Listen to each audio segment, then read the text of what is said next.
everyone. Take a healing potion with you. Make sure you stay healed up throughout the day.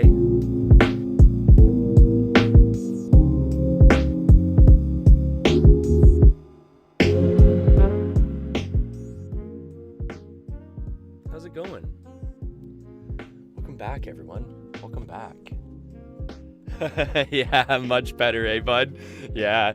No, that was the thing. I knew, like I said, there's sometimes where I don't know what the ghost, or that there even is a ghost, lurking in the background. This was definitely one of those times where I could see, like, wait a second here. Something's not right. Like, I was dropping frames. I was sitting at less than 10 frames per second on my end, on all, like, my monitoring software and stuff like that. So I could tell there was an issue, so I kept pretty much retrying it. I ran a couple of internet speed tests just to make sure that that wasn't the issue. I reset the modem, had to, take some time to get all reset up, but everything seems to be fixed now. Weather takes its toll in the north here, right, bud? Holy jumping. What a storm we had. What a storm, people. Oh boy. Like we were saying earlier, all you southerners are finally realizing why we call it pop in the north here. Because if you had pop anywhere outside or, somewhere where it could have froze and it did freeze, you guys were popping caps, I'm sure, right? Oh, so how's it going today, everyone? Welcome back. It's been a little while. It was a little hectic here, as I was saying before when I was having technical difficulties. It was a little bit hectic here for a couple of days. My girlfriend and my girlfriend, the artiste, was doing like artisanal chocolate smash cakes for Valentine's Day, and I was helping her deliver them and stuff like that and everything. So we were doing that over the course of the weekend. And then Monday was family day. And then yesterday we had all the snow, so I was pretty much cleaning up most of yesterday. And then fixing more technical problems. We didn't have any power in the shed. The power went out in the shed. So I was pretty thankful, like I've said in the past, that my PC is not liquid cooled for that exact reason. I would have lost my whole PC over the course of the night because it would have froze up and popped. So I'm really thankful that I just keep it air cooled. And when you're in a shed in the middle of winter in Canada, you don't really need it to be water cooled there, eh? I think you can get away with some air cooling. You just open the shed door there for a second. You let the cool Canadian breeze just blow up on it there, eh? Shouldn't have any problems cooling it down. It'll be fine, don't worry. My girlfriend always makes fun of my Canadian accent and almost starts sounding like more Irish or like Scottish at a certain point. I don't even know how to speak Canadian.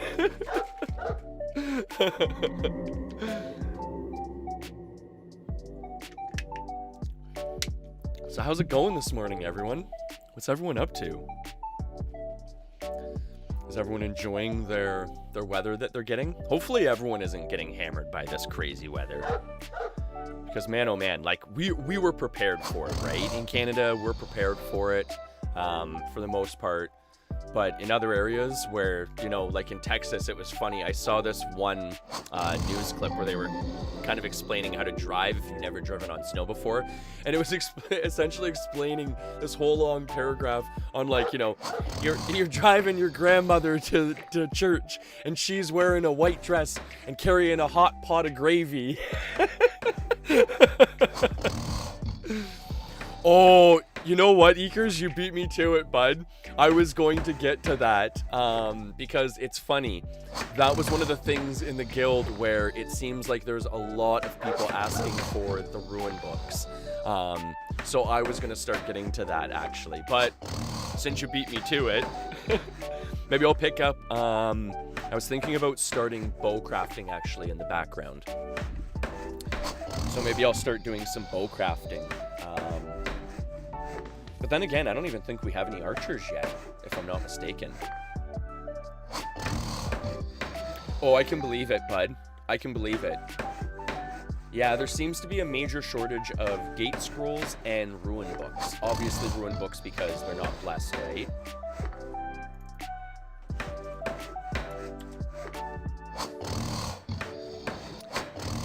We're just running a little, Oh, see, that's the thing. Yeah, see, I don't like that. So essentially, I just figured out that when I use my guild macro, the way I have it set up, it stops my detect hidden macro. I mean, it's not the end of the world, but that's a little annoying. A little annoying. Apparently, they are selling like crazy. Yeah, I can imagine. Like off the vendor.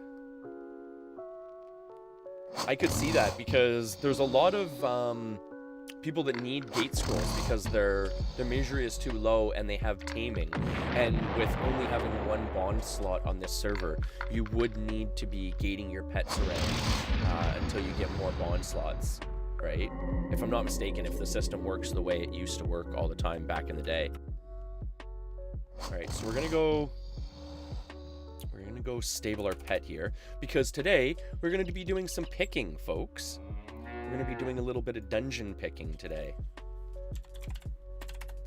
I was saying at the beginning of the first video where I was having technical difficulties, I am going to be slowly working on my detect hidden and my remove trap because I completely forgot that you can't.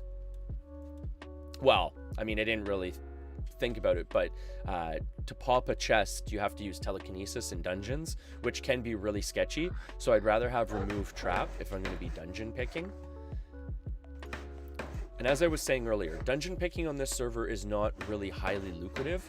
But for one, I enjoy doing it. And two, it's one of the better ways to get magic wands, it seems, which sell pretty well. Because actually, that's something, Ekers, I have to get set up, is I don't have any access to the guild vendor at this point. When you guys were setting that all up that night, my girlfriend and I kept getting pulled away and stuff like that.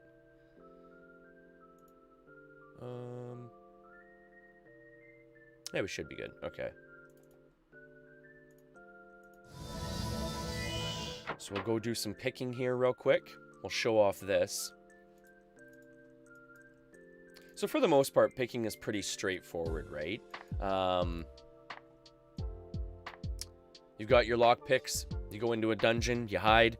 If you've got stealth, you pretty much stealth around the dungeon, and you try and not die while you're doing it. It's pretty straightforward.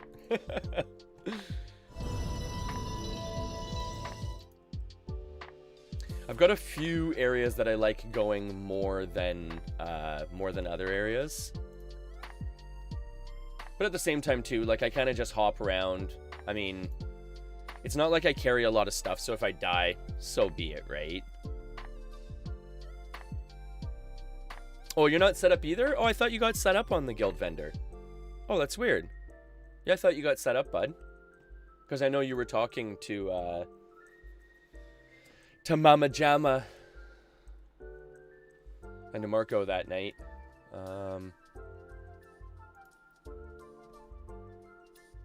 don't know, we'll do shame level 3 here, I guess. I don't know. Oh. And I get jumped on as soon as I get popped down here. Alright. It's one thing, I don't have very good timing with my recall and my hiding. What I should probably do is, if anything, maybe set up a macro for it so that I don't miss that. I don't even know if on this server you can actually if it'll let you recall and hide at the same time. Some servers don't really let you do that. Oh, there's my chest. Okay. So I've got one wooden chest up there that I can pick. So slowly we're just stealthing around. That's a nice thing about dungeon picking. It's pretty low key, right? And it's funny too, because there's a lot of times where there'll be people hunting around me, and I'm slowly just picking the chests around them, and they don't even realize I'm there until I pop the chest with telekinesis, and then grab my stuff and run away. So it's really fun to just kind of like watch people in dungeons and stuff like that. Alright, so here we are picking. We're going to start our attempts here.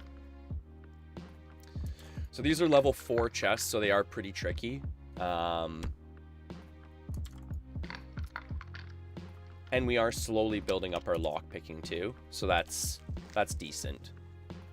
Okay, so we have to move away. I'm gonna move up here, so just in case they pop on me.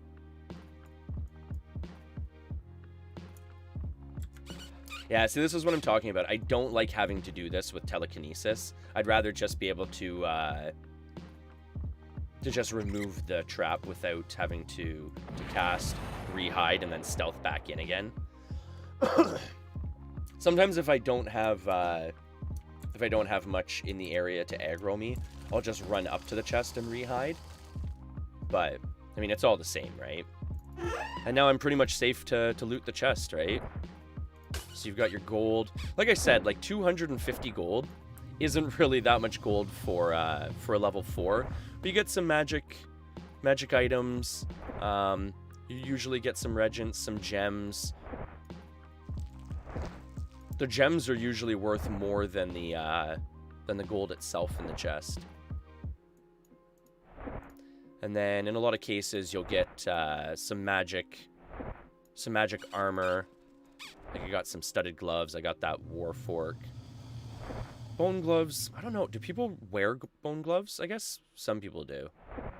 Like Marco was saying, as a 12-year-old kid or like a preteen playing this game, like pretty much bone armor was like the most badass armor you could get. Like it looked so awesome, right? It was by far the coolest looking armor that you could pretty much get, other than maybe like shadow plate mail. That was pretty much always my favorite armor, was the shadow plate mail back in the day. But the bone mail armor was always really super cool. All right, so there's a successful pick. So we jumped into the dungeon, we got our loot, we jumped out. A lot of the times I'll usually pick 2 or 3 chests before I go and drop off my loot. But I'll go and do a quick drop here. And what's really cool on this server too is the player base is very, very helpful. So by the way, I'm going to drop the link here. Oh, MIDI. No, this is super old school. Sorry about missing the message there. I was kind of zoned out in my picking mode there. So this is very old school, MIDI. This is essentially around the time of like RuneScape's original release. So this is like a 2D old school game. I figured with the community and everything like that, I figured this could be a really neat game to play for a lot of different people, because for one, it's free to play, free to download. It plays on virtually any computer because it is a relatively old game. And what I really, really like about this game is, and people have been noticing as they're joining up, you can play it so many different ways. If you want to play it where you're engaged in combat all the time, you can play it PvP, like player versus player.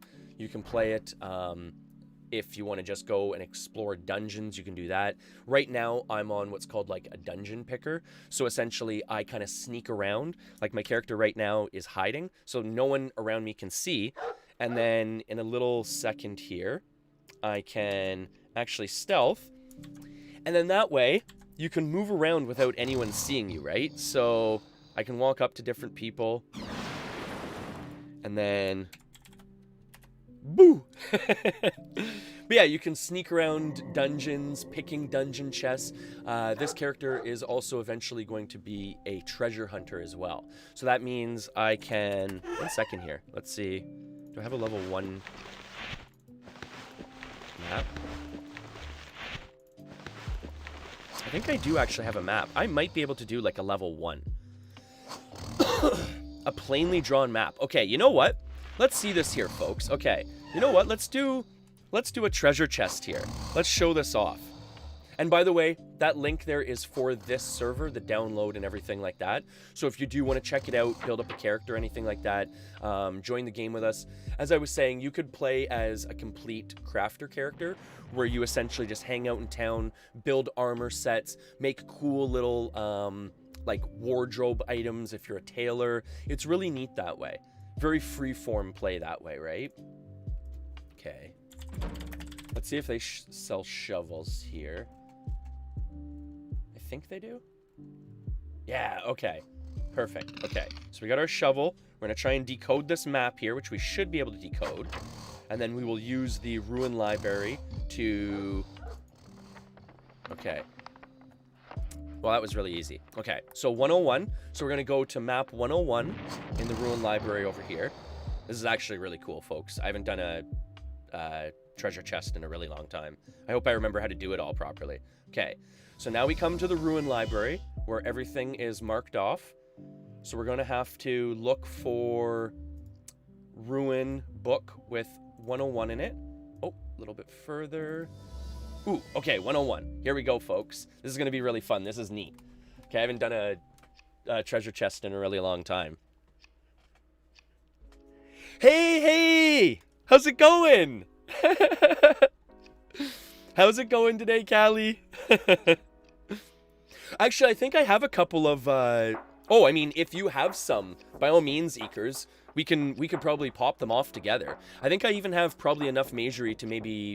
Yeah, I could probably summon like a Blade Spirit and stuff like that. Plus a level 1 chest. I don't even know what you get from a level 1 chest. Back in the day, I think it used to be like... Maybe you get like some shades or something like that or something. I don't know, we're gonna see here. Let's see. Okay, so we gotta practice our recall and hide here too. Recall and then hide. No, see, I'm still off on the timing. Okay, so now what we have to do is we have to double click the shovel. Okay. And then we are going to click the map, which is going to, I think, if I remember correctly, that's, where do you wish to dig? Oh, okay, so I actually have to dig just underneath me. Okay, so I'm actually standing on top of it. Okay, so there are certain things I have to remember here. Okay, so I'll move the tile off. We're going to dig right in front of us here. Okay, this is the anticipation. Ooh, this is neat. Okay. You can't... Where would you like to dig? Oh, wait. Oh, okay, okay. There we go. Okay. There we go. Oh, look at this. Look at this. We're digging up the chest here, folks. Look at this. This is so much fun. Okay, here it comes. Here it comes. Ooh, the anticipation, right, folks? Ooh, the anticipation. Ooh, this is neat. Okay. We're digging it up here. We're digging it up. What are we? Oh, look at, here comes the chest. We just revealed it. Whoa. Okay. Oh, okay, yeah. So we've got some zombies. We got a skeleton. Probably one Blade Spirit is probably going to take everything out here. So that's pretty easy. Where's my Blade Spirit? Okay. So what we're doing right now is MIDI and sorry. Oh my god, Callie. We're doing old school Ultima Online play here. We just dug up a chest. So we're going to kill off some creatures by using our spell book, because we've got a spell book here, right? So we can cast spells. And we're going to use Blade Spirit, which is summoning, in this case here, it summons like a creature that just attacks anything wildly and blindly, but it's really good for its level. So we're going to run away here in a second. We're going to cast Blade Spirit, kill all the creatures that are around the chest, and then we can loot the chest. I mean, we could do it by not even killing the creatures, but we might as well have some fun and kill them too, right?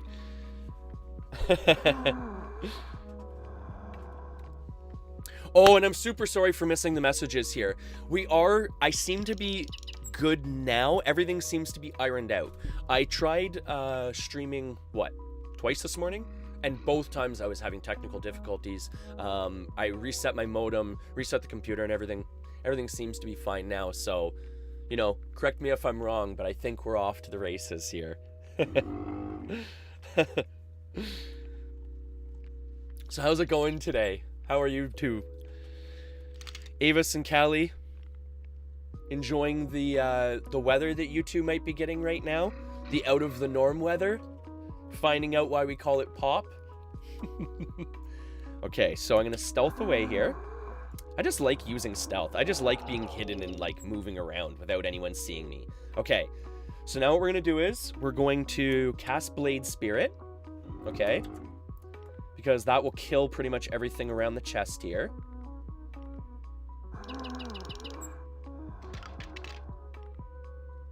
Oh, it takes a while to cast. I always forget how long it takes to cast Blade Spirit.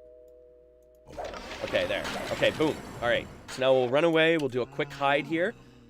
So then we've taken all the aggro off of ourselves and put it onto the creatures that are at the chest there, because the Blade Spirit, like I said, is just going to like blindly kill anything around it. And it's just going to aggro everything wildly. So we'll let it do its job. Let it kill everything around the chest there. We'll wait here patiently. We'll slowly stealth back in because the Blade Spirit can't attack us because we're stealthed, right? We're hidden. Still a zombie and a headless one.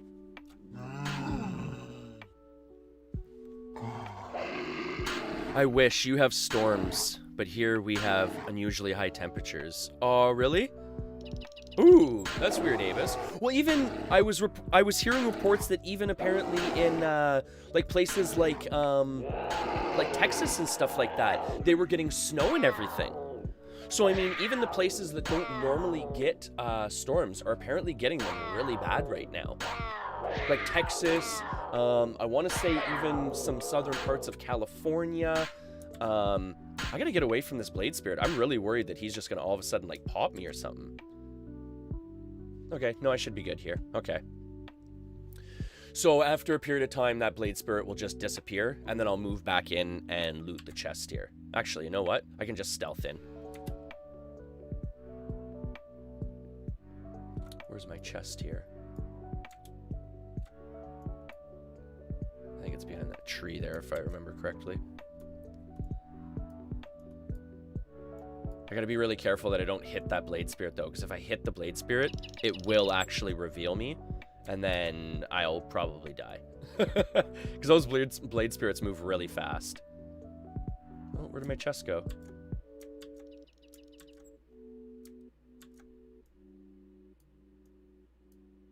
Oh, there it is. Okay, there it is. All right, so now we're gonna use our lockpicks. Oh yeah, that's what I heard too, Avis. A lot of power grid problems in Texas and everything like that. Power outages. I mean, again, you're dealing with areas that never really see snow, right? And even an inch, a little bit of ice can knock them out, and I completely understand that. It doesn't sound like to Canadians or someplace that get snow on a regular basis, it's like, really? Like an inch of snow can knock a place out? But if you're not prepared for it, I mean, you don't even have snow removal crews to deal with it, right? So what do, right? You just have to wait for it to essentially get warm again, I guess. Okay, so now we're going to lockpick this chest here, which I'm assuming is going to be like really super easy. Yeah, even what I should have done was, before I left town, was I should have got remove trap up a little bit, because even on these level 1 chests, I could probably build up my remove trap skill a little bit. All right, and then we will, yeah, we'll just, I don't think there's anything else around here now at this point. Oh, Iceman! Hey, thank you so much for the follow!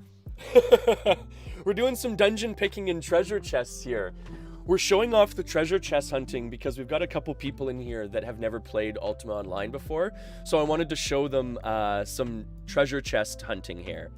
All right, so we've got the treasure chest right there. So we're gonna pop the treasure chest. Oh, that's the other thing too. I can't even see it without being like right there. Yeah. Yeah, see? I can't even, oh wait, you know what? Oh, see, I could have popped it like this, right? Okay, I'm a noob. Okay, I forgot about that. All right. So here we are relearning things ourselves too, right? Okay. So now we can open up the chest and get our loot. Oh, what? Okay. Treasure chests have way better loot than dungeon chests for sure. 1,000 gold. Wow. That's a lot of gold. Well, That's not a lot of gold, but compared to dungeon chests. Dungeon chests, you're averaging, what, 250 gold for a level 4, if I'm not mistaken? Which is not very much gold. So how is everyone today? How are you today, Iceman? Thank you for the follow. Are you a UO player yourself? What server do you play on? This is Ultima Online Renaissance, by the way. Which, I always like dropping this. Oh, I'm super, super glad that they're working well, Avis. I'm glad about that. They're pretty neat, eh? I tried to switch it up a little bit. That's what I was saying too, like, at least when I'm, you know, I'm having technical difficulties in the stream shed here and stuff like that, I do try and at least, like, work on my stream a little bit inside and stuff like that. Maybe changing up my overlays a little bit.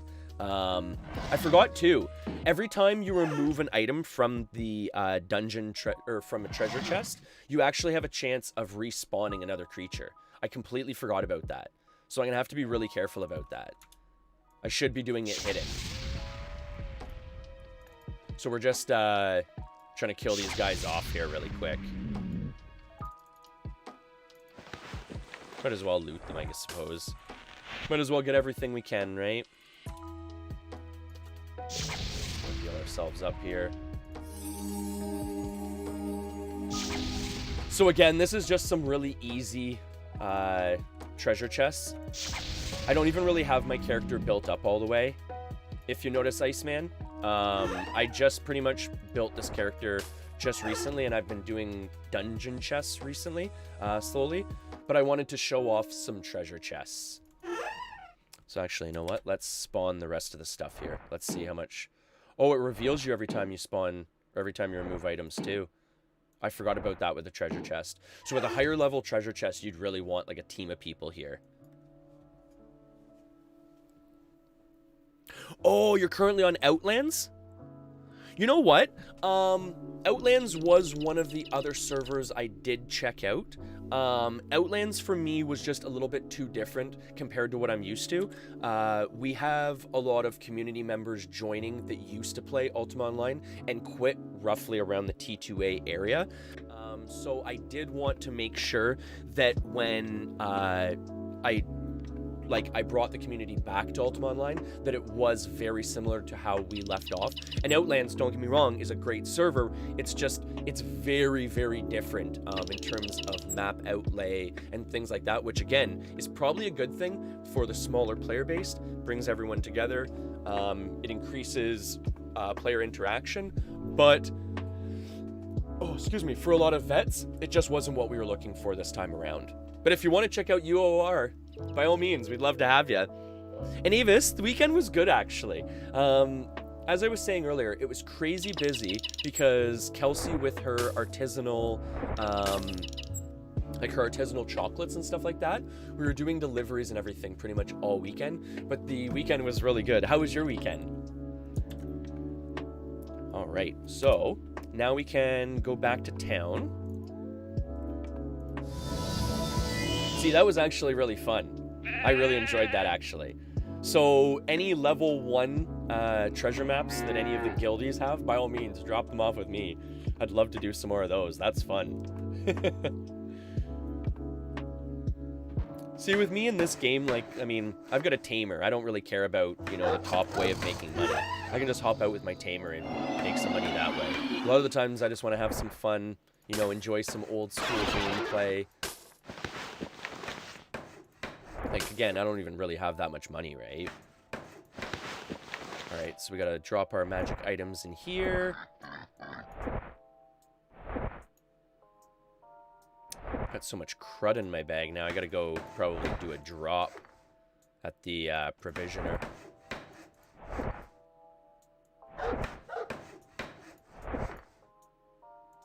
21 degrees though, Avis. That's crazy warm for this time of weather, or for this time of year. Like, I mean, then again, it's Canada here, right? So we're seeing usually like what, -10, -15. Hey Alexa, what's the temperature outside right now?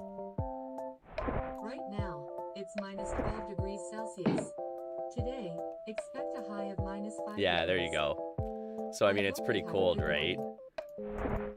It's pretty cold, but at the same time too, like I was saying before, I don't mind that. It's finally cold enough that the rink is just freezing, right? As I brought up a lot of times.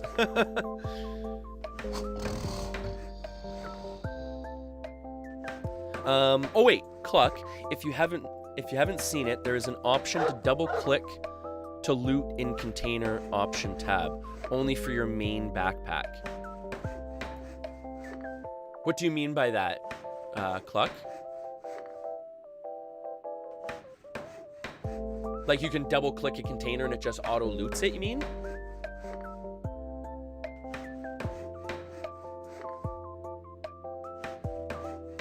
And you're right, yeah, UO Outlands, I'm sorry, I'm not keeping up with chat here very well today. You're right, UO Outlands is almost like UO2, and I mean, like, you've got T2A, which was attempting to do that, but Outlands has just done it across the entire map, right? And like I said, for a lot of vets coming back and stuff like that, we've got a lot of people that remember certain things in certain areas that they kind of wanted to explore. And in a lot of cases, it's funny too, because a lot of the vets that are coming back, we've been gone for so long that a lot of us were essentially like almost kids or preteens playing this game. So even though we might be vets, there's a lot of different aspects to the game we've never completed. We've got people coming back that have never done, you know, like champion or horror content because they never ran a tamer or in a PVM build back in the day. We've got people coming back that have never done like treasure chests, things like that, right? So it's really neat seeing, you know, vets coming back and everyone kind of having their own, you know, memories on, oh, I remember this and I remember this. And then people are like, oh, but did you do this? And they're, wait, what? No? And I have tried UO Forever. Actually, you know what was really cool, Iceman? One of the developers of UO Forever was actually nice enough to stop into my stream just a little while ago. That was another server that I have checked out as well. I have to admit, another great server. It's just we landed on UO Renaissance before pretty much anyone kind of got into UO Forever, but we do have a couple of characters there as well.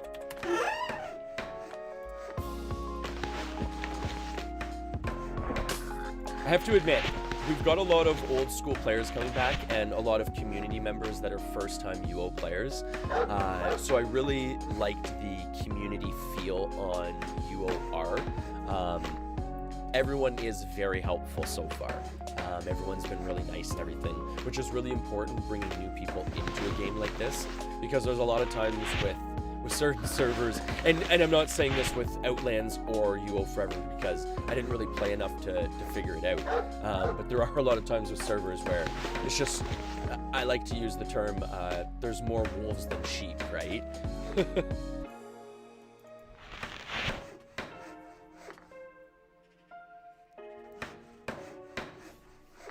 Oh, that's really good, Avis. I'm glad that you had good weather this weekend. Normally between 5 and -5. No, you know, no, like I said, Avis, I'm literally just sitting in town right now. Like I'm not even doing anything. I'm just chatting right now.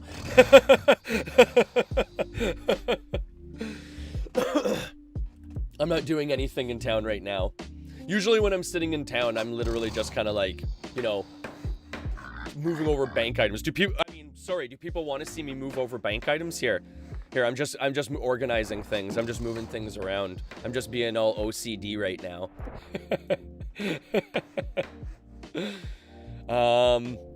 Here, we'll show. I love it when people come into town and they like drop their like completed maps in town to like, you know, to kind of like boast that they're completing treasure maps. So we'll do that. We'll drop our treasure map in town. Like, yep, I'm doing treasure maps. Level 1's here, yo. No worries, Avis. No, and you know what's funny though? It's one of the few times that I'm not like trying to flip back to my game screen, because you're right, I'm horrible for that, and I always appreciate you reminding me to switch back to game screen. But in this case here, whenever I'm in town in this game, a lot of the times I'll just switch to like my chat panel.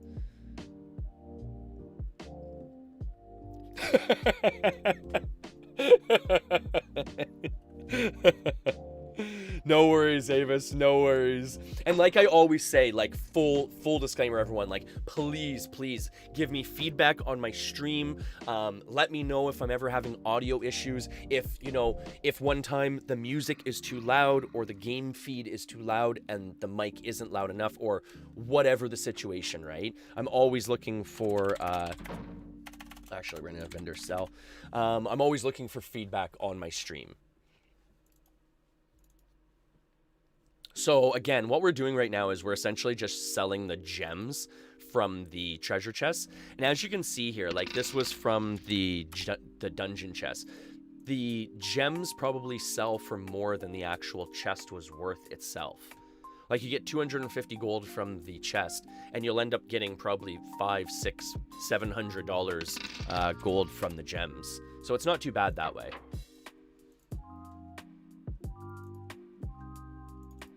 The only thing that's rough about this server is you can only sell 5 items at a time. So I mean, you have to kind of make it worthwhile. So gems is one of the only things that's really worth selling. Because I mean, like I said, like I got 1,000 gold just for selling the gems, right? Which isn't great money, but I mean it's better than the chests themselves, right? We pretty much just doubled the income from the chests that we were picking and that we got from the treasure chests.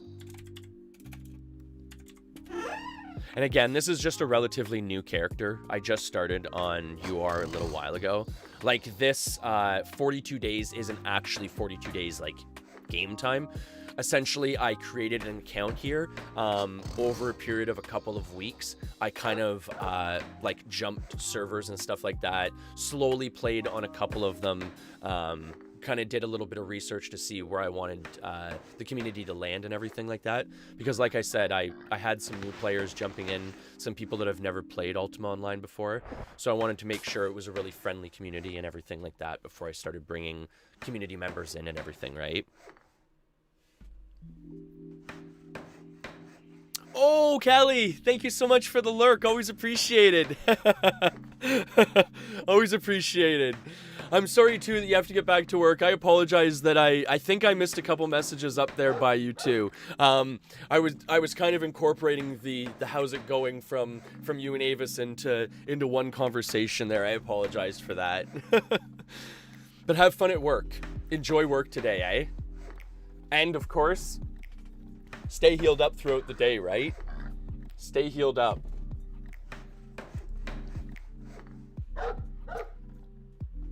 Well, I'm glad the lurk function works, too. I'm really glad that works. Because I've been setting up, like I was saying, I've been setting up some new things here and there.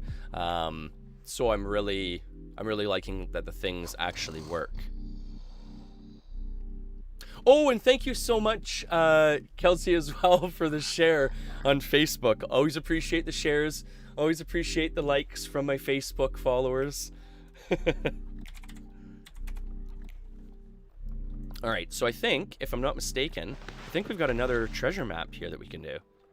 Yeah, all right. Let's go do another map. We might as well, right?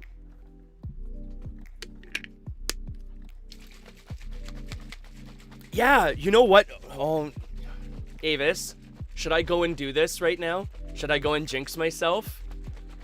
You know what? I'm going to go and jinx myself because I've been having so much crap luck that karma has got to pay me off a little bit and moving forward have some good luck moving forward. Yeah, it's weird that everything is like working all at the same time. All the alerts are working. Oh, the only thing that isn't working. Okay, so I'm not going to jinx myself completely because there are certain aspects that are not working still. Viewer counts, not working. Just for a heads up, folks, a lot of things on, especially the Twitch side, it seems, are either delayed or not working. I don't have any way to see how many people are watching. A lot of the follows are delayed. A lot of the shares are delayed and stuff like that, so I apologize if I miss any of that stuff. But that is one thing I've been trying to work out too, because yeah, I don't see I don't see any viewer anything right now. Yeah, see, Avis, I don't, like, even, I wonder if I could, like, here, I'll bring this up on my main screen. This is what I'm looking at right now, right? This is my overlay for Restream, which is essentially showing me all my different Restream platforms, and everything's showing 0 right now. So I have no way of knowing who's watching on what platform, unfortunately. So again, I apologize to everyone at home. You know, technical difficulties are rampant here, right? And again, you know, thank you to all the viewers on Twitch right now. I have to admit, the Twitch community, the more I stream, the more I'm realizing, you know, like I've been saying, I think the way I'm probably going to break it down is I'm probably going to be doing my live streaming on Twitch, and then recorded content is going to be for YouTube and Facebook. Maybe moving forward, I'm thinking.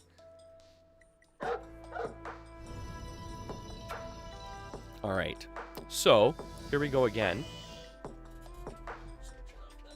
It's getting warm in here now with this super awesome hat on. All right, so we're gonna go do another map here, folks, which should be pretty fun. Okay, so we've got map number 188. So as you remember, folks, now we have to go back over to the ruin library. I don't have my own set of treasure chest ruins yet. That'll come with time. But we've got map number 188. So we're going to throw up our magic reflect here. Make sure that we're all set for the battle just in case anything pops up that we can't handle. So 188. So again, we just look for the number in the rune books here. So all of these 1 to, I believe it's 225? 200. So 1 to 200 is all mapped off on all the different spots for all the treasure chests on the map. So every time you decode one of the treasure chests, it'll have a corresponding number scrolled on it, as you can see from the text right there. So what you do is you come over to a ruin library. Thank you, ELLO Ruin Library. I like this ruin library, and there's also one I just found that is west of town as well, which is really nice too. But between the two, you can find whatever you're pretty much looking for, and this is the treasure chest one. Oh, that's funny how it's set to default. That's kind of weird. So this must be a popular one. Okay, so now we'll recall here. We'll hide up. Oh, there's some baddies around here. We've got a, what is it, a lizard man or something, or maybe a rat man. And then we've got an alligator that'll probably aggro us too. So we want to make sure that when we are digging this chest up, that we stay hidden as best we can. Oh, it's a rat man. Okay, so we'll pull up the health bar there. And then we got a zombie. Then we got an alligator. I always like to kind of keep the health bars in the areas that the creatures are, so it reminds me where they are, just in case the creature goes behind a tree and I like lose line of sight on it or something like that. Okay, so we have to double click the shovel, double click the map, and then where's our character? Always lose. That's the one thing. Options. We're gonna turn on circle of transparency here.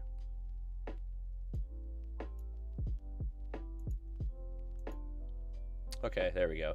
Now we can at least see our character a little bit better. Okay, so we shoot the map here. There we go. Okay. We're digging, we're digging, we're digging. Something's going to probably aggro us while we're digging, so I'll probably end up having to clear this stuff out here before we actually dig this up, I'm thinking.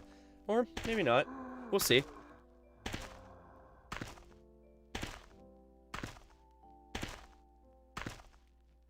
It's one of those things, Avis, where I'm always like super concerned though, right? Because like I always say, like I do get people watching me on Facebook and YouTube and everything, but the community is just so nice and everything on Twitch, and I have to admit, Twitch does have better viewer interaction utility tools in a lot of ways. Like, for an example, stream avatars. I love this like app so much. I get so much fun to play around with this, right? And the fact that like, I mean, I hate to bring this up, but the fact you have to be affiliate to open up like your stream store to be able to like purchase the little like funny interactive videos or interactive things with the Twitch streamer. I mean, I don't really like that, but whatever. Okay, so now we have to lockpick the chest. I'm gonna move into a better spot here so I can actually see what I'm doing here. There we go. Okay, that's much better. Okay, there we go. Now I can actually see what's happening here. Pick the chest. All right, so it pops.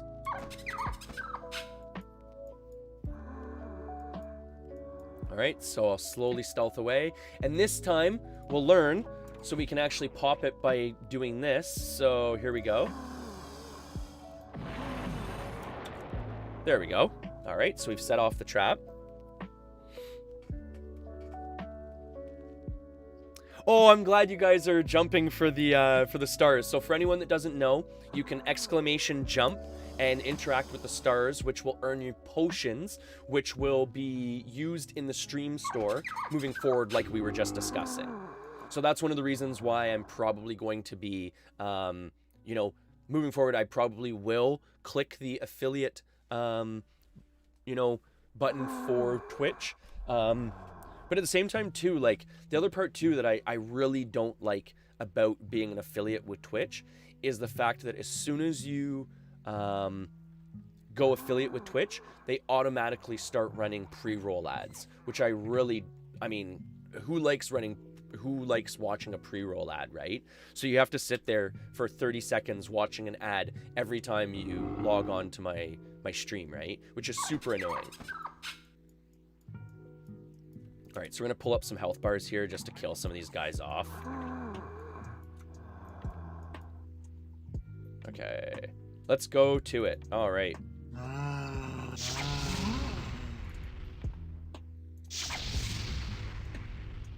away here for a second. We're just like fireballing all these guys. I mean, I've got enough magery to be able to cast some better spells, but at the same time, like, what's the point, right?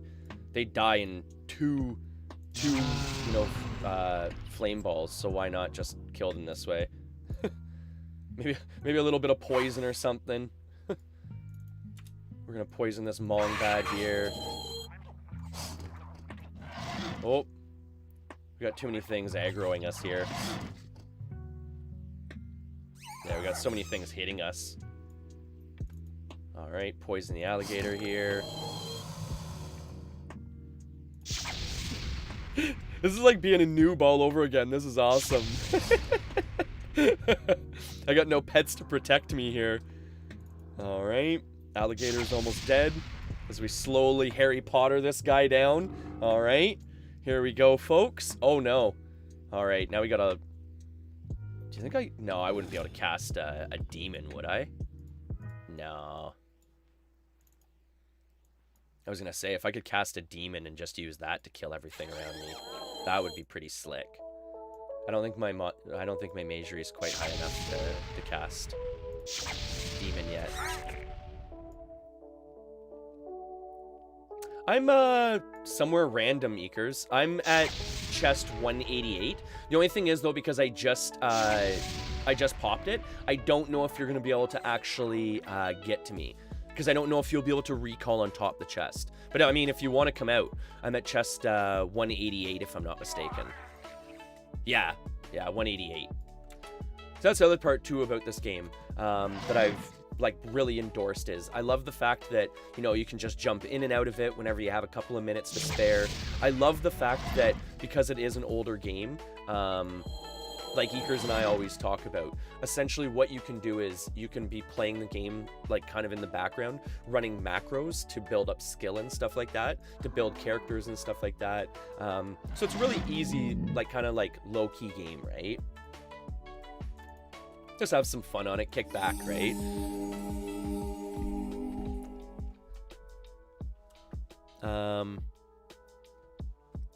But oh wait, sorry, I want to make sure I see these messages too.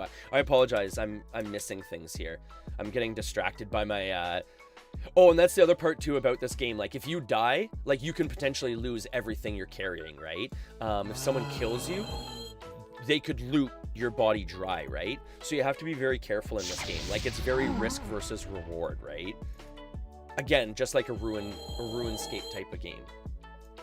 But sorry, I just want to kill this guy here, and then I'll go back and actually read my chat messages here really quick. All right, there we go. Honestly, the only page I have ad block turned off is Twitch, because I mostly watch small streamers, and I figured the ad revenue helps. Oh, I guess that's true, but like from what I've heard, Avis, like it's such a like okay, so just for point of reference here, like I watch a lot of his name is escaping me right now. Why can I not think of his name? Where is it? It's right here. Oh, Devin Nash. Wow. I can't believe I forgot his name for a second there. Okay, so I watch a lot of Devin Nash, right? And he deals a lot with like streaming and media platforms and stuff on like a business side of things. And he brings up a really good point that like, honestly, like to click affiliate is probably like almost worse for most small streamers than it is beneficial, because the money you're gonna get in terms of like your ad revenue is so minute compared to the amount of actual new viewers that it's going to turn away, that it can be really negative on a new streamer to like rush to affiliate and then click it right away, unless you have like a way to like just continue getting like new viewers. I don't know if that makes sense. Plus I've heard like ad revenue is virtually nothing. I don't know, because I haven't clicked my affiliate link yet. But apparently it's like virtually nothing, just for point of reference. And again, correct me if I'm wrong, but this is what I've heard. Hey Raiden, how's it going, bud? We're just playing some Ultima Online here. I like to drop this this link as much as I can for anyone that ever wants to join in. This is a free-to-play, no subscription fee game that will virtually run on anyone's computer. There is a mobile version on tablet and cell phone. I've got it. I've played it. I will fully be honest, it's horrible. It's really hard to play. You can do some limited things, you know, kind of go around town. What I like to say is you can do a lot of like GM bank sitting with the app, which is just like sitting at the local bank and just like, you know, talking to people, stuff like that, which is pretty cool, right? I really like that about this game too, is you can almost use it like a video game chat room almost, right? Which is really cool. Okay, so we've got everything pretty much cleared out here. We just got one zombie left that we're going to clear out here, and then we can pretty much freely loot this chest here.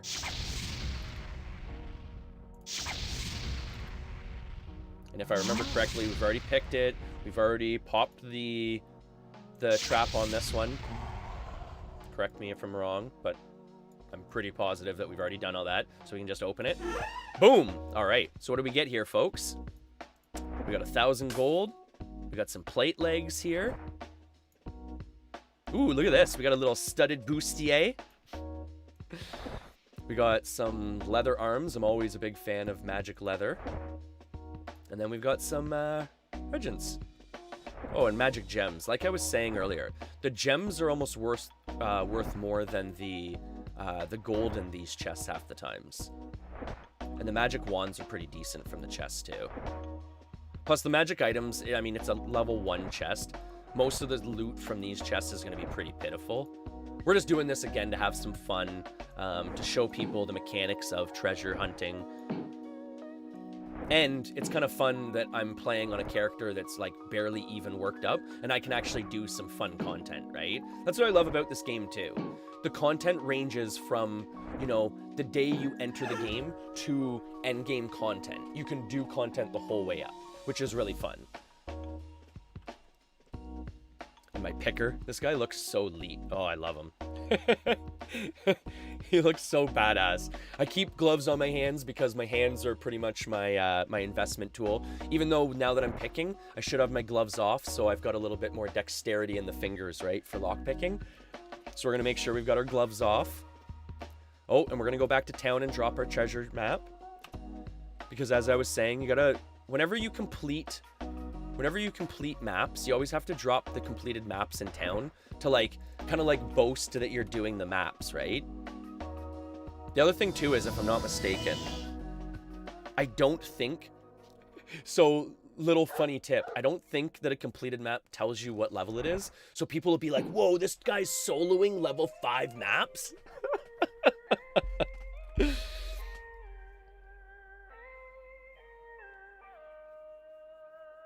Okay, yes. So for Raiden, what this is essentially the closest game that most people know on a regular basis is like RuneScape.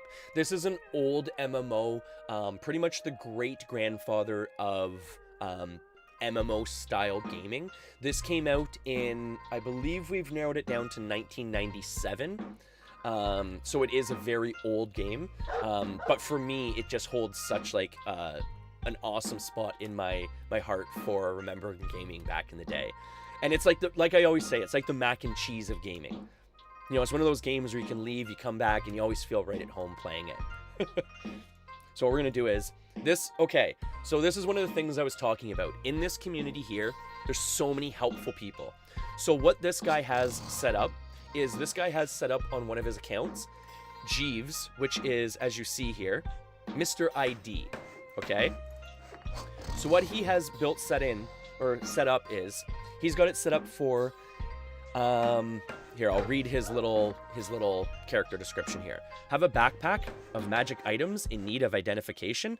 Stand next to me and wait. It shouldn't take long. I'm IDing everyone's backpacks within 8 paces of me, prioritizing the closest people first. Maybe someday I'll accept tips.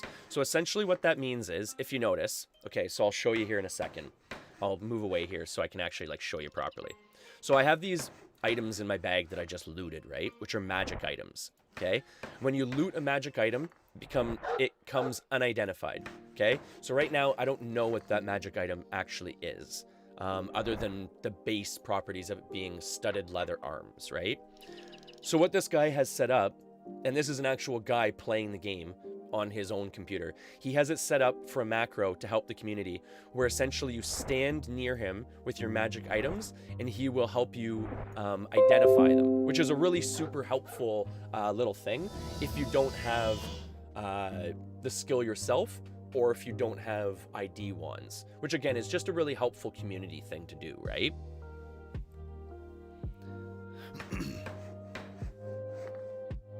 Oh, no worries, Raiden. Have fun with food, enjoy, get something good inside you, get something good, and by all means, take a healing potion with you for the day too, right? Get some good food. Hopefully you're having something fun. You know, now that I've brought it up, now I feel like mac and cheese for lunch when I go inside. Yeah, 1997, this did come out a long time ago, bud.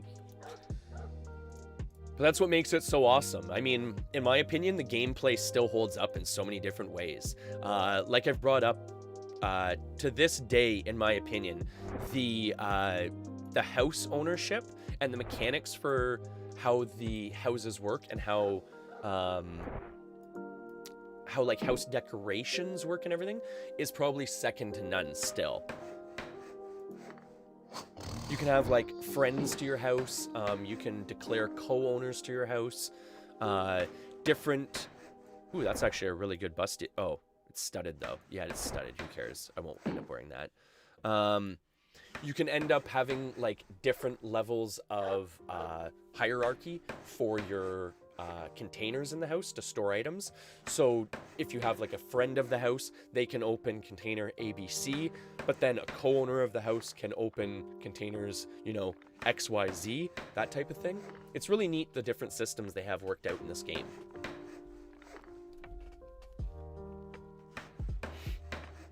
And it is very helpful, Avis, yeah. I mean, as you can see here, I take use of it all the time. I'm always using his services. Ooh, a fireball wand. You can sell one of those. And as you can see here, like from I've got my magic items that I've been saving up in here. So this is all like the better magic items that I've slowly been getting over time. Fortification, plate mail hardening, stuff like that, right? Like I said, I always keep magic leather.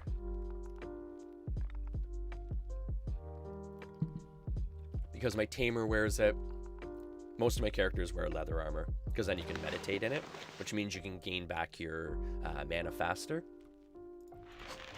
Alright. Oh, I didn't mean to do that. Alright, so, on that note, I guess we're going to...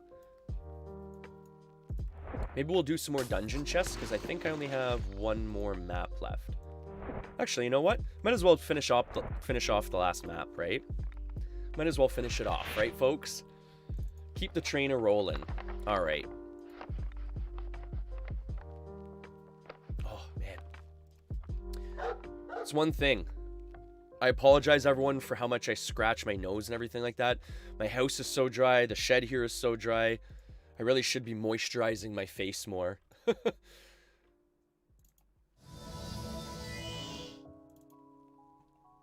Alright, so we've got map number 197, so that's almost near the end here.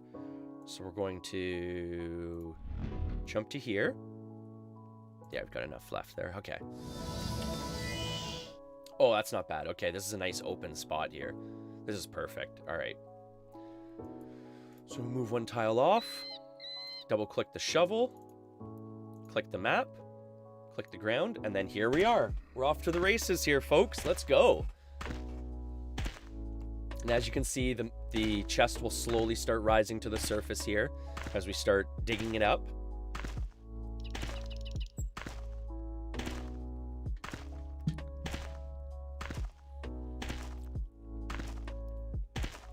What was really neat was I played on another server where they had what were called like themed chests, which was really neat. So I think I'd want to say it was level 3 and above, so adept maps and above. And this is Angel Island, by the way. A lot of references when I say like the old server I play on is Angel Island. But they had a really neat system where they had themed chests above level 3. And what that was if you completed, or if you dug up a chest, there was a chance of it being like a pirates themed chest. I think there was a dragon themed chest, but essentially there was different themes, and they would give themed loot and rares as well, which was really cool, obviously, right? And I don't know if this server has that. I know what this server does is they have a I don't know what you'd call it. They have like a legendary map system where they have level 6 and level 7 maps, which I've never seen before. Because most servers will only go up to level oh, that location is blocked, of course, right? All right, so let's do this the old way, the old-fashioned way. Most servers only go up to level 5 maps, but this server does actually go up to level 6 and 7. So maybe there's some different rares that you could get from those maps. I'm not too sure yet. My character isn't skilled enough to do those, because I found out after making my character that you need remove trap to do the level 6 and 7 maps. So that's one of the reasons why I'm building up my remove trap. And like I said, I want remove trap because with dungeon chests, you have to become visible to the creatures around you to get telekinesis off, which is obviously really sketchy. So I'd rather have remove trap, and then that way I can just remove the trap without having to reveal myself. And then just stay hidden the whole time and just pop from chest to chest that way, right? Which is obviously a lot easier. Get these guys down just enough that I can pretty much loot the chest. Hopefully they'll just run away, if anything. Oh, the world's saving.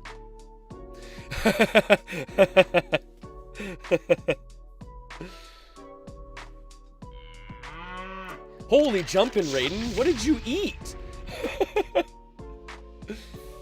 You must have had like a Heels meal. Like a raw hot dog or something like that. That was super fast, bud. I always have sandwiches, or I'm a big fan of like pizza pockets and stuff like that. I'll admit, I eat like a 6-year-old half the times. I really enjoy like pizza pockets, mac and cheese, grilled cheese. Don't get me wrong, I'll eat, you know, classier foods, as you would call them or whatnot, but I just love, you know, all the classic staples. Oh, and Mr. Noodles. Oh man, I love Mr. Noodles so much. Like I mean, so a lot of people just call them ramen noodles, but like the branding here is you always buy like Mr. Noodles here, so I just default call it Mr. Noodles. But like ramen noodles, oh, so good. And even what I've been doing recently is little kind of cool trick. We've been having a lot of like pulled pork recently, and after we're done with the pulled pork, I'll put pulled pork in a bowl of Mr. Noodles, like on top, and then mix it all together. Oh, so good, so good. Oh, that's right, I already popped it, didn't I? Let's make sure I've actually done this as well. There we go. There we go, folks. Don't want to blow ourselves up here, right, Avis? Don't worry, Avis. This game is gonna have the equivalent of passing out, but worse. Because remember when I passed out in the mines and lost like 980 wood? Well, in this game, I can lose everything.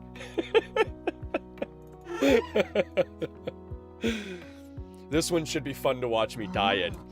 It's one of those situations too, like I'll tell you ahead of time, because I won't bring attention to it when it's actually happening, but what'll end up happening is I'll end up dying, and then you'll see me go into like concentration mode where I'm gonna be like sitting here like, okay, how do I get my body back? Keep calm. How do I get my stuff back? Okay, how do I get in and out of this situation? All right, so let's loot this chest here. Let's finish up here, folks. All right. Not bad. Not bad. For a day worth of treasure hunting here, folks. Oh, no. We gotta take that back into town. I almost forgot. We almost didn't drop that at the bank. Oh. See, that's what I was talking about too, folks. So that is a mechanic that when I first got into, or back into treasure hunting, I forgot about. At this level, you don't really need to worry about it. I mean, if a skeleton spawns, it's not like it's gonna like kill. Oh no! If a skeleton spawns, it's not like it's gonna kill you or something like that. But on the higher level chests, every time you loot an item, or at least I think it's every time you loot an item. Anyways, whenever you loot an item, you have a chance of spawning a creature, like spawning a bad creature. And on the higher level chests, you can end up spawning like, I don't even know what the creatures go up to on this server, but you can end up spawning something pretty badass right beside you. So you really need to be very careful while treasure hunting. Like I said, I mean, I don't really need to worry too much about level 1 chests, but on the higher levels, you'd really need to worry. Yeah, everything takes black pearl. I didn't bring enough regents with me here. I'm gonna run out of black pearl if I keep casting anything. Okay, what? I'm just gonna go kind of old school here. I'm gonna drag them away, and I'm just gonna stealth back in, and I'm gonna loot it, all hidden. Wait, really? You don't know what pizza pockets are, Avis? Oh, I guess that's maybe like a North American thing. Oh, cereal. Oh, okay. Okay, Raiden, I'm jealous now then. What type of cereal did you get? I'm a huge cereal fan. My girlfriend and I are big cereal nuts. She's more into, like, don't get me wrong, I love them too, but she sticks pretty much exclusively to like Rice Krispies, Cheerios, like the non-sugar cereals, whereas every once in a while I will dabble into the high sugar stuff. Like one of my favorites is obviously like Lucky Charms. I really like Cinnamon Toast Crunch and Captain Crunch. Actually, speaking of which, why is it stuck? There.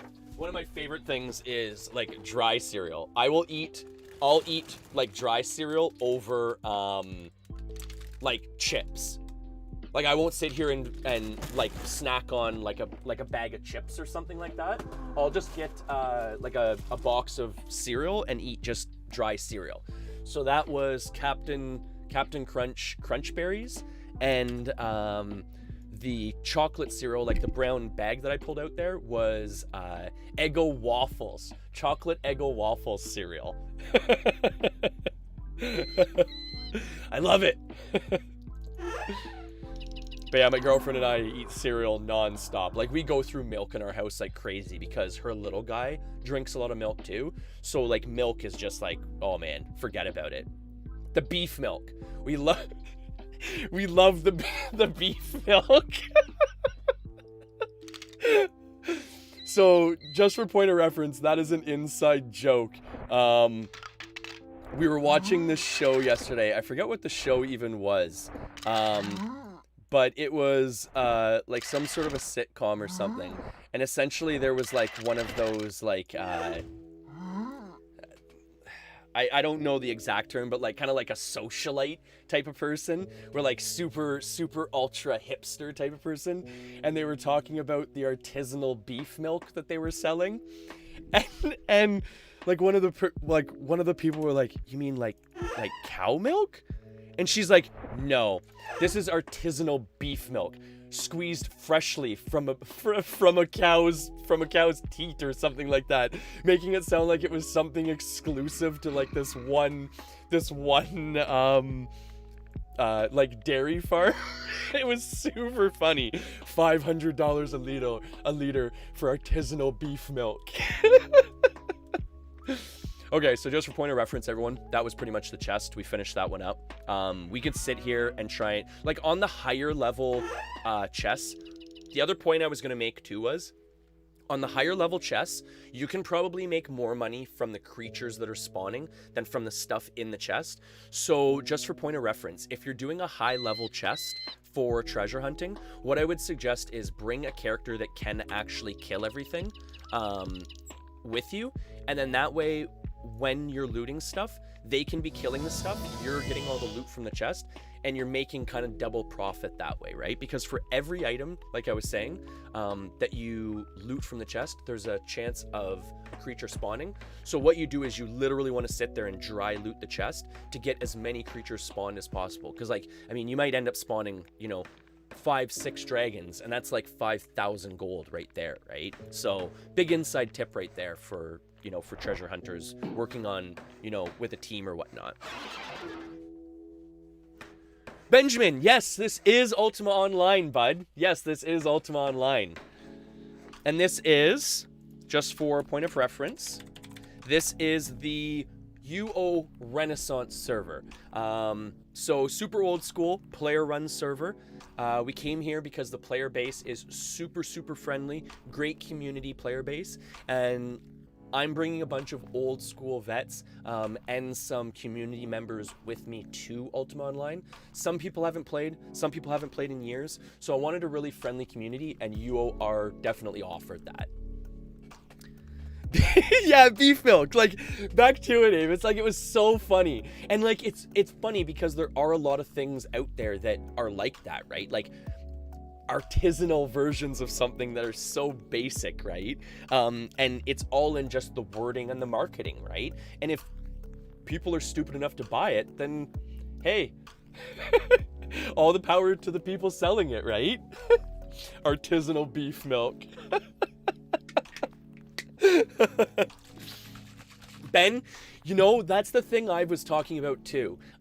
This game came out in 97. We have a lot of like vets coming back to Ultima Online, but we were all joking and laughing about it because a lot of us played the game when we were like, depending on our age and stuff like that, in 97. Some of us were probably around, maybe pre-teen years. Some of us were pushing teen years and stuff like that.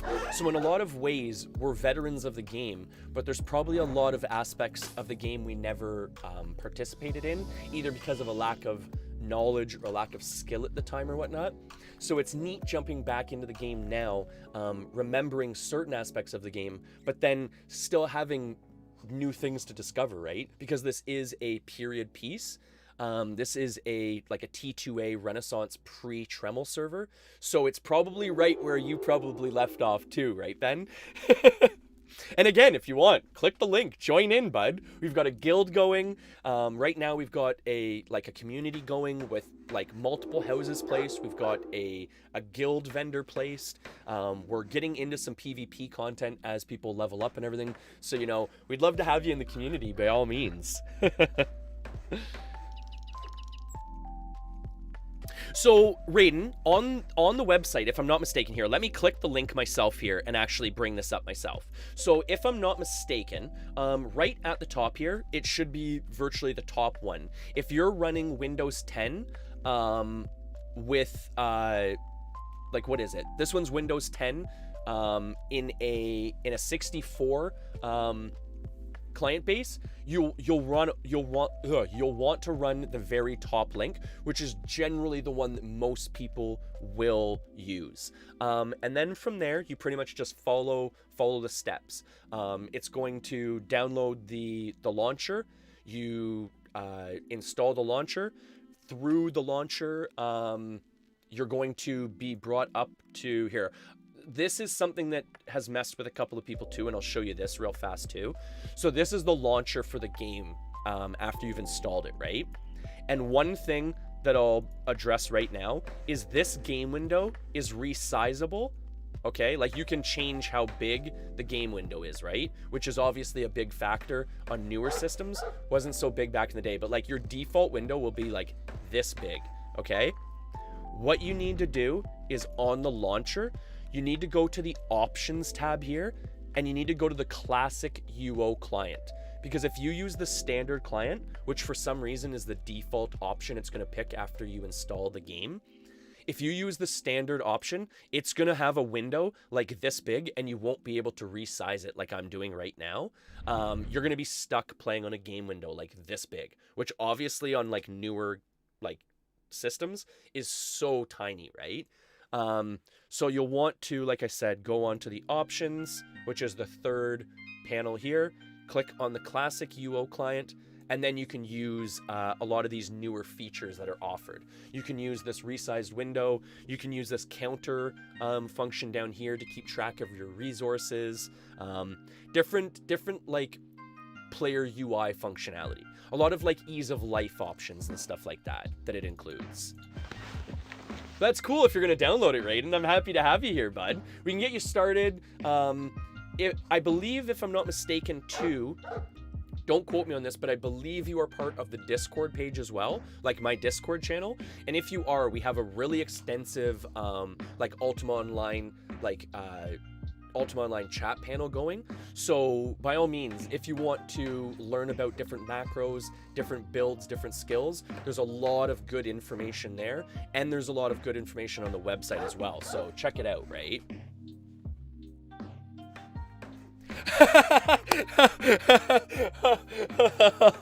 Oh, I don't mean to laugh. And I apologize. I have no idea how to read this name. Akirim. But it's funny because you bring that up. My parents used to get so mad at me for playing this game because I played it obsessively. I used to Akiri MB. Oh, okay. I hope I'm still pronouncing that right. Akiri MB. But I used to play this game obsessively to the point, and I've explained it before. I do I haven't been working on a lot of them recently because I've been so busy, but I do a lot of behind the scenes blog posts and stuff like that on the Discord, and that's one of the things I talk about here and there is I used to literally skip Halloweens and stuff like that to be in game, to potentially be part of the Halloween events that would go on, or a Christmas event or something, and my parents used to get so angry at me for it, until in a lot of cases they realized that back in the day I was monetizing my gameplay, right? Because maybe back in the day, like you, bud, selling in-game items for real-life money, right?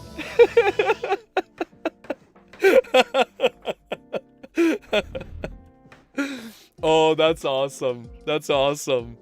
Well, we'd love to have you, Akiri. We'd love to have you here in... Wait a second. Akiri, is that what is referenced in Ready Player One?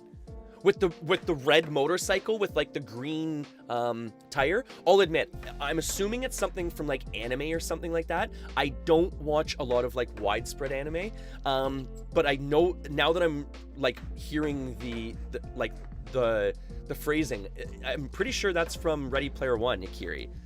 Oh, that's Akira. Oh, okay. Okay.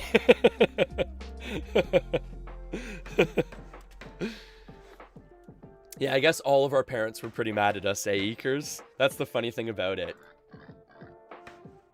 Sorry? What is this? What is this guy saying? The horse? I'm okay, mate.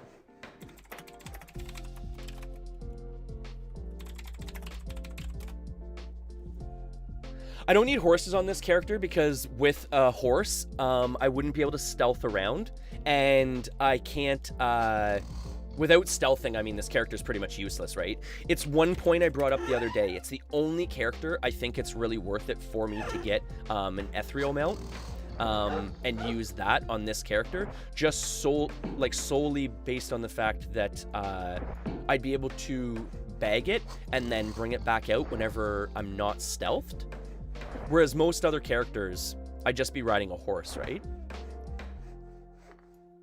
Oh. He's talking about to make, I believe he's talking about to make like your pet small.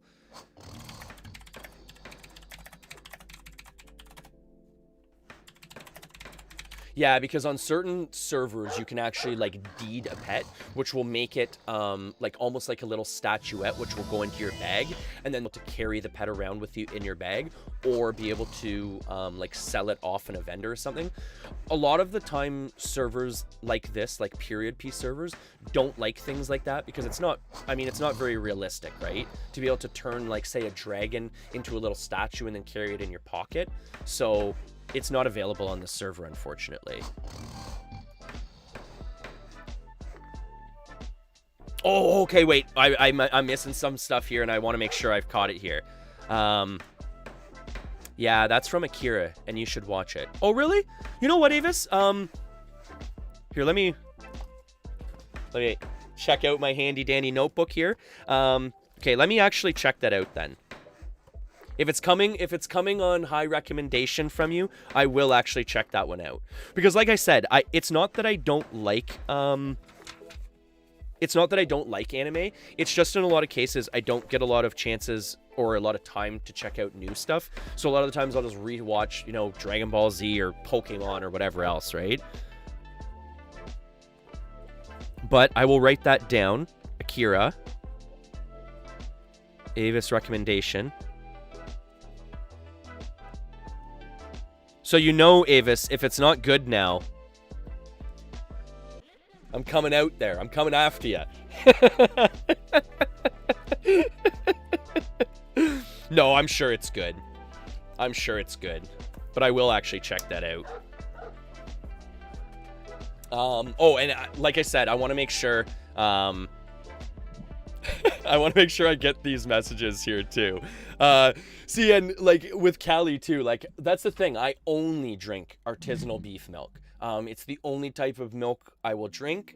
Call me posh that way, but artisanal beef milk tastes different than all other forms. I can't even keep a straight face while I'm doing it.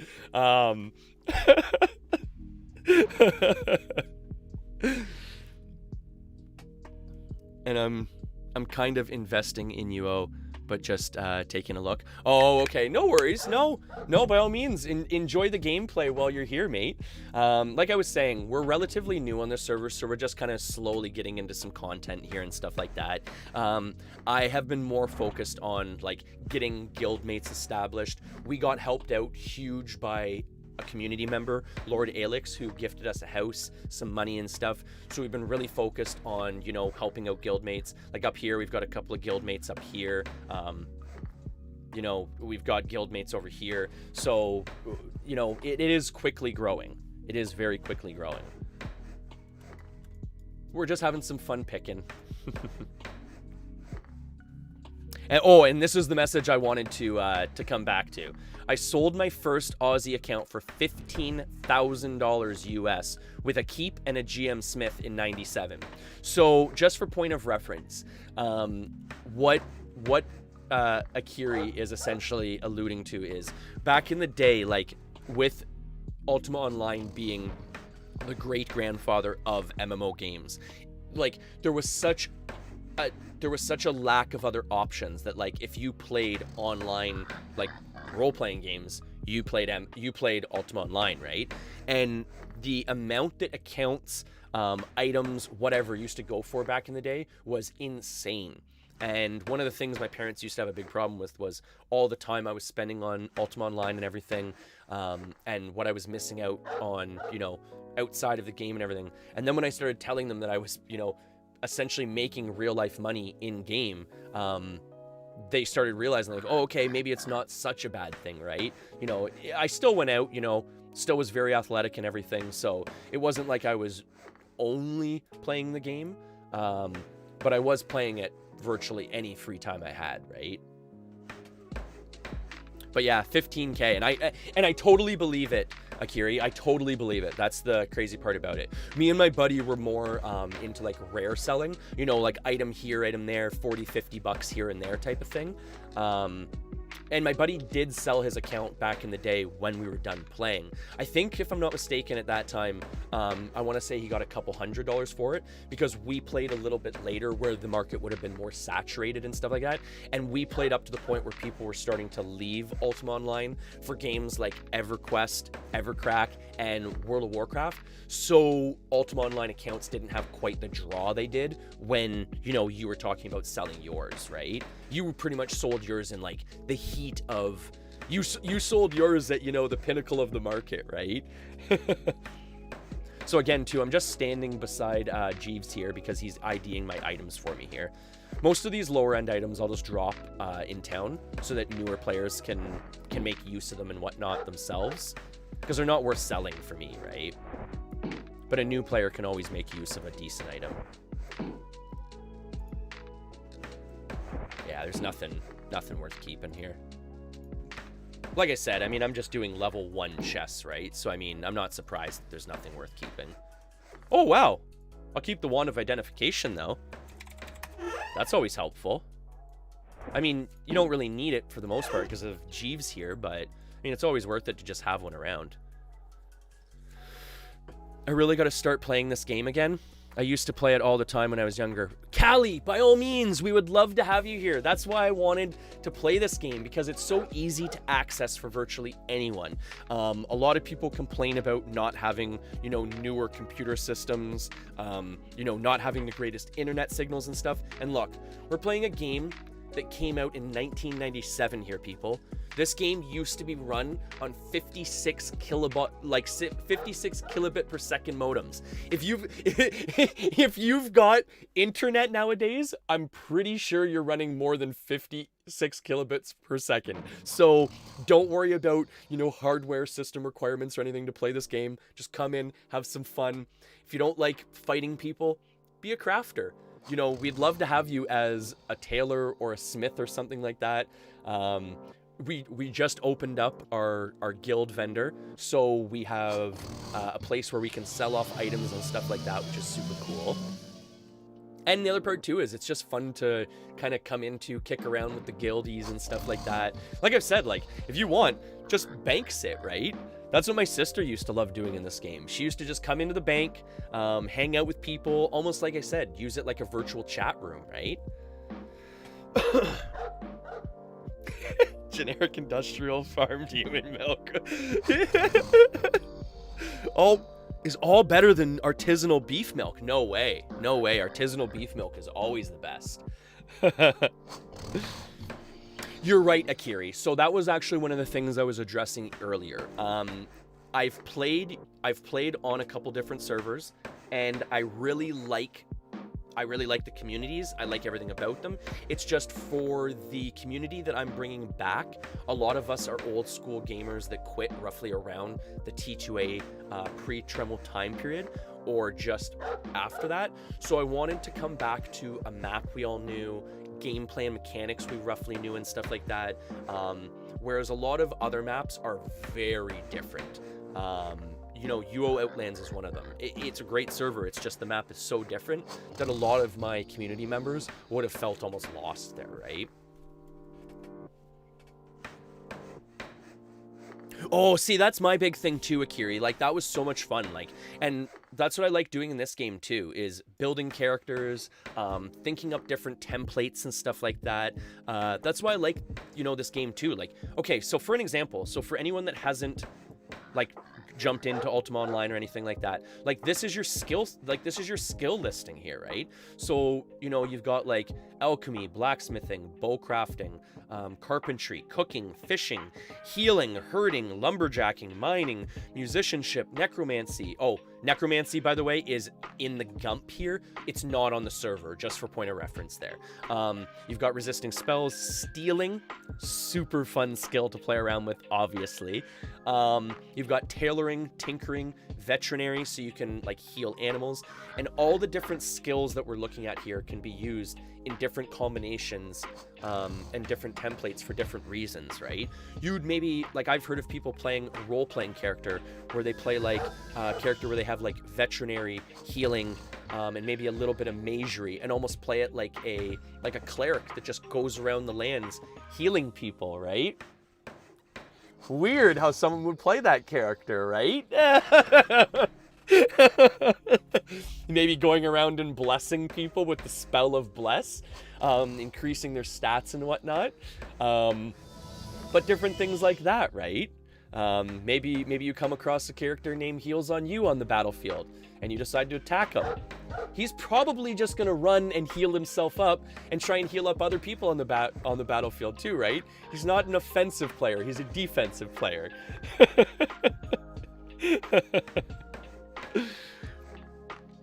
Well, see, that's the other part too. Like we were talking, Akiri, that's the great thing about this game. Like, you have a Raspberry Pi, hook up a mouse and keyboard, bam, you're laughing. You're running it on probably 4 times the hardware that this game used to be run on when it was released, right? So have fun on whatever system you can run it on. You can run it on a phone, a tablet. Full disclaimer, it's kind of crummy on the phone and the tablet just because it's hard to control without a mouse and a keyboard. But on those notes, it's available, right? So that's why I really like this game. And yeah, like I was saying, it's cool, all the different skills you can use, the different ways you can play the game, and the freedom of choice too, right? Like, if I wanted to, like, for an example, and I'm not going to do it, but for an example, these people are sitting in town here. If I wanted to, I could summon a demon, and I could bring it into town, and I could start attacking people in town, because that's my freedom of choice. But on that side note, there's prices to pay, right? Maybe someone yells guards and I get killed, and then people loot my corpse. Maybe someone in town doesn't yell guards and they just take it upon themselves to attack me because of the notoriety system built into the game. It's a really neat game for its time. Oh, and I'm sorry, Callie. Well, by all means, have fun at work again. Load it up, Callie. We'd love to see you in game.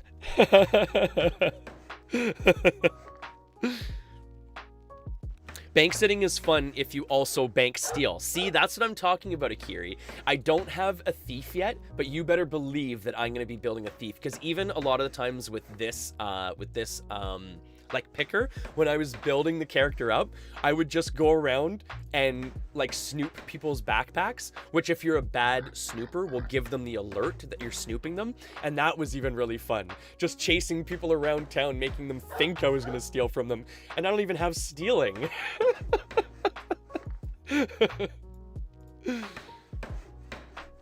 But no, it's so much fun to just kind of, play around on this game. Like I said, you can almost use it like a virtual Second Life, right? It's fun to just kind of to dope around on, right? And also too, just in case I still have you here, Callie, take a healing potion with you again for the day. Make sure you stay healed up throughout the day, throughout all your activities today, everything like that, right?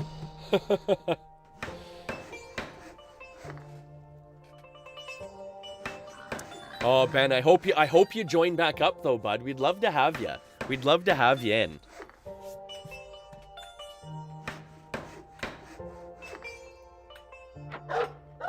And sorry, Cluck, you mean me? Oh, I got bank typed over here. Sorry, what do you mean me? Sorry, I think I missed the reference for that. Oh, world's saving. Switch back here. But yeah, no, it's a very accessible game. That's why I kind of chose it for the one of the community games. Oh, which by the way, okay, so just so everyone knows too, I was able to grab Valheim. So that seems to be like the new go-to super hot game. So for anyone that wants to play Valheim sometime, I am really excited to play that game. So let me know if you have Valheim, because that seems like a really fun game too. And I guess if in a lot of ways it would almost be like this too, kind of survival based, kind of almost open world from my understanding.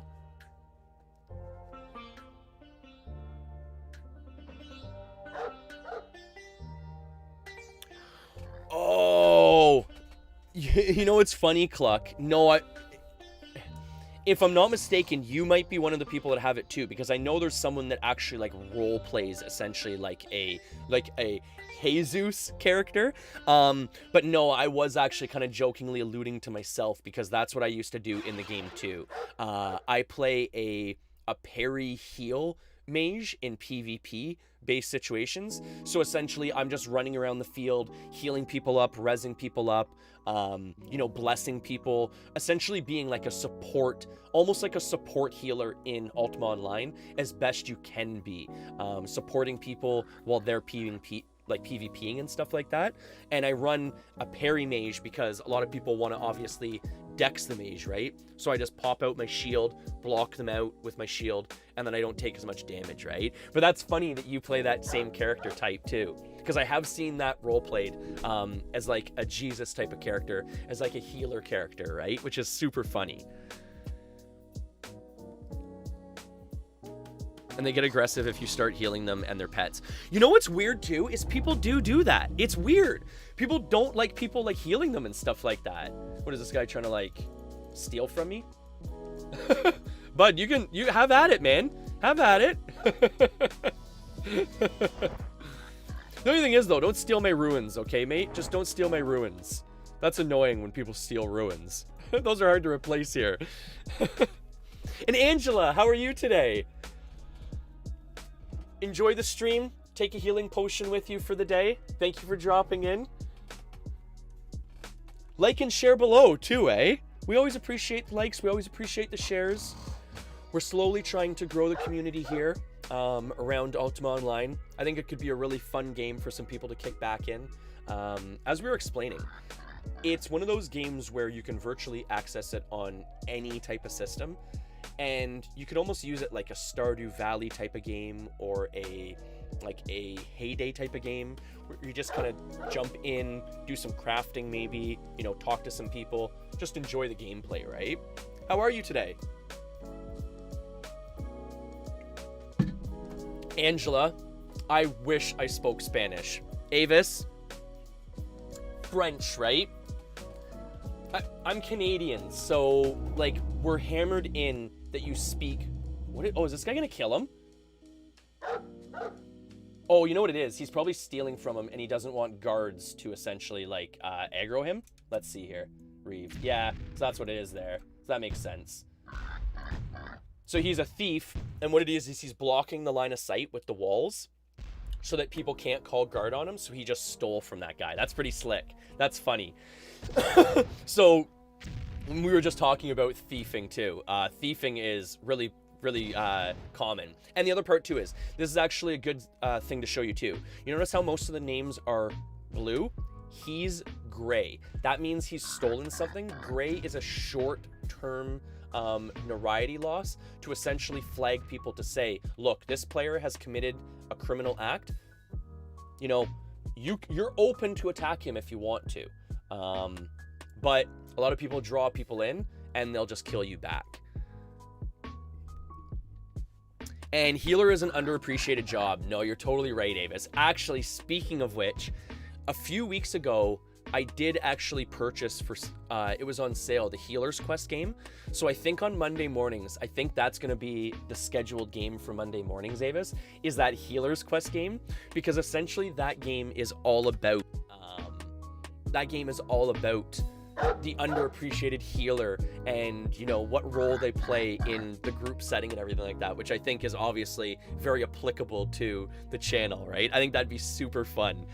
So we'll play some of that. Like I said, we've also got Valheim moving forward, so we're going to be jumping into probably some Valheim content. I am going to be starting some afternoon streams as well, so we would love to have people moving forward jump into the afternoon streams too, which will be coming more often, which were pretty much non-existent before. We'll double up our afternoon streams, right, everyone?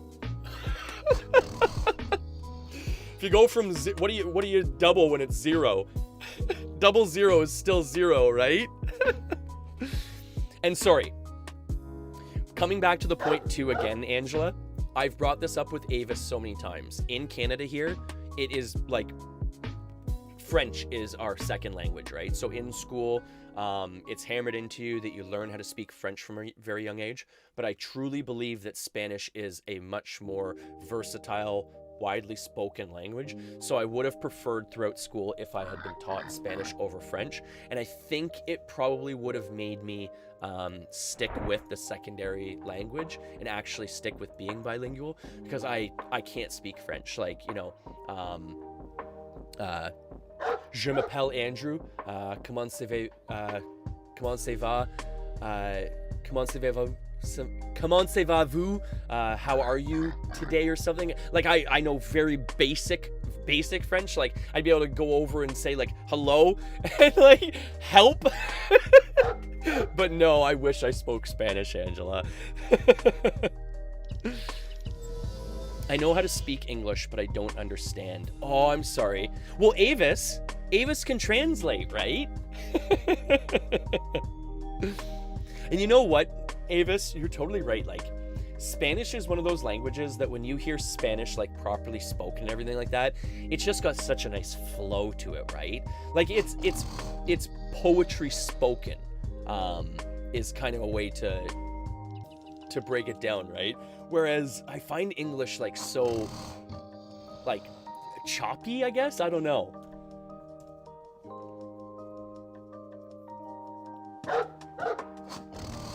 Je ne sais pas French. Yeah, it's true. I can't speak French very well. Oui, baguette. Yeah, that's probably pretty much the extent of it there, right, Avis? I know, like, like, bonjour, and it's always fun to always kind of like joke with people too, like, like, like very basic, right? Like, bonjour, comment ça va? How are you? And then all of a sudden they're like, 40 sentences deep, before you have time to even say like, I'm sorry, what I just said was the extent of my entire French knowledge. I'm done.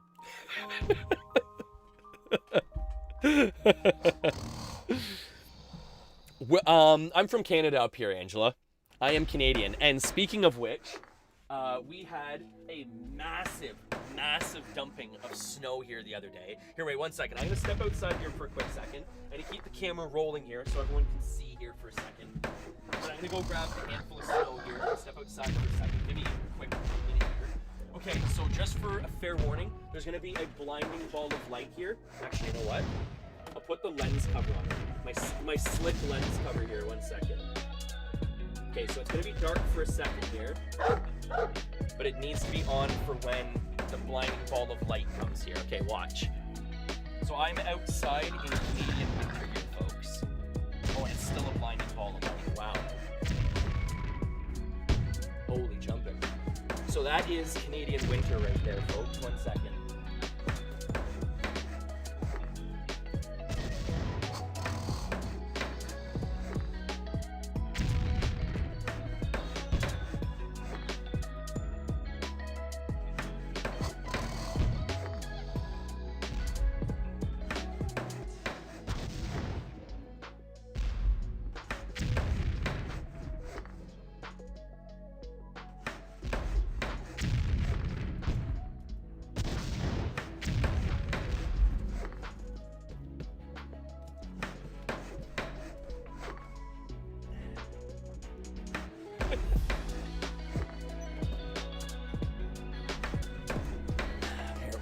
this off. There we go. Don't really need that now. But there you go. That's an actual snowball from right behind us here. I can see I'm the most Canadian person you'll probably ever come across here, Angela. Because on that note, I literally have my ice rink right behind me. I can see my ice rink, like my hockey rink, from my computer desk here. So a lot of the times when I'm done streaming, I'll go out for a quick skate, a quick little boot. I go for a quick little boot on the ice there, eh? I go for a little boot on the ice. You know, you take out the hockey sticks and the puck there, eh? And we take out a little bit of the aggression on the ice there, eh?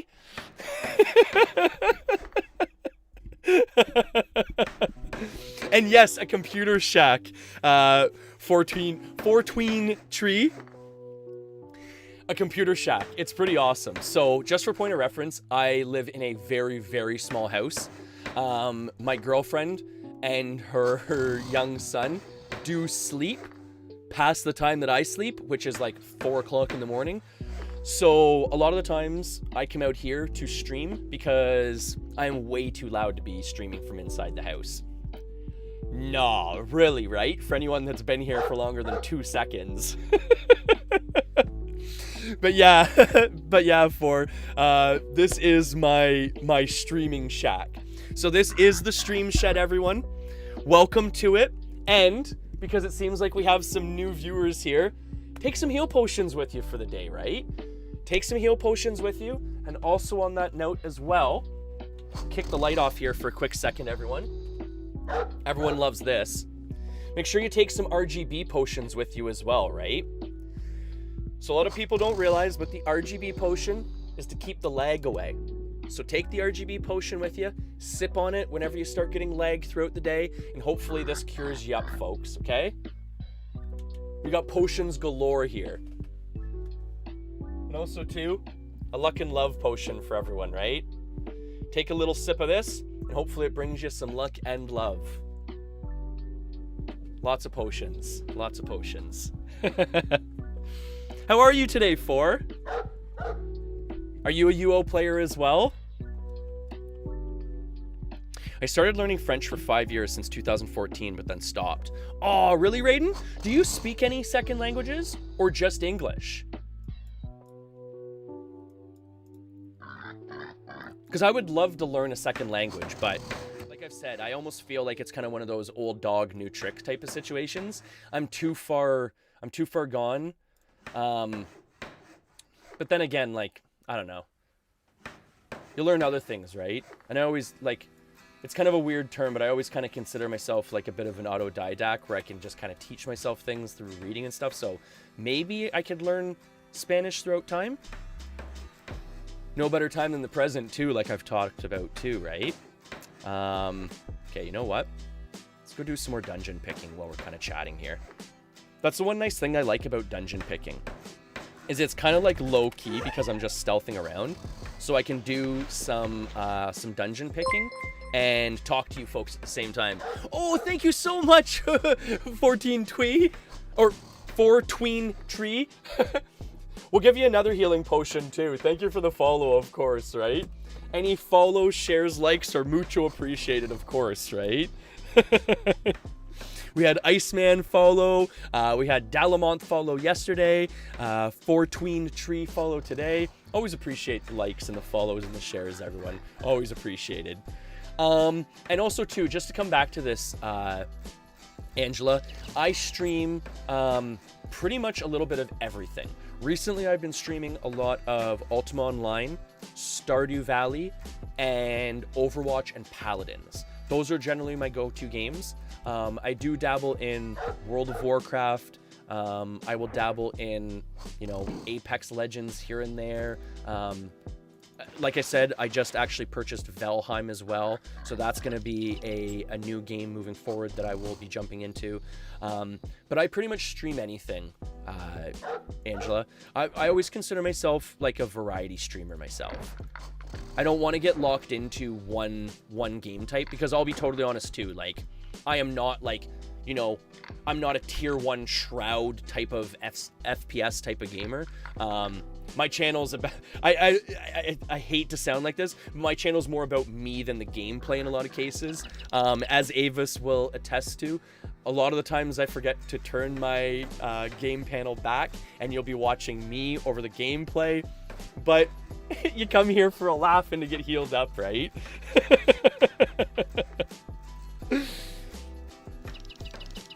Oh, yes, so this is UO Renaissance. So by all means, if you want to join up, folks, we've got a really good community started here based around the game. This is a T2A based server. I know a lot of people play on UO Forever and UO Outlands, which are also really good servers. I just decided to come here because the player base was really super friendly, and bringing a community that used to play or that's new to the game, it was really important to me that the surrounding community in the server was really friendly, and this server is one of the best I've seen. They run public resist events where you can pretty much build up your resist for free, which is one of the most expensive skills in the game to build. And people always hate building it because a lot of PvPers only like to PvP, so they don't have the money to build up a skill like that. So it's really neat on this server that they have events that you can build it up for free, and it's very well tailored. Boop, boop, boop. Oh, you dabble too? What server are you playing on for?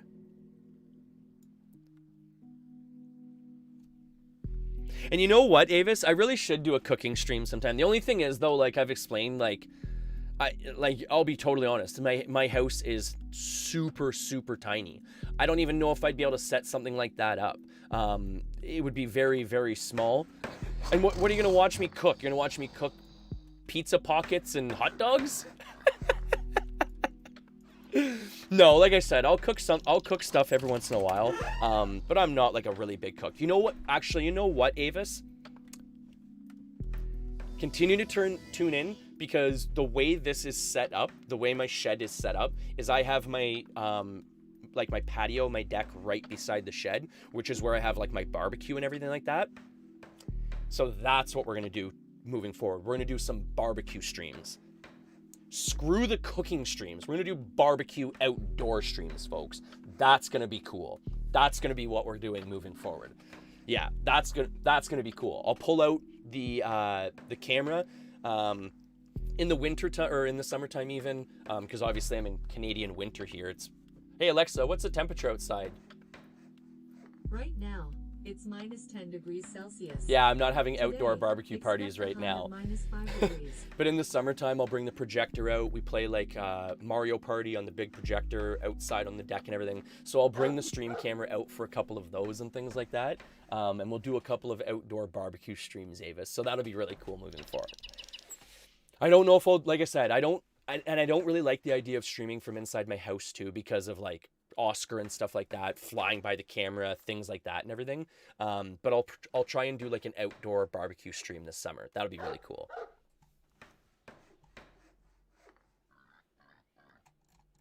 And sorry to come back to this after so much time unholy. For online. Oh, I don't know how to do your online command for this server. If I'm not mistaken, generally we're averaging, I want to say, around 600-700. 1 second here, let me bring it up here. And I will fully admit, I realize that it isn't the biggest community.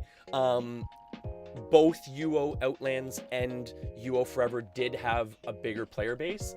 But like I said, for my players coming back, it was really important that the community was really good, and the content kind of made sense to people coming back. So this one's a really good period piece for that. So right now it looks like there is 670, so about 700 people online.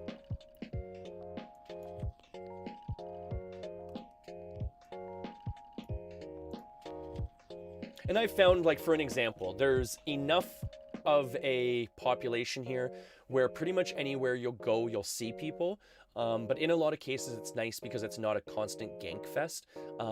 Like say you're in a dungeon and you see a PK, generally it's going to be 1, maybe 2 PKs. It's not like, you know, a group of 5, 6, 7. Like for an example, we're probably one of the bigger groups on the server at this point, with our guild going. Like for an example, like we got Yamaha over here, Niffy, we've got like myself in the guild.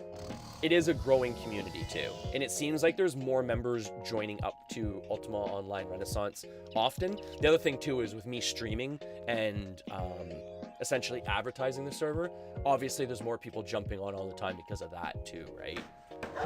Like we're past, like put it this way, since I've started streaming just like about a week or 2 ago, we've already hit like over double digits with people just joining based on like, oh hey, like, you know, Heels, you know, I've seen this game, like that's really cool that you play this, like I'll join up.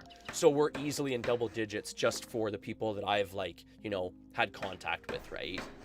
And that have actually told me they're joining too. So it's quickly growing, guys. So, I mean, if you want, and the other part too is, I mean, if you play on Outlands or Forever and you just want like a second character somewhere, maybe you don't have someone to join up with or content to do there, build a character here. I mean, that's the great thing about this game too, is it's easy enough to build a character nowadays to play with. And if we're doing something, join up here, you're doing something over there, play there too, right? And on that note too, we've got enough of a player base here where like if you need skills built up, if you need money to, you know, to build up magery or something like that, we can pool together funds or whatever. If you need a house to macro in, we've got that. Even if you need a house to place, we've got money to kind of spare, right? So by all means, if you want to join into the game, we'd love to have you, right? Okay, so what screen are you on, Raiden? I'm famous, Conan says. We're all famous here.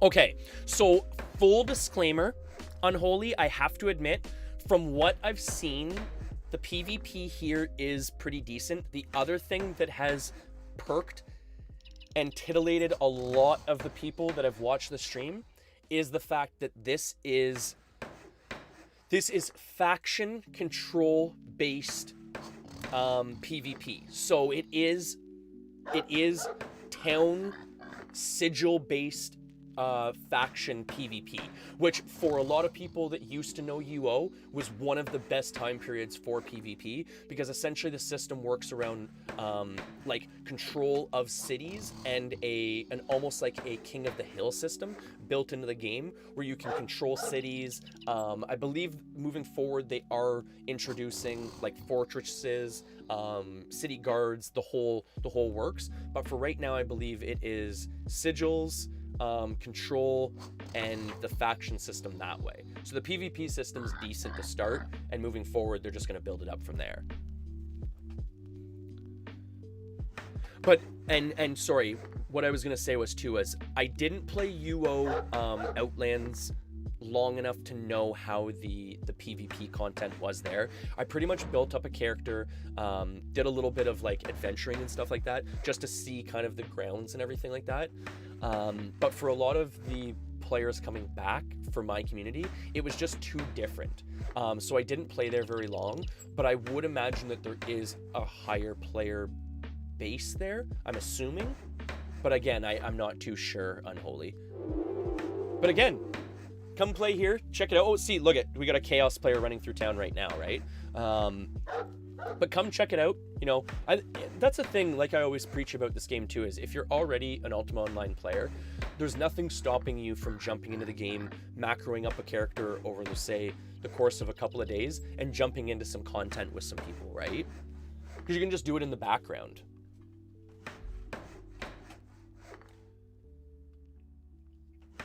Okay, so Raiden, are you looking at the like this launcher here, or are you looking at like the actual login screen where like you put in your, here, wait, I'll I'll load up another instance here. Like, are you looking at this screen here, or are you looking at the actual launcher screen? Like this one here? Oh yeah, so Outlands average is 1.5K online players average. So Reluge, that's what I figured too. Like I was saying, full disclaimer, I don't think the population is quite as vast on Renaissance as it is on Outlands or on UO Forever. But that, in my opinion, isn't always a bad thing. I mean, I guess if you're a PvPer and always looking for a fight, it could be a bad thing. But like I was saying, spread yourself out, right? Have a character on UO Outlands, have a character on UO Forever, have a character on UO Renaissance, and just rock it where the action is, right? Because that's the other thing too. For anyone that wants to, by all means, you can join our Discord server, and then that way, if you're ever wondering about kind of where the action is, if people are, jumping into some PvP content, you could join the Discord server, talk to a couple of the people, see where the action is, right?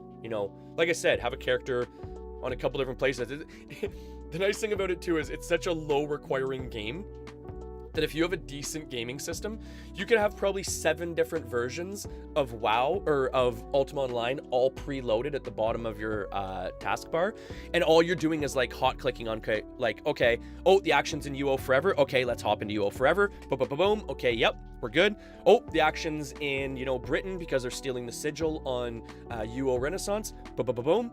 Log into UO Renaissance, your character's already in town. You could just pretty much multi-client tabs, right?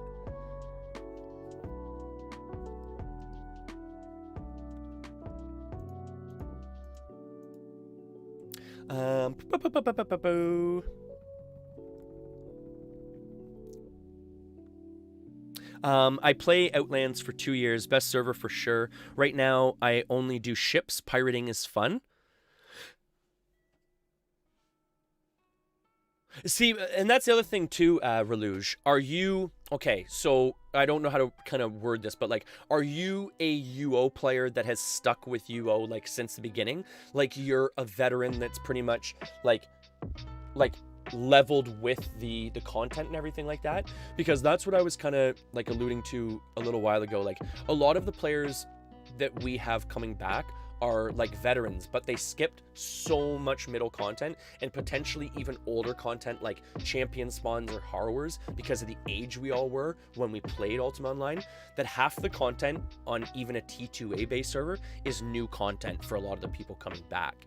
And Outlands, for me anyways, was a little bit daunting because even for someone like me who I probably stopped playing around 2009, 2010 roughly, maybe a little bit, maybe a few years before that. But jumping out at around that time period and then jumping in now, when I jumped into Outlands, it was like, okay, whoa, like where do I go? What do I do? And for a lot of the players coming back, I wanted like that very nostalgic feel. And Outlands, because of the map setup, and again, nothing against it, I don't ever want to put down the server because I think it's awesome. It just didn't have that same old school feel for us, right? Because the map is totally different on that server. Okay, you're on the login screen. Okay, so what you do now is, Raiden, is you literally, and make sure you write them down, is you choose your account name and then your password. And whatever you make your account name and password and log in as, those are going to be auto-generated. So that's why I say, as soon as you create them, make sure you write them down. There is a way to set up a registration in the game to recover them, but sometimes it doesn't work very well. So just make sure you write down your password and your login. And you can make up to 3 accounts per IP, so, or per like person. So make 3 accounts. See, and that's the other thing too, right? Like, there is so much custom content there, right? And don't get me wrong, I played on Angel Island in the late 2000s, like I was saying, probably around 2005, 2005 to 2009 range, and I played on Angel Island, which had a lot of custom content, but still had the T2A feel because of the map setting and everything like that. So don't get me wrong, I'm not opposed to custom content. It's just, like I said, for the player base coming back, for the community and everything like that, I just felt a little bit more comfortable myself too, being able to help people coming back to UO Renaissance. Whereas if I was playing on Outlands, I wouldn't even know what to do with half the content myself. Whereas if someone has a question about anything in UO Renaissance, I can at least help them through the process, right?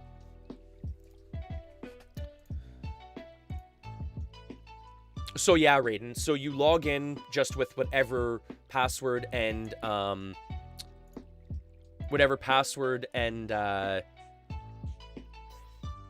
account name you've chosen. And then from there, you would essentially, here, wait 1 second. I'll show you the next process there. You essentially log in, and then you're going to see your character creation screens, right? And I'll show you that. 1 second.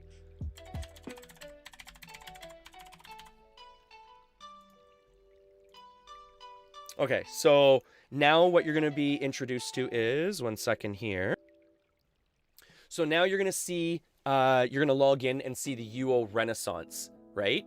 Then you're just going to click on either this globe here or the green button, which is going to advance you through this page, because this is the server, right? There's only one option because you're using the UO Renaissance launcher.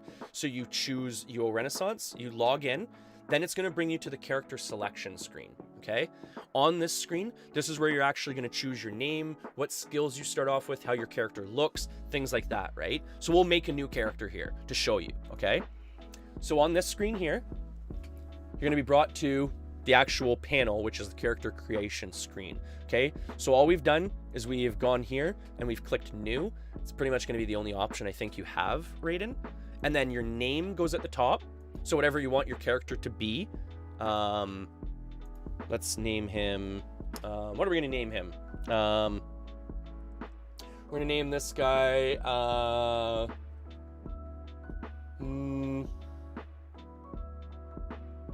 this one is going to be, I need a fisher name. What can we name a fisherman? We're going to make this guy our fisherman here. What can we name a fisherman? I played when I was a kid around 2000, 2004, came back in 2019. Oh, okay. So I guess you jumped out roughly around the time that I was playing it, and then are jumping back in now too.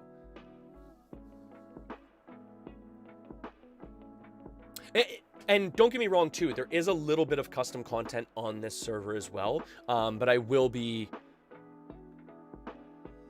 Like, it's not as much content as the other servers, obviously, is what I'm getting at. Like, UO Outlands and UO Forever have way more custom content than UO Renaissance. So if that is something you're interested in, you know, check those servers out. This one is very, very, like, it's a very well done period piece. That's why I like it personally.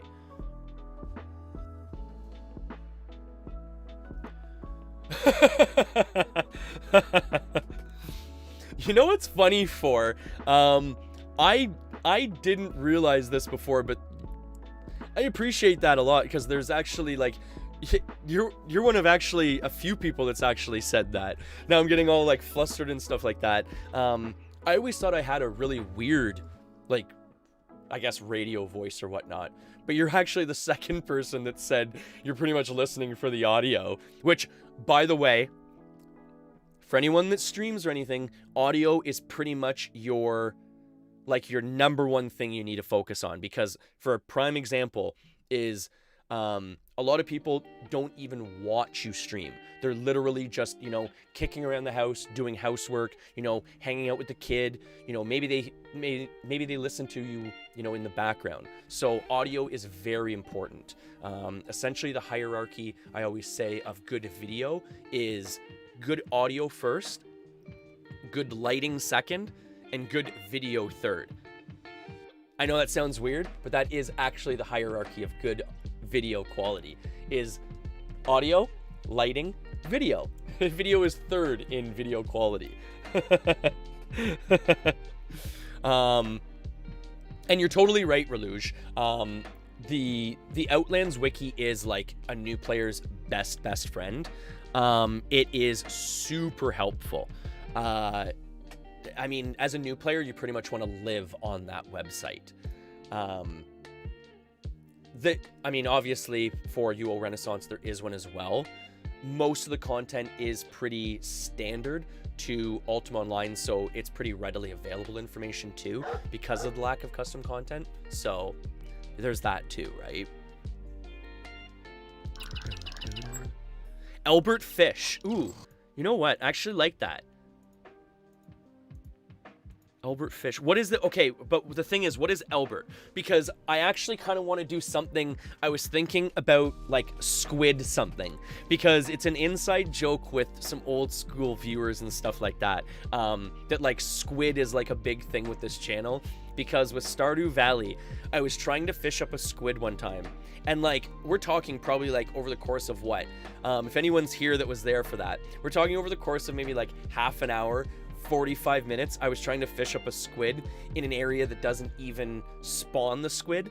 And like the whole time chat's like, you're fishing in the wrong spot, you're fishing in the wrong spot. And meanwhile, I'm just going to town fishing, just ignoring chat and everything. So it's kind of like this running joke of squid.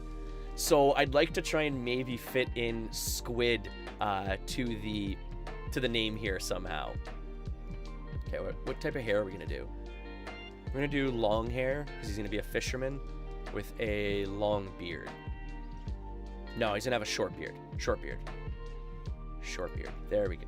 Wait. No, we want short beard. There we go. Okay. Oh, and we want long hair though. Yeah, we want long hair, short beard. And we're gonna make it dark brown, shirt color. It's pretty much always going to be like the Nox green, because that's pretty much our guild colors. And Raiden, usually it should only take a couple of quick seconds to log into the server. So if, like, are you on, like, this character creation screen now? Or did you already create your character? Yeah, I used to choose streams based on the background music. Well, that's one of the things too, right? I do try and like diversify my music playlists and stuff like that. Usually if I'm playing something like Ultima Online, Stardew Valley, I'll usually play more of like the lo-fi playlist and everything. If I'm streaming like Overwatch, Paladins, something a little bit more upbeat, I'll usually switch to like EDM, you know, like anything like that, right? Your EDM, like synthwave, maybe some hip hop or something like that. But I mean, you have to be careful though, right? You have to be so careful with music and streaming nowadays. Oh, Relouge, thank you so much for the follow. Always appreciate it. We'll make sure that we give you a healing potion here to take with you for the day, right? Make sure you chug a lug on this whenever you feel a little bit down on health. Make sure you stay healed up, right? Because that's the main theme of our stream here. Getting healed up and staying healed up, right? But always appreciate the follow, bud. The squids. Exactly, Avis. See? So Avis knows the inside joke. Okay, so Avis. Also, too, we just posed this question. We're trying to make a Fisher type character, okay? So the Fisher is essentially going to be it's going to be kind of like a roleplay type of character. I've already kind of thought it out. It's going to be a character that fishes, has a bow and arrow, so they can shoot things from on the ship, like in the water, to attack them. And then they're also going to have like a lute or like a musical instrument to be able to pacify the creatures. Because let's be honest, with spending as much time as a fisherman would out at sea by himself, you'd probably learn how to play an instrument or two, right? So we're going to be a bard, fisherman, archer. So we need a name that kind of signifies that, and squids. I know we're trying to ask a lot here. How about Fishupa squid? Ooh, you know what? I like it because it's like fish up a squid, but it's also like a name, kind of like how I came up with like Healzonu. Like, I always thought it was really funny that, like, when you're running around, like, the PvP field in World of Warcraft, like, characters kind of have, like, almost, like, you'd consider them, like, license plate names, where at first glance, you're kind of like, wait, what? Almost like a lot of Twitch handles, right? You're like, wait, what's that name? And then when you start reading it aloud or start breaking down everything, it's like, oh, that makes sense. So, Fish Up a Squid is a really good name, Cluck. Like, that is a really good one, bud. Like, that is A+ name right there. Okay, wait, Raiden, what loading screen are you on? Because maybe what I would suggest is, after, I remember if I'm correct, what I always tell people is try closing down the entire game, like the launcher, the game title, and everything, because sometimes what ends up happening is because you've loaded it, installed it, and then tried to jump right into the game, it didn't actually go through like the update or patch cycle, so you might be stuck pre-patch, where essentially the game is trying to patch, but it hasn't gone through the cycle. So try closing everything down and try restarting the app and see if that works, bud. And maybe that'll help you out there. Do you use delay? I see messages appear way later. Like, do you mean talking delays or whatnot? No, I'm just behind on my chat. No, no, I don't think I have a delay in, though. Though I have to admit, I was having a lot of issues with my audio recently. So maybe, I hate to say this, but maybe I put in a delay by accident almost through some of my audio, like tweaking and stuff like that.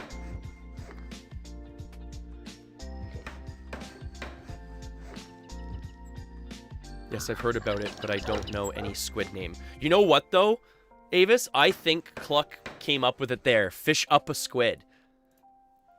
I think that's the name. Fish Up a Squid. Like, let's see this.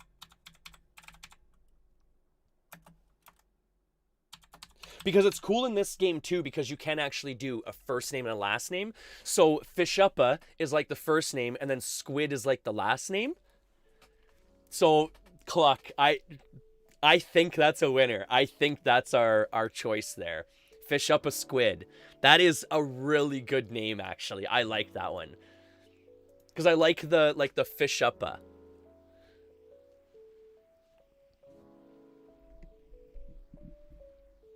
Also, if you're not already doing so, running the app as admin sometimes helps. Okay, Dalamonth, now are you referring to OBS running as administrator, or are you referring to Ultima Online as administrator? Because I do run OBS as administrator. That's one of the hot fixes that was suggested to me.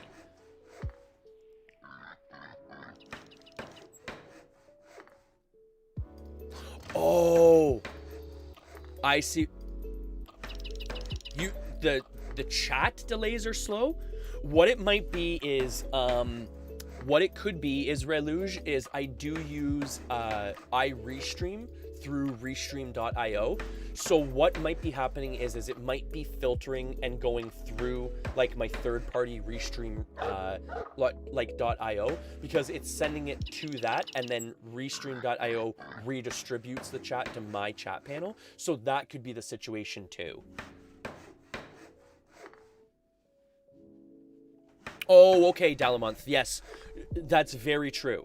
Raiden, if you aren't doing it, run the Razer launcher as an administrator. So wherever your Razer launch or the UO Renaissance launcher is, run that as an administrator. That's a really good point, Dalamonth. Good troubleshooting right there. Okay, so we're gonna do Fish Up a Squid. I think it's decided. Fish Up a Squid is gonna be the character's name.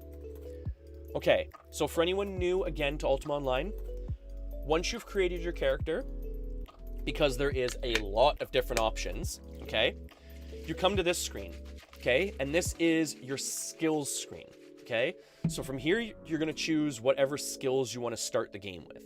You can start the game as an animal tamer, a rogue, a warrior, a blacksmith, a bard, an archer, or a mage. And all of these are pre-built templates, roughly determining and kind of factoring in what you should start with as skills. Personally, I don't usually use those. I usually go to advanced, because with advanced, you can choose any of the skill combinations you want and set the actual skills you start with. My reason behind this is certain skills, for one, are virtually free and only time consuming to build up, so you can macro them in the background very easily. Two, some skills are very expensive to build up, so it's better to start with 50 skill to prevent having to invest more money in building up the skill, right? So it depends on how your character is going to be built. Like for an example, I almost always start with 50 magery, because pretty much every character I build is going to have magery to some capacity, because it's probably the single best skill in the game. And then from there, I'll usually add in whatever other expensive skills are going to be used. So in this case here, I'd probably almost go with archery. Like, wait, what was my template again? I think I had it written down in here. I forget where I had it written down though.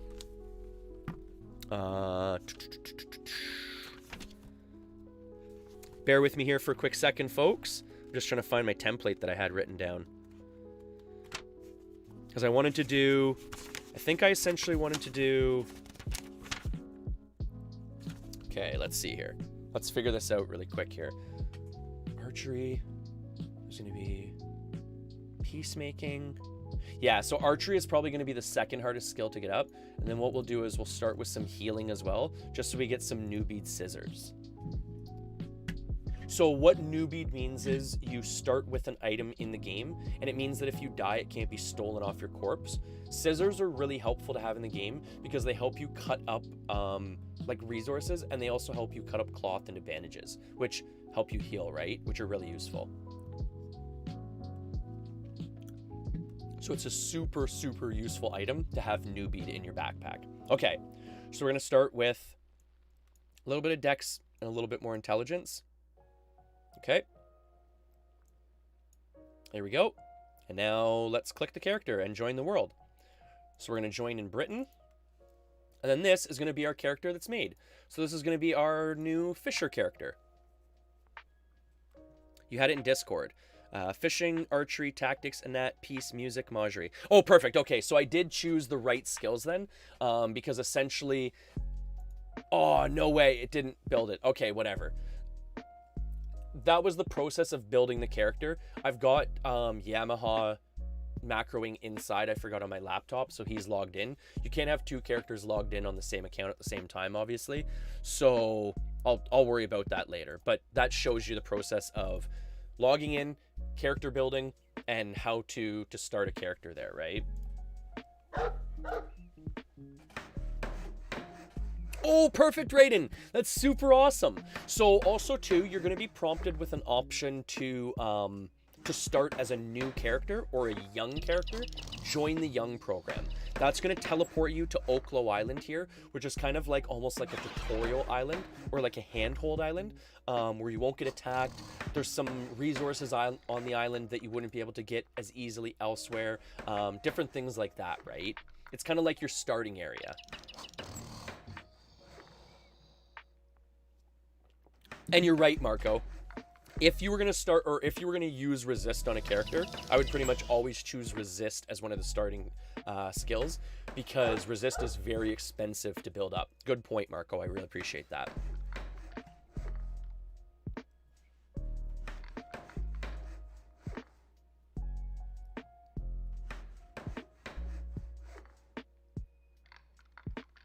We don't have slow mode activated for chat, but I can't check if you have a stream delay.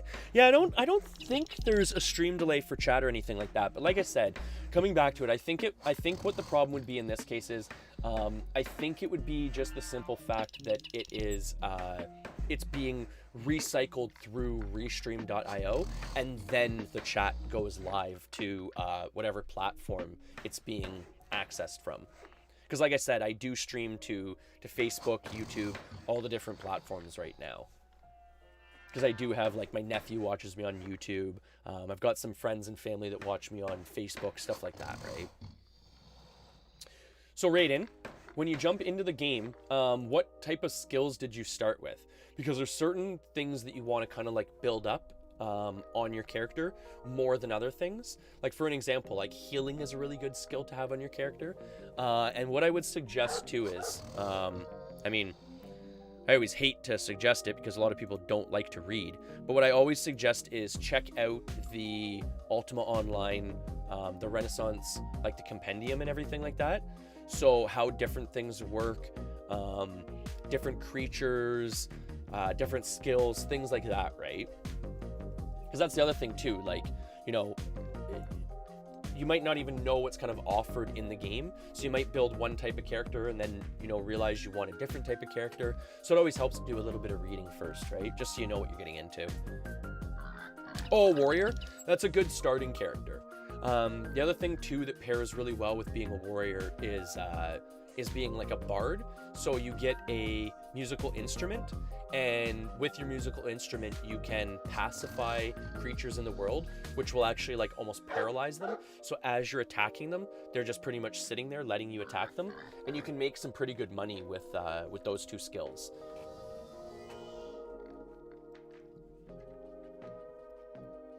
Yeah, the fishing, archery, tactics, and that peace, music, magery.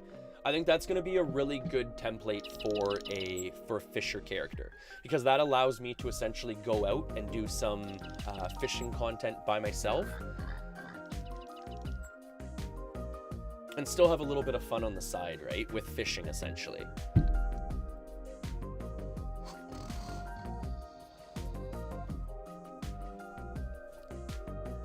What I think I might do too is, though, I might, I was thinking about it, I might, as weird as it sounds, I might drop tactics for, like, healing. Because it's not like I'm going to be, it's not like I'm going to be in any rush to kill the creatures out at sea, but I do need to stay alive, right? There wouldn't be too many things worse than dying out at sea. Become part of a sea shanty, right? Okay, so, on this note here too, I'm going to do a little bit of dungeon picking here. So, oh, that's one thing we had to do. We had to get some more, reagents.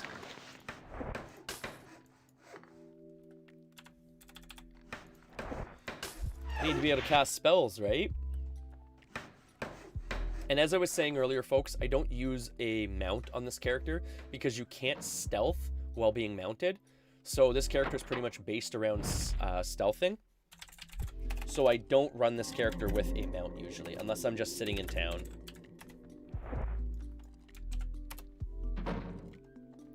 Alright, so we got some black pearl.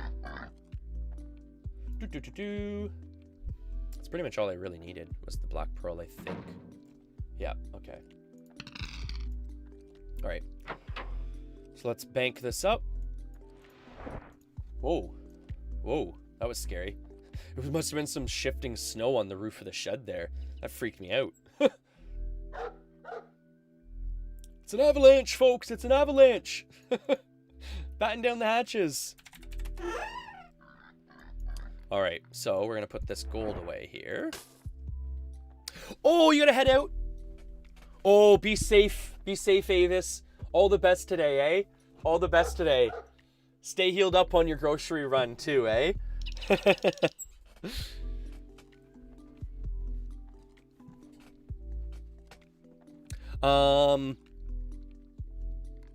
There's no pirate guild who will sink you? I'll be honest, maybe there is. Your guess is as good as mine, Reluge. I'm not too sure how deep the seafaring goes regarding having to protect myself against like opposing boats. There could be like pirates out on the sea that essentially are AI controlled pirates. You could be right. I'll be honest, I'm not really too sure, Reluge. I don't think they have that system in place. Because I have played with that system before, but I don't think the server has that, because it wouldn't be a period piece. I know they have like MIBs and stuff like that and everything, but I don't think they have a pirate guild system built in. So I'm gonna go to the Oklo Ruin Library. Might as well throw this back in here for now. I don't want to lose it, right? Boom, boom, boom, boom. And you can have a mount token for stealther. On this, you can't. Like, you could have an ethereal mount, but with this server, you have to purchase it through platinum, and I don't have enough. Like, I barely have. Well, I don't have any platinum, and it takes a lot of platinum to get an ethereal mount. So it's not something that I have yet, and we don't have the character, the animal shrink potions or whatnot, because we were actually talking about that earlier.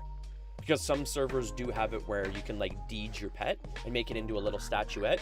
That's not offered on this server.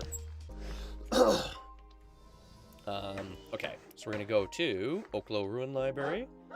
Make sure Magic Reflect is up here. Yep. All right. Still got enough picks. Yep, we got 22. All right, we're good. We'll go do a couple of dungeon chests here. Let's try and build up our lock picking while we're at it, right?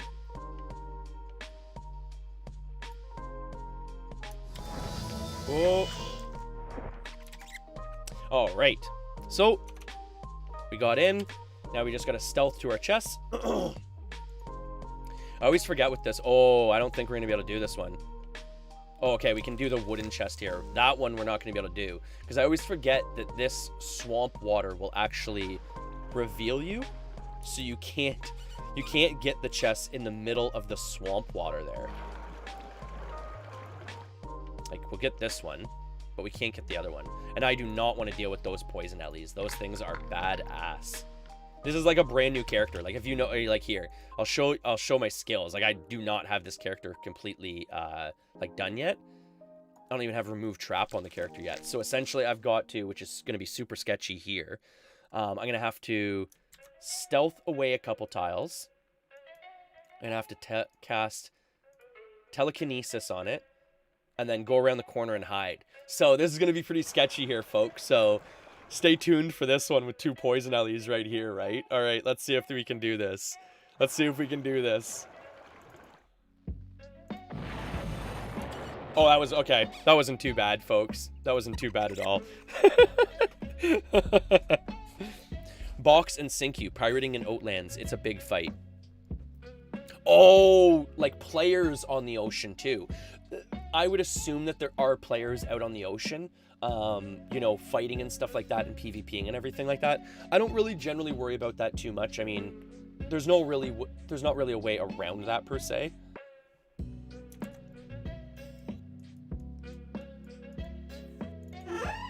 All right, and now we're free to loot here.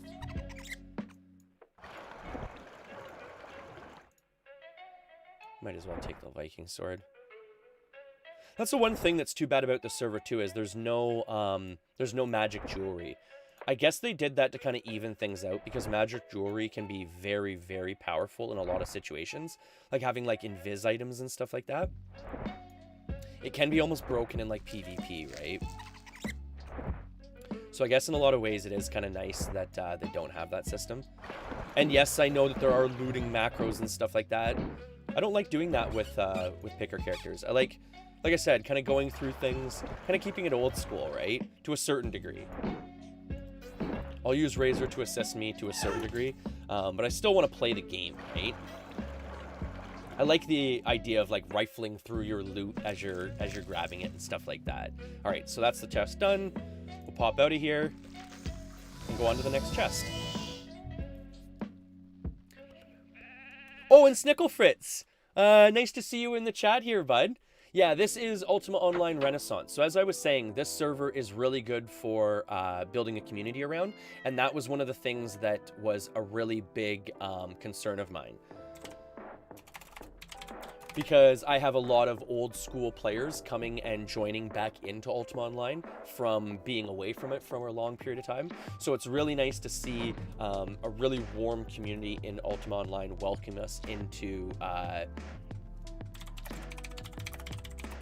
the community here. So that was one of my leading contributions for choosing this server was the player base. It's awesome.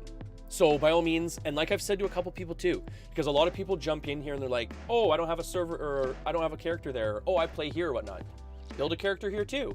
And then as I was saying, as the, you know, as the action jumps around, as the, you know, the events jump around or whatnot, jump from server to server, right? If you're a true like UO player, generally you would have a couple players on a couple different servers, and they're all free to play on. So join up. We can get you started with some loot, with some gear, maybe with a house or something too. So join up and have some fun with us, right? We'd love to have you in the community. Any follows, any likes, any shares are mucho appreciated. So by all means, come in and have some fun with us, right? Have some fun with the deer head, right?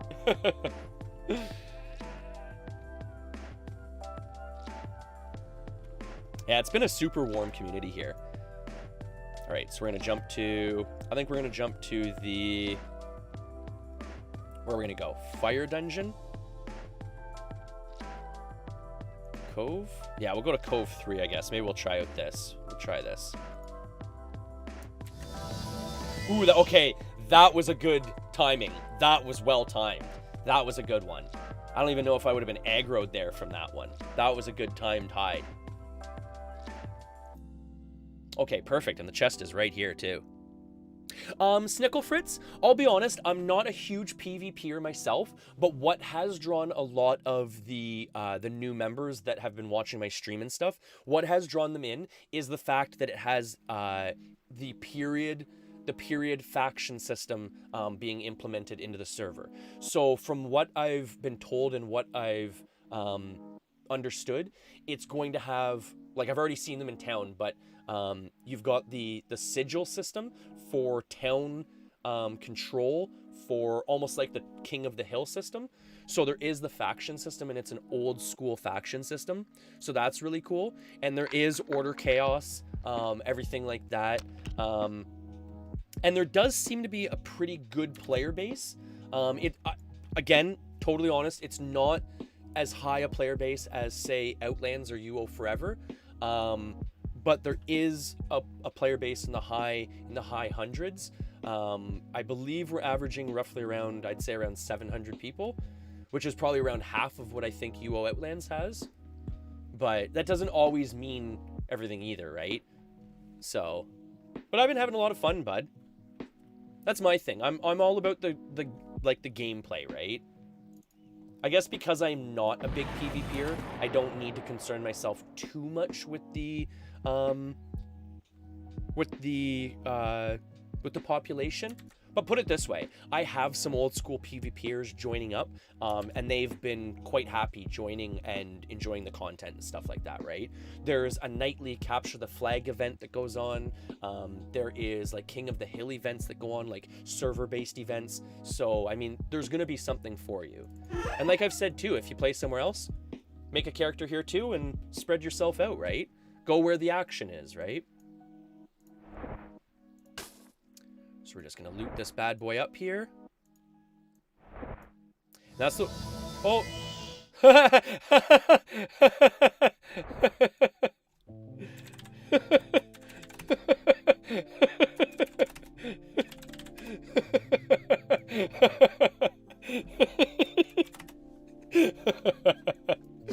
Here we are doing a little bit of picking, and we got a fellow picker dropping in here.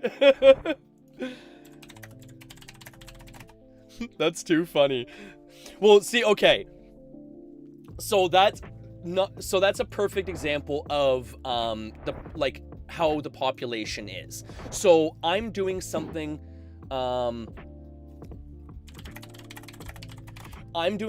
relatively like out of the way and exclusive and stuff like that, and a random person just jumped in beside me, right? So the fact that happens on the server, or the fact that you'll be in, say, Fire Temple, and people do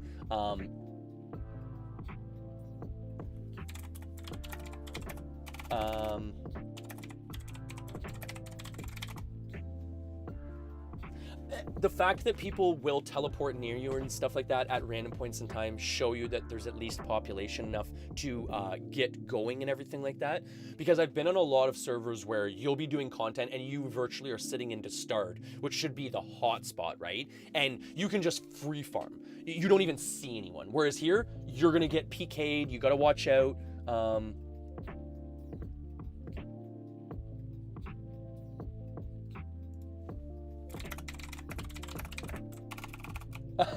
No.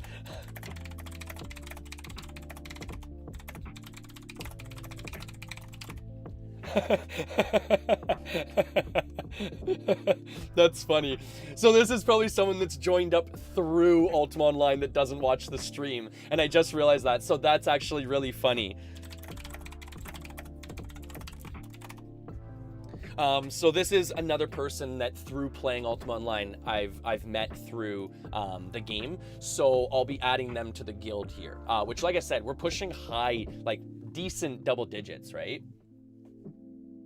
Oh, okay.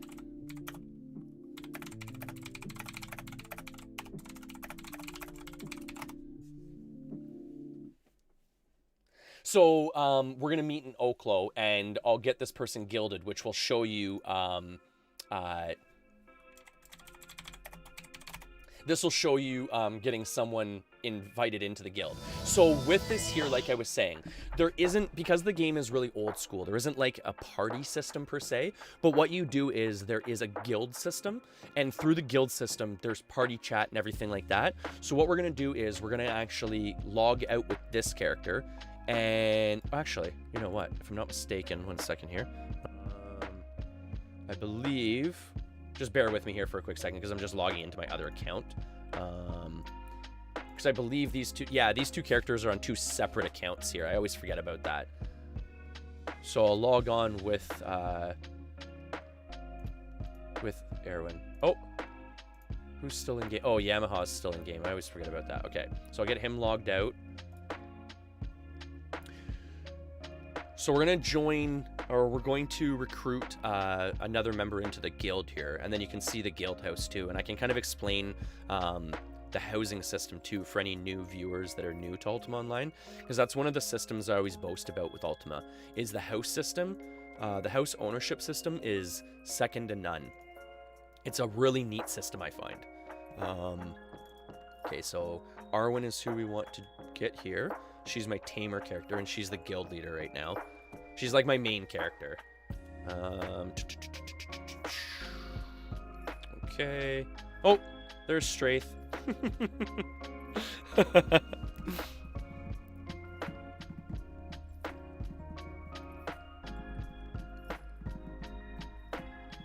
Oh, yeah, for sure, Delamonth. Yeah, for sure. So if anyone wants to meet me in Oklo here. Also too, okay, so I'm really sorry, Raiden, for missing this message earlier. So essentially in the game, Raiden, like you're just like freeform, do kind of, I know it sounds really weird, but it's kind of do what you want. There's so many choices to the game itself that you can virtually do anything. 1 second here, I just gotta, sorry, I'm trying to multitask here, which is not one of my strongest suits when it comes to this stuff here. Where's my house ruin here? There it is. Okay. What you have to do essentially, Raiden, is like to begin the game, essentially it's like if have you ever played Skyrim? Essentially, it's very similar to like a Skyrim type of game. So the more you use a skill, the more your skill is going to go up. So if you want to be a warrior, you want to use your swordsmanship skill. So you want to go out of town and build up swordsmanship by fighting like monsters in the dungeon. And if you give me 2 seconds, what I'll do, Raiden, is I'll show you around town to show you where things are. Give me 2 seconds here and let me just recruit this member here, and then I can get you into the game and like get you like introduced to what you have to do and stuff like that, which again will actually be good for anyone else viewing and that doesn't know how to play and stuff like that, right? All right, so we're back in here. So we've just recruited.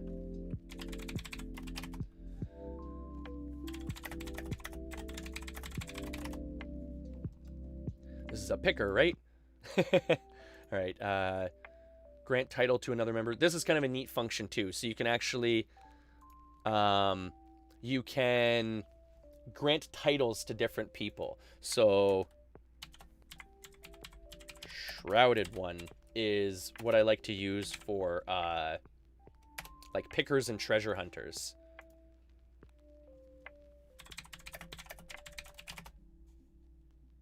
I always try and do like different titles based on character archetypes and stuff. So Shrouded One is what I use for like stealthers, rogue type characters and stuff like that. It doesn't give away the type of character it is, but it alludes to what the character might be participating in, right? Which I've always kind of liked that idea. It's not like I'm going to put like Tamer in the title because I don't like, you know, showing off that like it's a Tamer based character. So that's why I use like Shrouded One. It kind of alludes to the fact that they might be...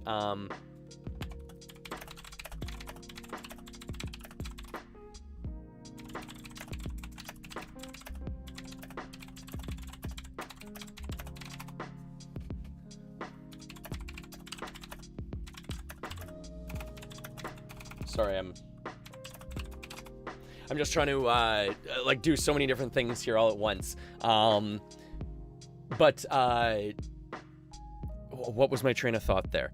Oh, with the titles, I want to like have kind of a hint on what a character type might be, but not outright say it, right?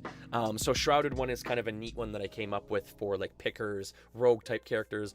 Guardian is what I use for warriors. Warlock or witch is what I use for mages, stuff like that, right? We'll head back to town here, and then we'll help out Raiden here, because I feel really bad for that. Okay, so Raiden, I'm Erwin in town here, so if you want to come to me, what is your character name, bud? Oh, Dalamonth, yeah, for sure. Can you use Q on here? Are there like rare cloth and stuff? Snickle Fritz, yes, there is. To a certain degree. It's not like certain servers where there's like the really wild colors, but for an example, I'm trying to like there are some limited neon colors. Like you've got the, like, for an example, like the neon greens. You've got certain hued cloths and stuff like that. Oh, I'll take those total refresh potions. Sure. Why not, right? Oh, someone else grab them? Nah, someone else can grab them. I don't need them that bad. I've got an Elchi character. But yes, there is hued cloth here. There is like Harrowers and stuff like that. There is like that rare type of stuff. I don't have any because I'm really new. If you notice, I'm a tamer, and I don't even have like a title yet. I haven't even really been out hunting or anything like that yet. I've been focusing on guild recruitment and everything. But oh, CUO on here. Sorry, I didn't realize that was an app or something. I don't know what CUO is, to be honest. Do you mean Classic UO? I'm assuming that's Classic UO. And yes, you can. Like, that's what I'm using right now. Snickle? I'm using the Classic UI. And that's how I've got, like, the counters down here, the unit bar and everything like that, and then, like, the updated menu system. So you can use Classic UO with this server, which was really nice. Yeah, Classic Client. Okay. Yeah, and it's funny, too, because I downloaded the Classic Client, and then after started playing, it was funny. I did my first stream, and I was letterboxed to the top corner, and I was like, that's really weird. I chose the Classic Client, and why is it giving me the Standard Client? I didn't realize it was an option you actually had to manually pick. Like, and I've explained this before, on this screen here, you actually have to go to the options and use the Classic Client, and I wasn't doing that, so here I was in this little tiny letterbox screen. But yes, you can use it. You can use it, Snickle Fritz.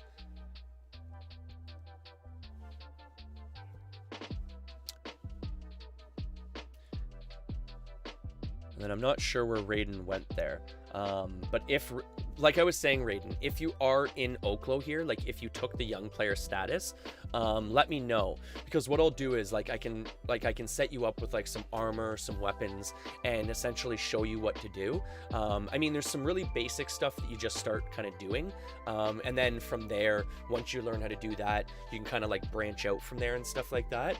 But essentially what you would do is you jump in and just start fighting stuff, right? Like if you chose a warrior character, your character would start with some sort of a weapon skill. So just go out of town and just start, I know it sounds weird, but almost just start guinea pigging. I would probably start on maybe like some like animals, maybe not some like monsters and stuff, and just start, you know, killing stuff, looting them, make sure you get all your loot and everything, and then just continue to do that, right? It's a lot like a World of Warcraft type of game. Like I said, almost like RuneScape, if anyone's played RuneScape. It's very much like that, right?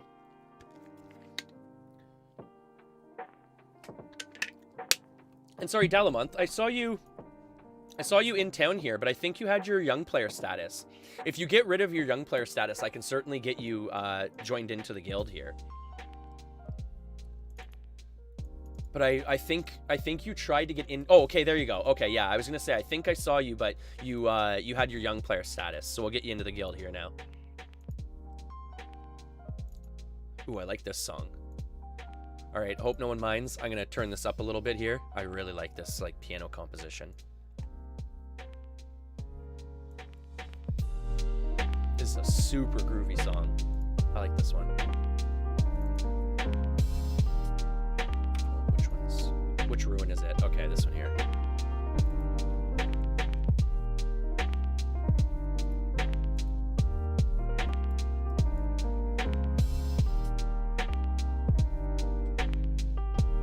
And just for point of reference too, for anyone watching or whatnot, and wants to join up, we have enough money to like buy you a small house, get you a house place. Like we've got like this is my house beside this one too. We've got enough money and houses place where like we've got places for you to macro, build up skill, get you started with like some money and stuff like that, right?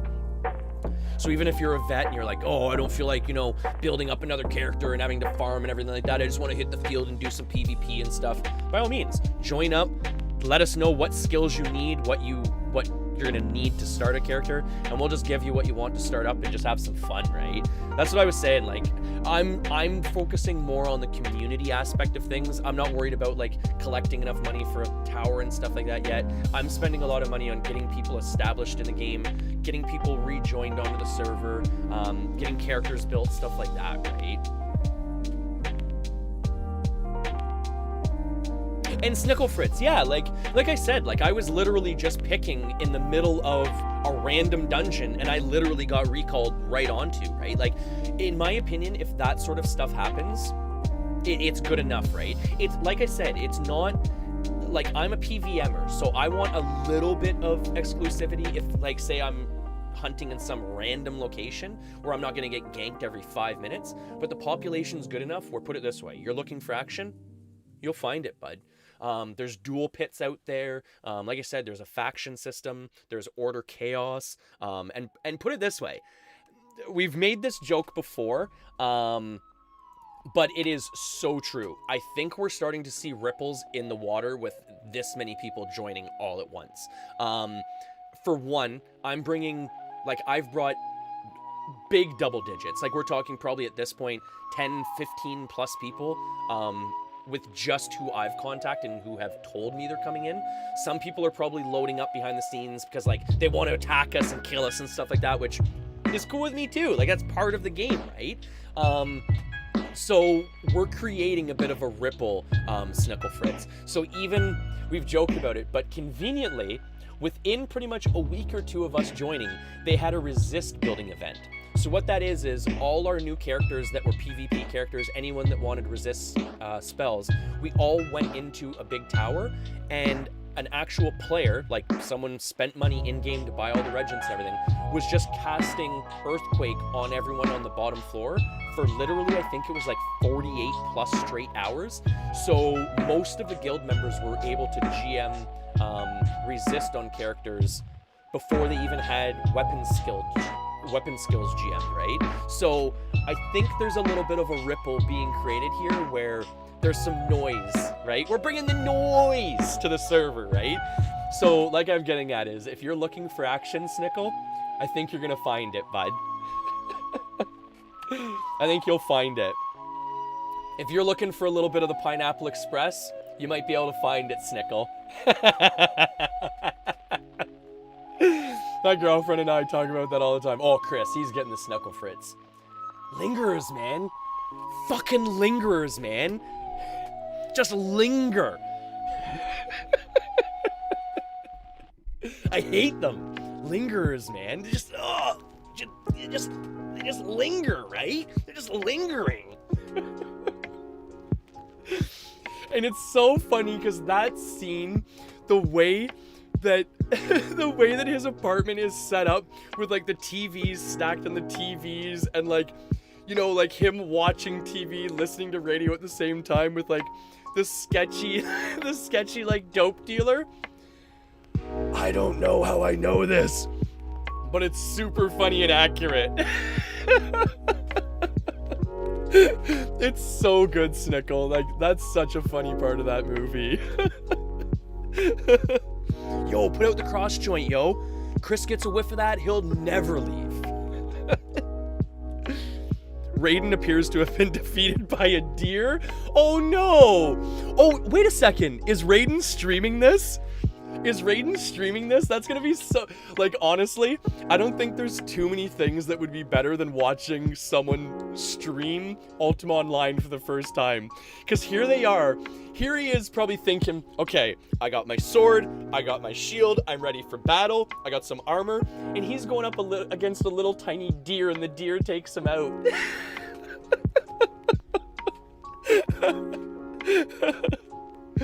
Oh boy, that's too funny. Okay, Raiden, are you still watching the stream here? Like, are you still able to hear me or whatnot? Because I was going to say, if you come into like Oklo, I can at least get you set up with like some starter gear and stuff like that, right? Like, I can give you like swords, whatever weapon type you want to use. I can give you some armor. I can make sure you have like a mount, like a horse and everything to ride, because like these little things make a big difference, right? And even essentially too, like I was saying, like just reading up on how things interact, like perfect example was when I was playing Ultima Online back in the old days. We figured it out. I was roughly around 11, 12 years old, right? So old enough to understand how to play the game, but not old enough to understand how to really utilize all the skills in the game properly, maybe. So for months, my friend and I were running around with just like weapon skills, and I think that's about it. Mainly just weapon skills. And we didn't realize that like healing was a valid part of the game, like using bandages to actually regain life. We would pretty much just use healing potions, right? And they have a really long cooldown. So in the time that you're waiting for a healing potion to come off of cooldown, you're probably going to die in a lot of situations. But coming from a game like Diablo or something where that's all you're really relying on is healing potions, it was different to come into a game like this and have different mechanics. So, you know, just knowing how to utilize the skills as a new player is huge, right? And what works with what is massive. Raiden appears. That is too funny. So also too, for anyone that doesn't know,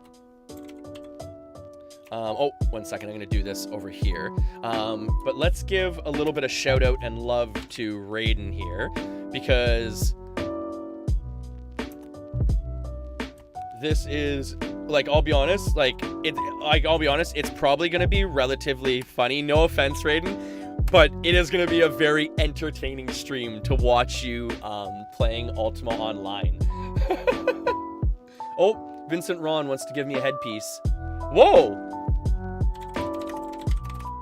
Always appreciate leather armor. I have to admit though, headpieces is like one of the only thing I don't generally wear because they're so ugly. Like, watch this. This has got to be one of the ugliest things in the game. Oh, look at that ugly thing. I don't even know if I can bring myself to wear something like that. It gives you more armor, but I don't care. I'd rather wear my wizard's hat, right?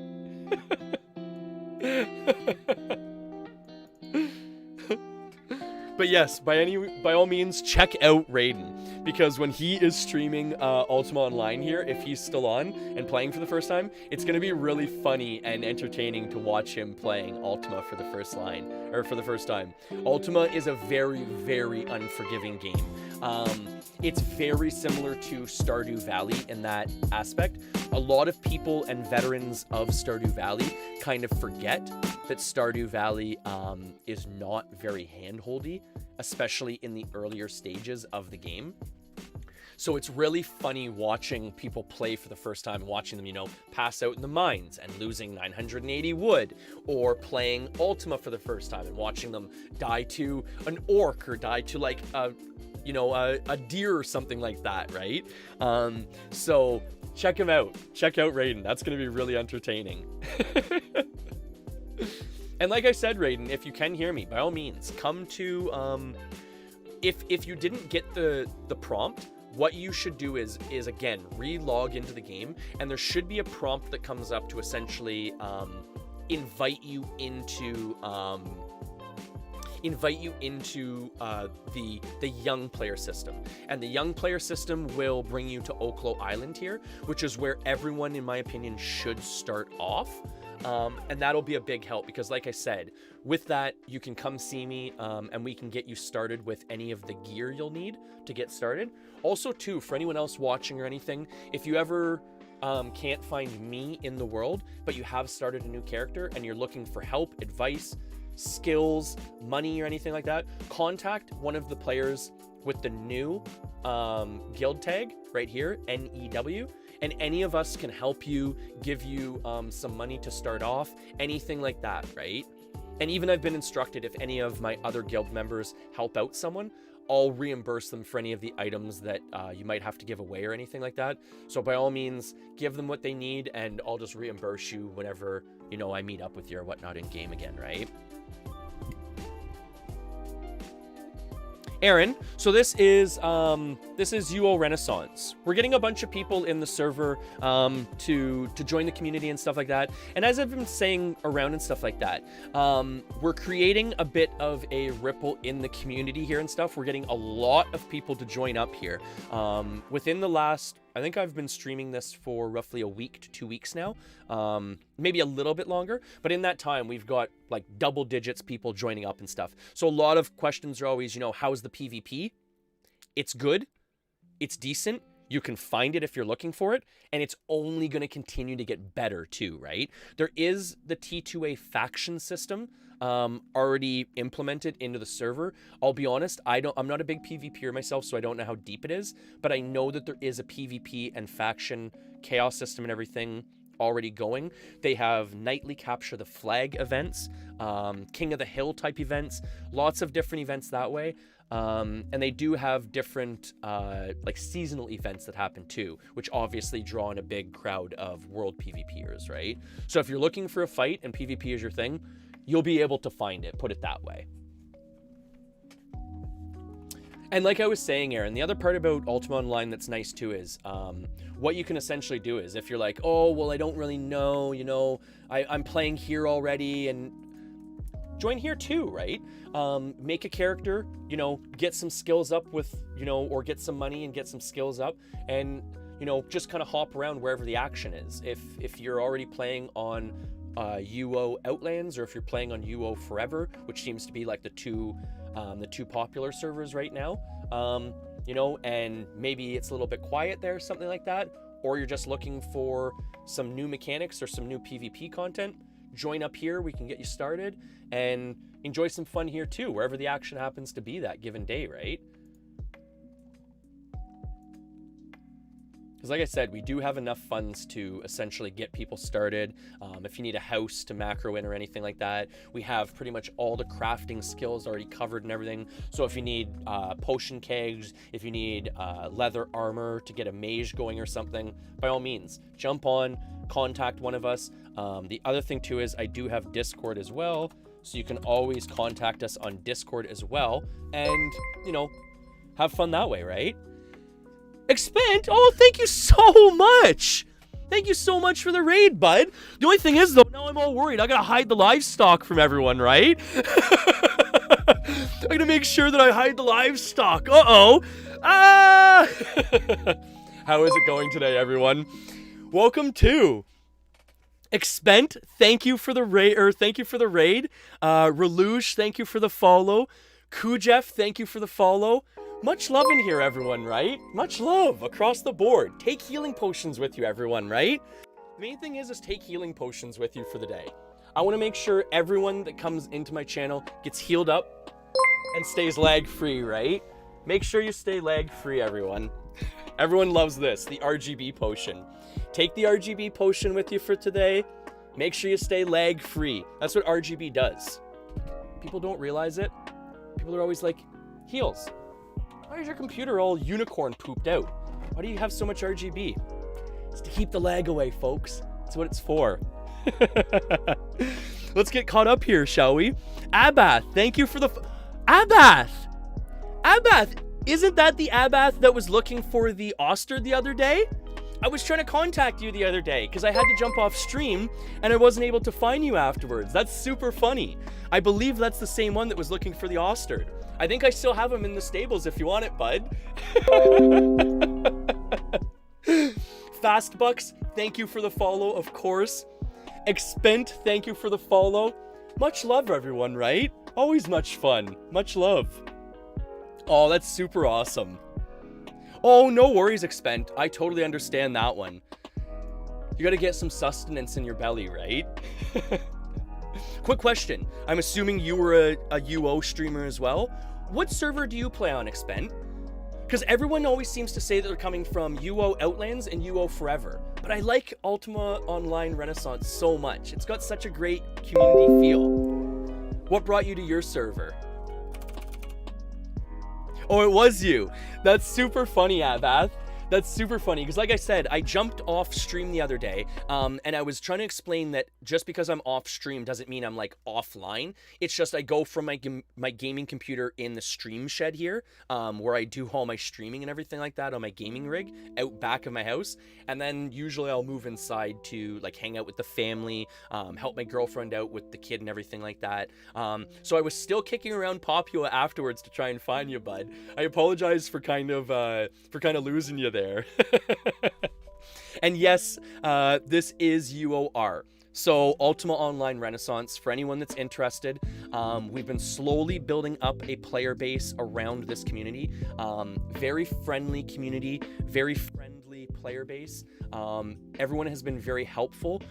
The reason why I like this server too is we've got a lot of older vets that jumped out of Ultima Online probably right around the T2A time period. So with everyone jumping back in potentially and rejoining, it's really nice to jump onto a server that has that time period's feel and mechanics and everything for the most part too, right? But don't get me wrong, there are some really good other servers out there. Just get playing Ultima Online. I always preach, just play Ultima Online. Regardless of how you're playing it, play it, right? I was playing on mobile, so it died. I'm playing a bit today. I might log in a bit. No worries, Abath. No, I remember you trying to explain that if I remember correctly, you were at work and trying to log on through mobile, pretty much just to get the Ostard. So by all means, now that you've followed me and everything like that, like I said, I don't stream a lot in the afternoons and stuff, but if you see me online or anything, message me through Twitch or anything, and a lot of the times I'm online, or even if I'm not online, I'll just pop on and give you the Ostard, like I said, right? Oh no, and don't worry about it. I mean, there's no worries in that case there. Like I said, I was literally just sitting in town doing a bit of macroing and stuff like that. I mean, as you can see, I'm still building up skills and stuff slowly. As it stands, I've been so focused on other players getting joined up and stuff like that, because I know, like, with my knowledge and stuff like that, I can get caught up building characters and everything. So I've been so focused on making sure that, like, I've got money to help new players join up, focused on getting them into the game and getting them established, and then I can always catch up in the content, right?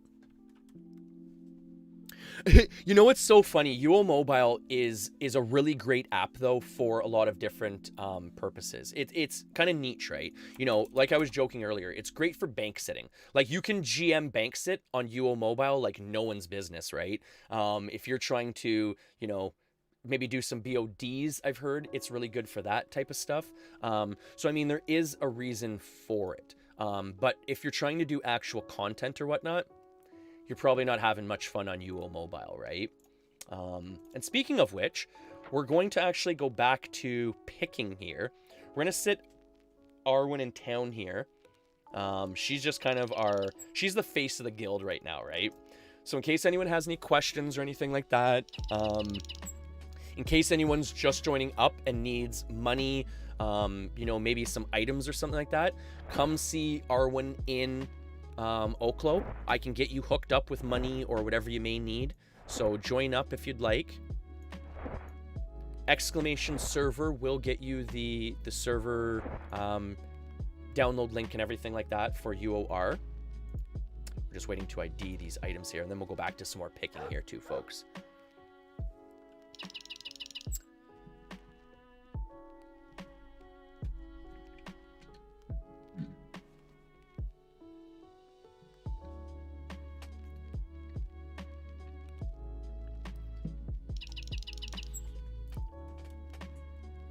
Oh, and that's super awesome too. Like, again, thank you so much for the raid there, Extinct. Always appreciate that, because I am a relatively new like UO streamer,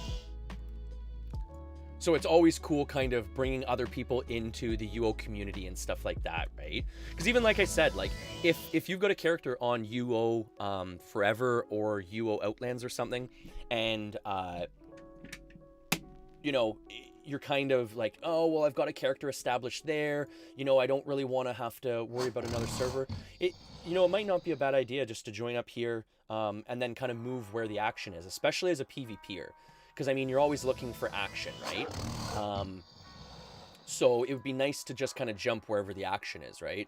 And more or less what I'm getting across with that is if you don't want to have to, say, do a bunch of like farming to get up loot, to be able to, say, macro up your magery or your resist or something like that, come see us. We'll give you some money. We'll get you established in the game.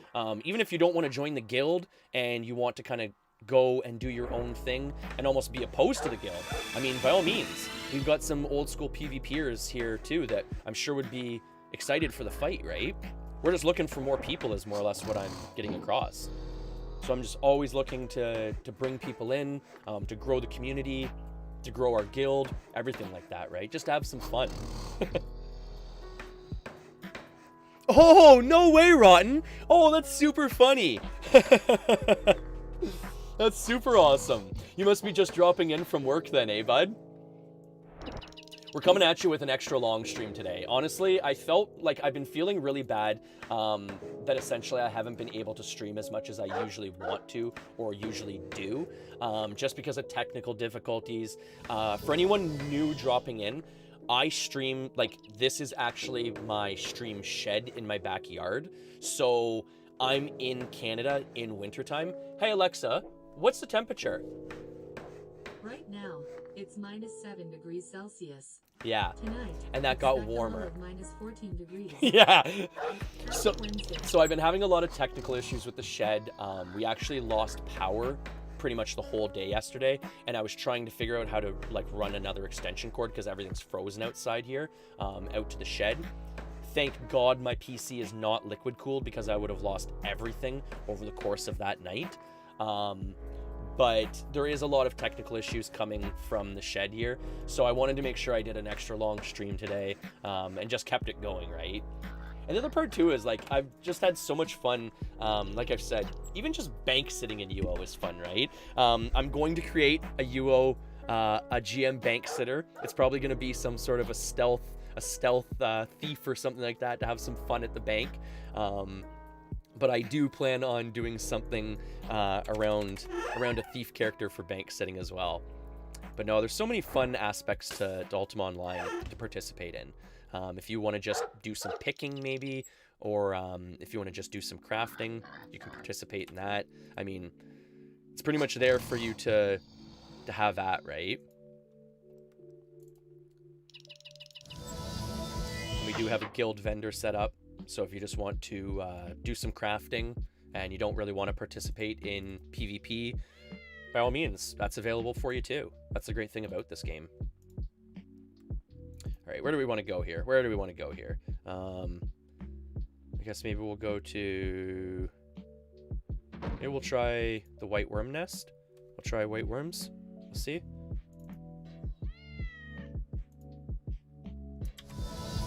Ooh, I'm starting to get a little bit better with the timing on that. So I'm noticing the good timing for hiding after a recall is like after you kind of like do like your spell casting down, when your arms start to come back up, that's kind of when you can hit your hiding macro. So that was actually a really good hide. It's been a little while since I've been like a dungeon picker, so that timing there is crucial, because a lot of the times there'd be a white worm sitting right here, and if I teleport in and get aggroed by him, I can't hide right away, so I might have to run away. So that's actually really good timing. So I'm glad I'm kind of getting better with the timing on that. Because the whole point of dungeon picking, like I'm doing right now, is to stay like stealthy the whole time, right? And that's why if anyone notices that's a veteran, I realize I do not have remove trap right now. I did not build up remove trap, unfortunately, because I was planning on just using this character more as a treasure hunter. But now that I am starting to dungeon pick, I do plan on building up remove trap and detect hidden, so I can stay hidden to remove the trap. Because in a second here, you're gonna watch my newbie butt have to take a couple steps away, walk, and telekinesis this chest open because I don't have remove trap. Oh, you're on lunch right, Meow? So what do you do at work? What are you working on, Meow? Do you just work on boats, Meow, or do you work on like other forms of like teleport, Meow?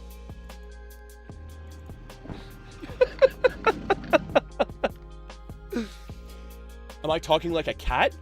What? Do you see me jumping around all nimbly bimbly like? Do you see a saucer of milk sitting in front of me, licking it up all purty like? No, son, you don't.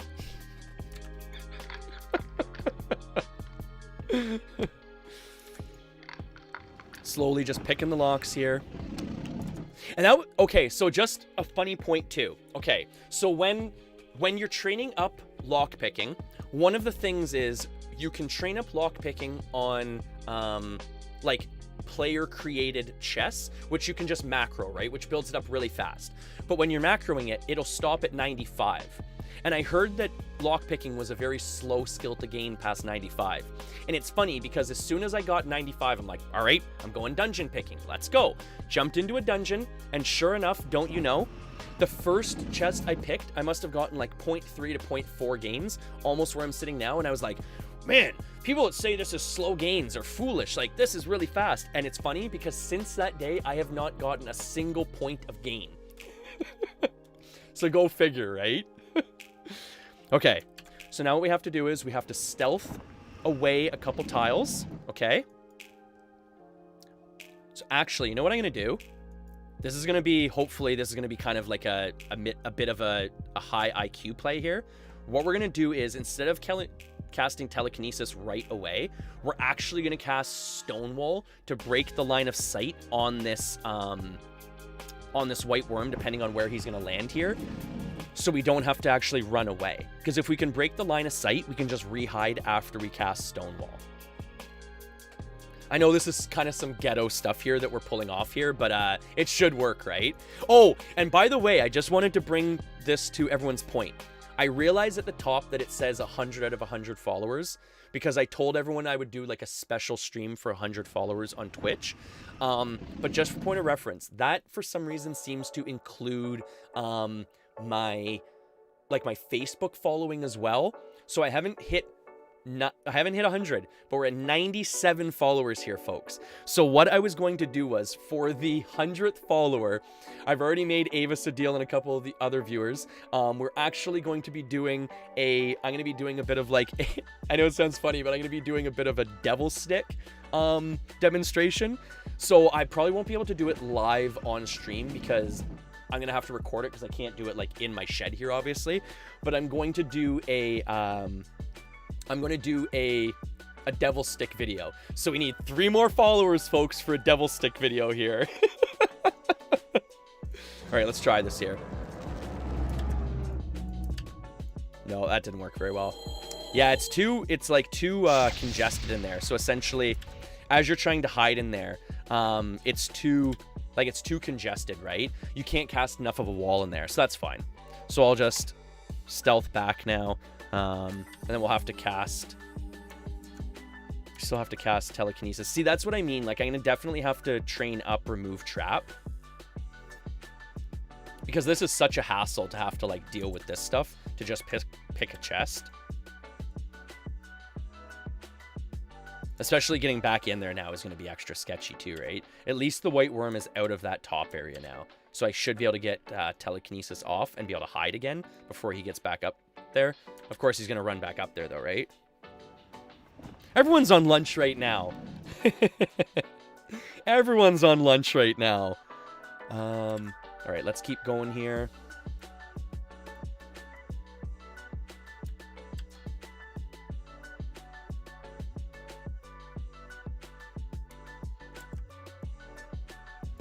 Yeah, I don't know if...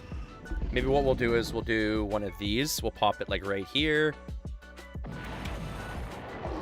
Yeah, and then he's going to attack me there. Oh, he's like right on me too. I'm dead here. Yeah, boom! Boom!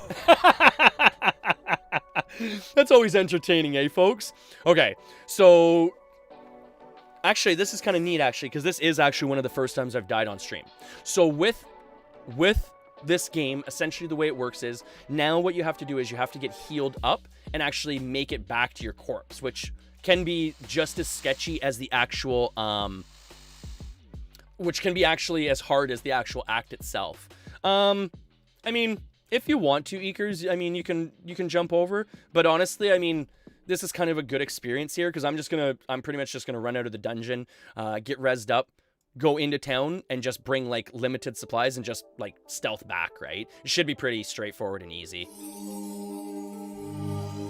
Oh, the only thing is I always forget I can't just recall out. I'm so used to having a Blessed Ruin book with recall scrolls in it, so in case something like that happens, you'd just be able to like click on one of the recall scrolls in the book and then be able to just pop out of here. But I don't have that ability right now. I forgot about that. Oh well. We'll just run back in. We'll hide close by. Oh, and I'm dead again. Oh, no. I actually lived through it. Wow. Let's see here if we can get back. Oh, we should be able to make it back here. Okay. I think we're good here. I think we're good here. And then I just got to make it back to my corpse, which is kind of actually really easy with this because it's right here. All right. We're good. Yeah, see, that's a nice thing about having the stealth picker, right? Like, it's super easy to make it back to your corpse and just, like, hide beside your corpse. And the nice thing, too, is because I'm a stealth picker, I don't carry, like, a lot of stuff on me, right? So it's not like I'm going to lose a lot of stuff even if I die, so, I mean, it's no big deal, right? But we'll go back down here, we'll get healed up a little bit. The other thing, too, is that doesn't help, too, is because this character hasn't hit 700 skill points yet, I haven't been able to cap out my stats yet. So it really doesn't help that when I get hit by a fireball, it's almost like half my health, right? Like I always say, lots of fun with this stream. You don't come here for the gameplay, you come here for the laughs and the entertainment.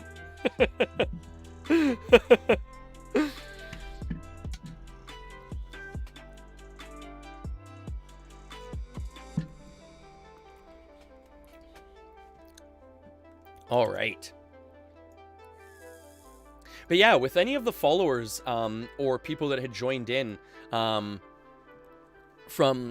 Expent, if anyone wants to join up, like I was saying, to Ultima Online Renaissance, even if you've got characters elsewhere or whatnot, and maybe you just want to jump in to see what the content's like, what the player base is like I was saying, maybe you're just always looking for a fight, and... Did that chest disappear? Oh, no, it's probably just not showing on my screen because I'm not close enough, maybe? Did that chest dispel, though? Where did the chest go? Where did the chest go that I just picked?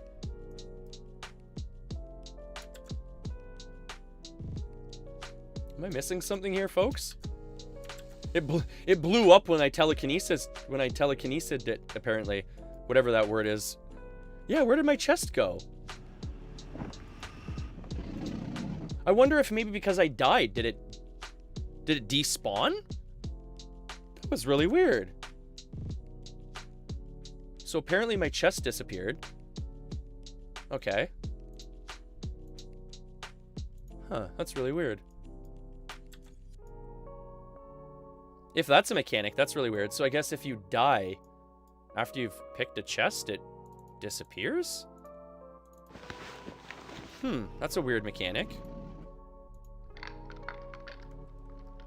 Oh well, we'll get this barrel here, I guess.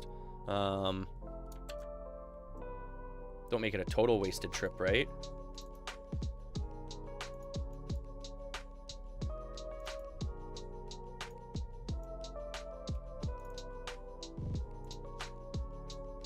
What is going on here? Why is this not working?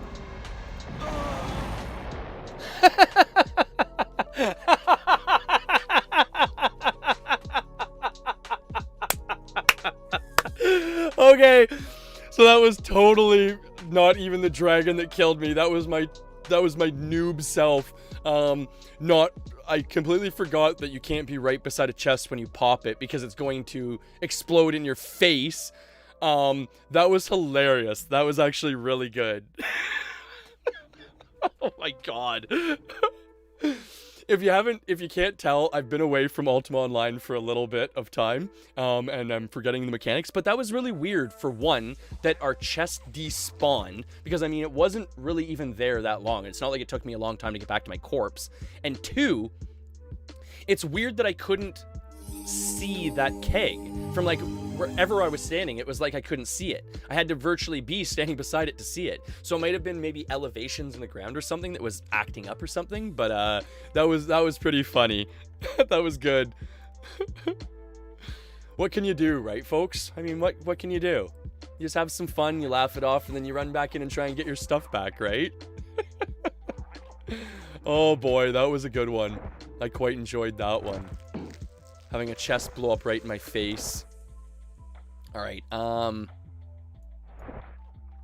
this is gonna be tricky now to get back to our corpse because essentially we've got stuff like right in the middle of the alleyway. So what I might do is I might just hide right... Oh, no, I should be able to get by him. Yeah, okay.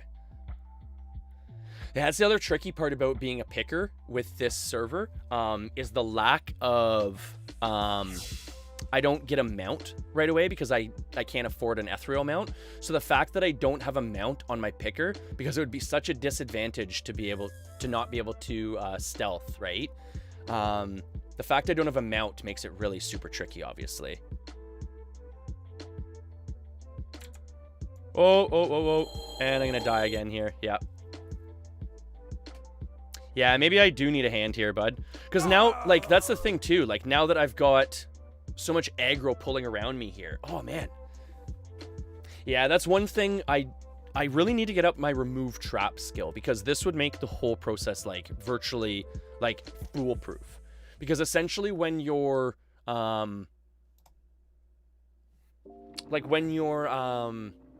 when you're dungeon picking, it's so, like you're seeing here, like, it's so heat scored to have to reveal yourself, because, Ice dungeon. Oh. It's at Ice dungeon with the white worm there. I can just meet you at the entrance, though. Yeah, when you play a picker, you don't generally have many skills to protect yourself with. So having to reveal yourself in situations like that, especially when you don't have a mount, is super, super sketchy. So I really need to build up my remove trap skill, because remove trap you can do while you're still hidden and not have to worry about revealing yourself in front of a monster. Whereas with telekinesis, obviously, as you can see, I have to essentially reveal myself every single time, which I mean is virtually useless, right? I mean, it's such a hassle, right? Thanks, mate.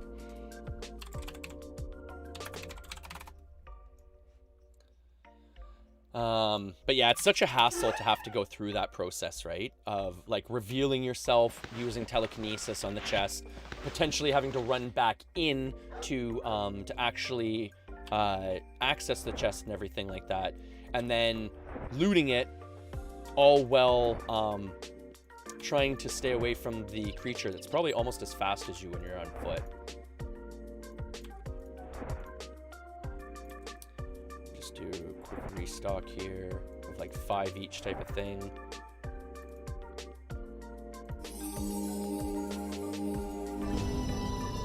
Okay, that should be good. That'll be at least enough to like get us back at the corpse there, because all we're pretty much doing at this point is all I need to do is get back to stealth in. Oh man, that was super funny. That was super funny though, popping the chest right in my face. I can't believe I haven't done that already, actually. I'm really surprised. That is totally a heals on you type of thing to do. That is totally a heals on you type of thing to do. Pop a chest right in your face. All right, let's go here. White worm nest. All right, so I should be able to just pretty much pop in and then... Yeah, there we go. All right, we're back in business here. Yeah, we're good now. We're good. Because now I can just pretty much stealth around as I need to. It's essentially just getting next to your corpse. That's the tricky part, right? And now that I have the regents to cast, I'm good. Okay. So we'll stealth back in here. Go pick up my corpse items. And then we'll probably end up looting the keg. We might as well, right? Now that we've already popped it in our face. And paid the price, so might as well loot it now, right? Ooh, this is gonna be sketchy. Okay, all right, let's see if we can pull this off here, folks. Oh, I always forget that you don't actually, it doesn't reveal you to open a corpse. That's interesting. I always thought it revealed you when you opened a corpse. Oh, Ekers, that was so funny, eh, mate? Like, okay, seriously? Like, chests despawn really fast on this server. Holy cripes, did you just see that? Like, in the time I've been gone and popped that keg, it's already gone. No wonder that last one got lost. Wow, they despawn super fast on this server. Holy jumping. All right, well, guess I might as well recall out then. I'm kind of only doing this more or less for the, oh, and of course I don't have my bag open to actually hit the recall ruin, right? Man, am I ever making myself look like a noob right now. That's okay. I don't mind. I don't mind. It's all good, right? It's all good. Like I always say, we're here for a good time, not a long time, right? And you're definitely going to have a good time in this stream. Tons of fun, tons of laughs. Healzonu here, bringing you the good vibes throughout the day. And that's the other part too, right? Like when you have a guild too that can give you a quick hand and stuff like that, I mean, it makes everything so much easier, right? If I had to have figured that out without people kind of like, you know, without him even being able to help me get back into town to pick up some more regents and stuff like that, that would have been virtually impossible, right? But that's the other part too. That's why I, you know, travel pretty light. You know, in a situation like that, especially with the picker, I die, who cares, right? Which I mean is obviously a big benefit. Travel light. It's one of the few characters you can get away with it too, right? You don't have to have a lot in your bag. You can travel pretty light. Pretty much some lockpicks, some light reagents to be able to cast some spells, and you're off to the races, right?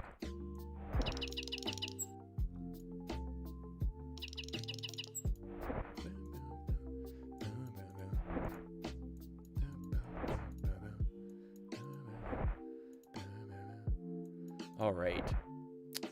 So we'll go...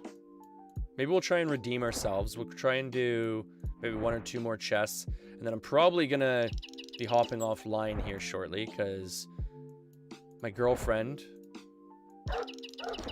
and her son probably think that I'm gone. Probably think I've gotten lost out in the Canadian tundra out here.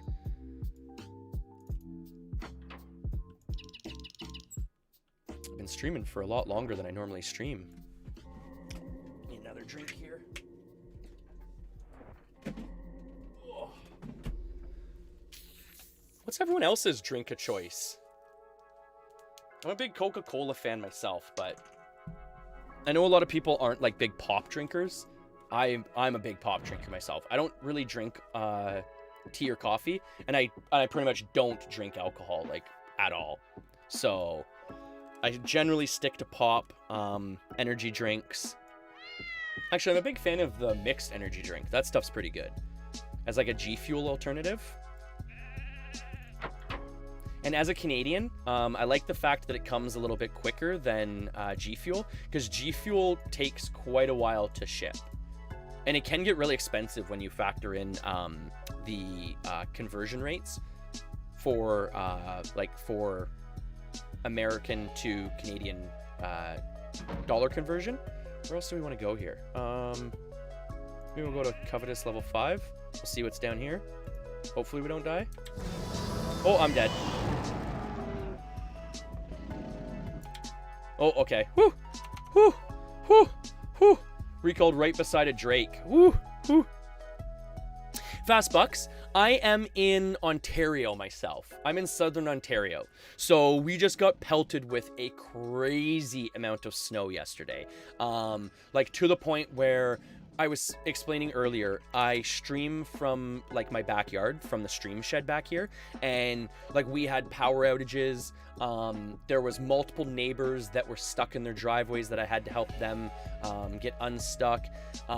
It was to the point yesterday where I actually had to, I myself had to dig myself out of my front door. I was carrying a couple of items in my arms when I went to go leave the house yesterday morning, and I actually had to put down the stuff and like force the door open because it was crazy deep. And being in southern Ontario, I'm the cliche Canadian. I can see my backyard rink from my gaming setup here. I have a backyard rink all set up for the kids in the neighborhood because, as probably where you are too, most places are in lockdown. So I built a rink this year so that the kids would have somewhere to kind of go and, you know, be able to actually get outside and stuff like that. And it's worked out really well. Okay, so what we're going to do here is, I guess we're going to try and maybe place a wall down. See, that's... Oh, bud, don't try and come down here, man. Yeah, dude, I wouldn't try and come down here, man. It is crazy down here. Those stairs are rampant. Oh, you're from Calgary? You're from Calgary, Fast Bucks? That's pretty cool. We had a lot of people and a lot of friends actually like head out to Calgary just after high school and stuff like that. It was kind of like one of those jokes where Calgary became like hometown number 2 for a lot of people. Some people moved back, some people stayed out there because, let's be honest, it's beautiful out there, right? Whoa, that Blade Spirit's actually not... Oh, never mind. That don't... I wouldn't, man. I wouldn't worry about it, man. Like I said, I'm just slowly picking away here. I'll get it. Don't worry. I'm pretty good with generally getting stuff. That white worm just caught me. And then, of course, like I said, I blew up the chest in my face, which didn't help, right? The thing I'm worried about is drakes are very, very aggressive in this game. So, like, as soon as I pretty much go visible, he's going to aggress on me and try and attack me. So I have to kind of position myself where as soon as I pop the chest, he's not going to be, like, right on top of me, right? So probably over here would probably be okay. And I should have enough room to be able to run and hide again. Yeah, there we go. And then... Yeah, there we go. Okay, yeah, we're good. We're good here. Tab out here, and then I just gotta stealth back in. So Fast Bucks, what server do you play on then, bud? Because you came over with Expint, right? And I hope I'm pronouncing that right. I'm put it this way, I'm positive I'm not, because I'm horrible with name pronunciation. But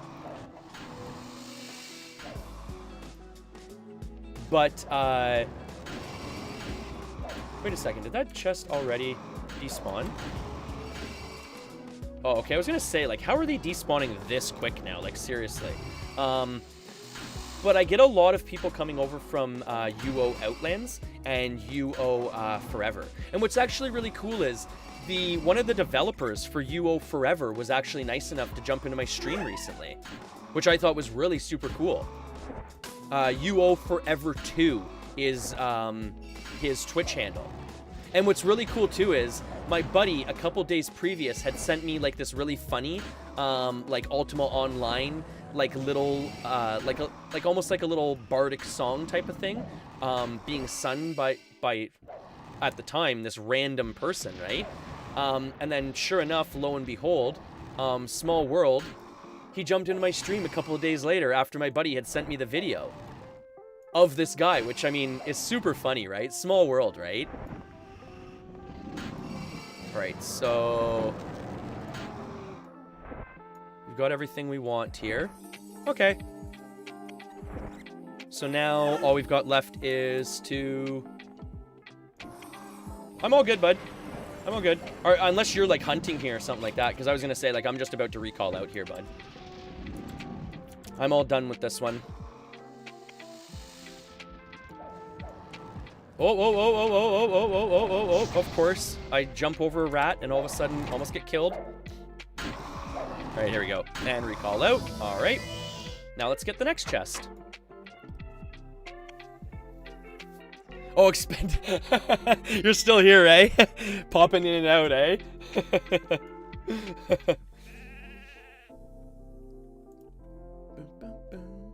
All right, so we'll try and get our next chest here, everyone. Like I said, we're slowly trying to pick up or build up our lock picking. Over the course of today and like the next couple of days, I'll be definitely working on my remove trap skill.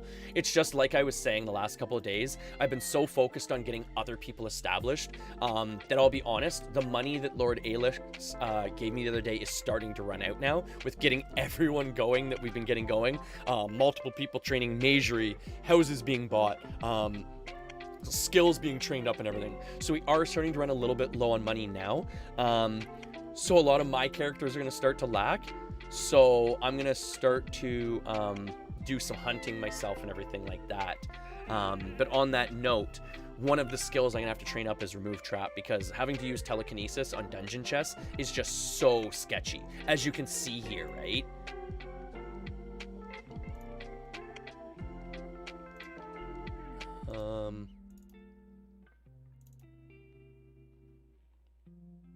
You know what? Maybe we'll do a fire temple. We'll do a fire temple run here. Carl? Carl! Carl! Carl! Oh, so you're an Outlands man. And you know what? I totally respect that, because like I said, if you're a PvPer, like realistically, you're probably on either UO Forever or UO Outlands, because they do have the population. What I've been saying the whole time, and that still stands true, join up here too. Because of it being an older game, it can be hard to find PvP on your given server at times. So it is always good to have multiple characters on multiple different servers, potentially to just follow the action, right? And like I was saying, if you want money to get started up here and stuff like that, we can get you started up and everything. We've got houses to macro in, we've got characters, pretty much all the crafting skills are all covered, so in case you need different items or whatnot to get started, let us know. Join up. Also too, we have a Discord server as well. So for anyone that wants to join the Discord server, we'd love to have you. We have a big, large Ultima Online discussion section there, where there's different template builds and stuff like that. But essentially, again, you know, we'd love to have you on the server.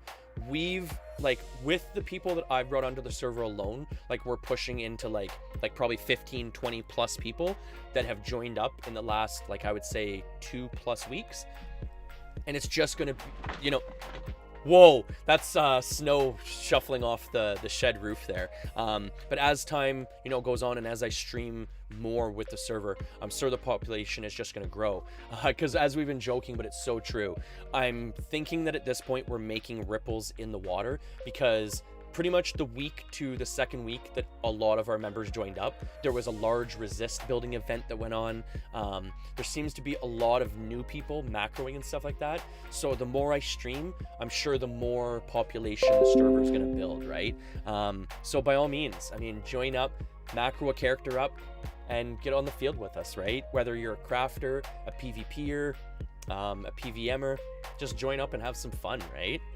Just enjoy the content too, right? And delivery man, yeah. So it's UO Renaissance. So a very true to the timepiece T2A based server. So we're gonna go to Fire Temple here, I think was the decision. Ooh, that was a decent one actually. I'm surprised I was able to hide that with that dragon aggroed on me.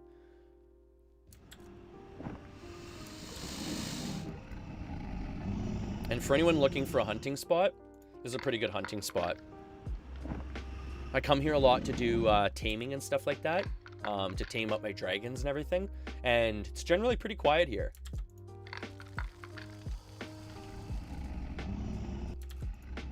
Ooh, lockpicking went up. Sweet. Okay, so what we're going to probably have to do on this one is we're probably going to have to cast a wall here. Oh, I can't believe that actually worked. Wow. Okay. So I don't know how this is going to work here, though. Because that, yeah, these dragons are going to be right on top of me as soon as I go to cast that telekinesis now. Okay, so what we'll do is we'll drop it back here, maybe. See, that's what I keep saying here, folks. Like, this is so sketchy to have to do it this way.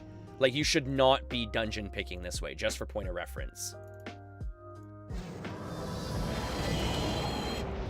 Whoa, whoa, whoa, careful, bud, careful. I got a helper here. Whoa, look at my health there. Whew, whew, I almost died there. All right, so what I got to do is... Oh, do you have them pieced there? You got them pieced out? All right, we'll get healed up here. Oh, it's getting hairy here. It's getting hairy here. Oh, it's getting hairy here. All right, I gotta just hide up and stealth back in, bud. Because it's like, I'm gonna die here. Oh, yeah, I'm gonna die here. I'm gonna die here. Yeah. Yeah, no offense, man. It's almost harder with you here pulling the stuff, man. Because it's extra variables for me that I'm not accounting for and stuff like that. With, like, things moving around and stuff like that. Like, where's my healer here? Let's get healed up here. Let's get healed up. Let's get healed up. All right, so let's run back in. We'll stealth in here and try and get back to our corpse here. Oh, avoid that Drake, because those Drakes, man, they are super, super aggressive for anyone that doesn't know. Okay, so we got our corpse here. So we're back in business here. We're cooking with fire again, folks. Alrighty. Alrighty.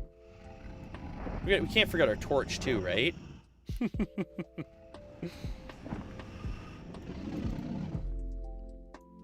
And yeah, a couple people have asked how the PvP is here and everything like that.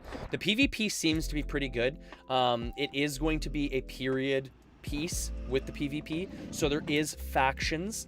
Also regarding the population, it seems to be roughly, I would say, around half of what Outlands is, which, I mean, let's be honest, isn't too bad, because Outlands does have probably, I would say almost the highest population out of all the T2A servers.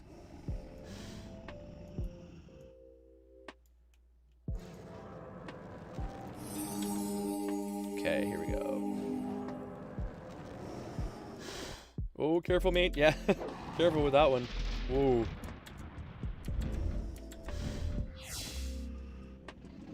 Oh, I almost walked right into that dragon there.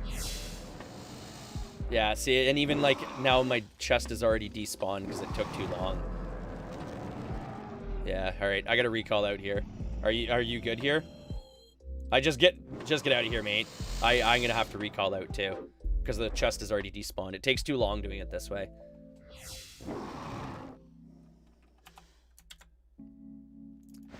Takes too long trying to like stealth around and like pull stuff and everything like that. It's better to just like hop in for me to pick and then just hop out again. Always appreciate the help, but like honestly, it's almost harder with 2 people as a stealther because there's a lot of variables. Like if all of a sudden you drag a creature across where I'm supposed to walk and I get revealed, I just like almost insta die because I've only got like 50 hit points too, right?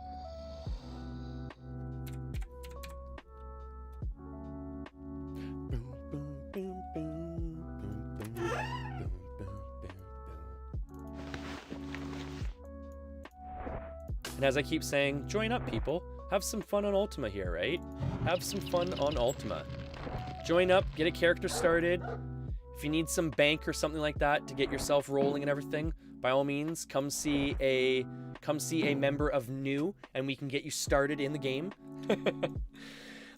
And I feel bad because I know Raiden jumped into the game, and I think in a lot of cases, like, people jump in and they get, like, overwhelmed on what to do and stuff like that. But Raiden, I mean, if you can hear me and whatnot, bud, for one, check out the website on kind of, like, learning what to do. 2, I highly suggest, like, picking up and following the Discord channel, the Ultima Online Discord channel, with our community.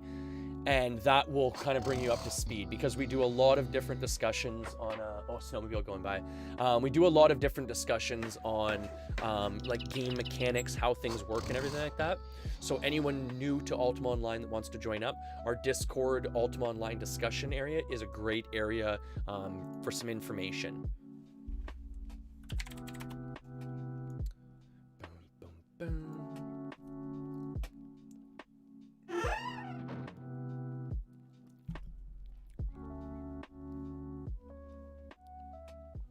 But yeah, Fastbucks, Expent. I believe Abath from earlier was saying that Abath already has a character here. But by all means, I mean, if anyone wants to join up, like I keep saying and stuff like that, and make a character, we'll get you going. We will get you going. We would love to have you on the server. And as I was saying, I think at this point I've probably brought, I think we're up to at least 15, 20 people that have joined up, just that have told me that I've joined up too, so that's pretty cool. So we're making some ripples in the water, folks. We're making some ripples.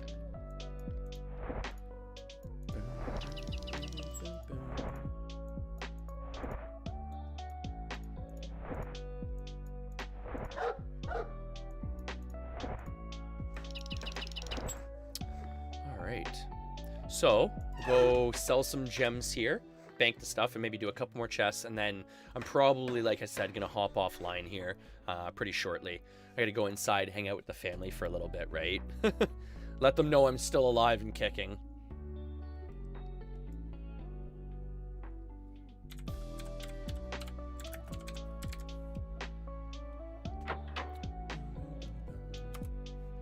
And as I was saying, the gems from the dungeon chests are worth more than the actual dungeon chests themselves. That's one thing about the server. The dungeon chests here are not very lucrative. I've played on some servers where the dungeon chests probably almost give you too much money. And this one, I feel like it's probably not quite enough money.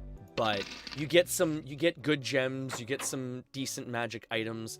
There's a lot of wands in the chests, which seem to sell for quite a bit of money on this server. So there are some perks that way, right? 1 second. 1 second, folks. I'll be right back. I just have to go to the washroom here really quick.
All right. We're back again for a couple more minutes. For a little bit longer. Okay, so as I was saying, what we'll do is we'll go back out and loot a couple more chests really quick. Try and find a couple more chests to get here. Ooh, chainmail coif fortification. That's not bad. Substantial quarterstaff. That's crummy. And a massive leather gorge. That's crummy. Okay, gold here. We'll get rid of this. Oh, apparently I can't type today. I still haven't made a macro for the bank yet. I can't believe I haven't done that yet. I kind of almost prefer typing it in every time.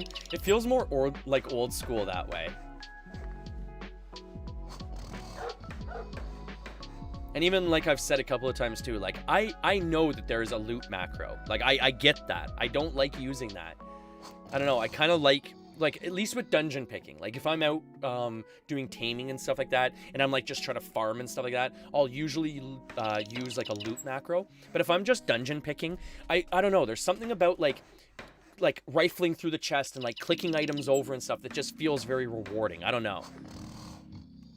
Yeah, see, Eker said the same thing. Like he likes typing it out too, right? And it's true. Like I don't know. It's kind of like old school approach to things. Because even I found myself in a lot of cases when it was an option to use the little drop-down menus, like the little user interface menus for vendors and stuff like that and NPCs, I still find myself on certain servers typing things out and stuff like that, right? So, I mean, whatever. Teach their own, right?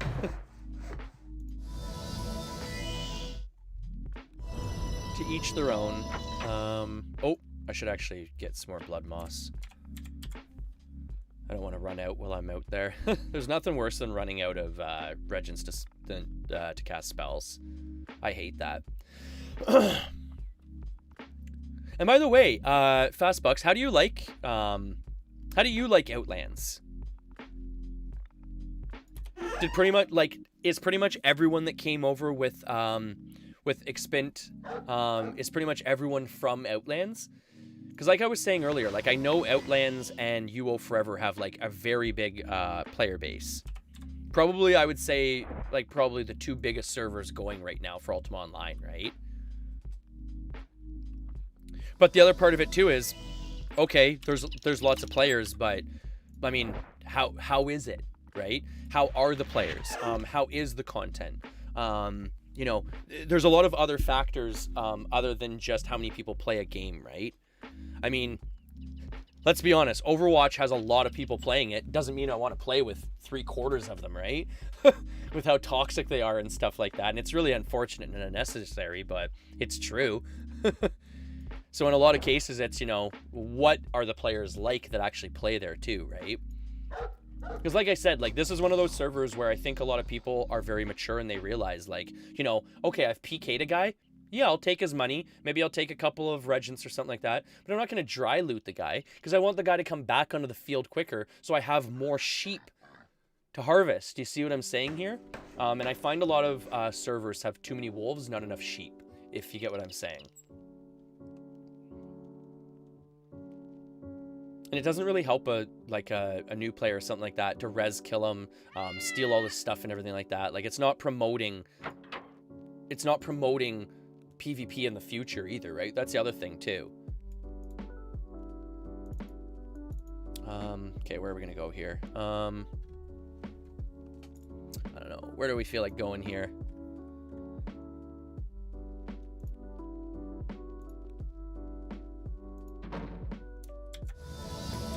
Oh, this is okay. So this one here, like, you could virtually do this one. Like, there's nothing that even. Oh, you know what's funny? This must be Get a Life or Anita Life, because Anita Life was yeah, Anita Life was popping through here earlier, so that's probably Anita Life that's gotten this one already. That's the thing, they respawn so fast on this server. Like, I could probably almost wait here and get a new one in like 2 minutes. Like, you've seen how fast they respawn. Pretty much in the time it takes to, like, res, get back to your corpse almost, right? Like, it's pretty quick. But yeah, like, for anyone that's established on UO Outlands, UO Forever, that's still currently, like, watching the stream right now, like, how is the player base? You know, I've heard in a lot of cases there's a lot of people, but, you know, is it people you want to PvP against? You know, how is the actual content that's there, right? And the players playing it, you know, how are the players playing it, and how do they interact with the world? I guess we'll go to Despise here. We'll try Despise. Oh, this is this dungeon. I always forget which one's which. Oh, I'm dead. Oh, I'm dead for sure. Oh, yeah. All right. Well, might as well just die out here. Oh, wait. Really? I probably could have gotten out of that, too. I didn't even think about that. Those guys cast really slow. That was really weird. Those poison alleys cast really slow. I probably could have gotten out of that, actually. All right, whatever. That's fine. That'll be a good point to end the stream at. I'm just gonna, like, I'm literally just gonna leave my corpse there and let it rot away. I'll just run out of the dungeon and then let it rot.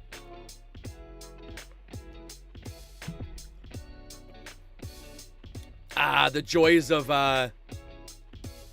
not having to worry about your corpse, eh? Because you carry so little stuff on it.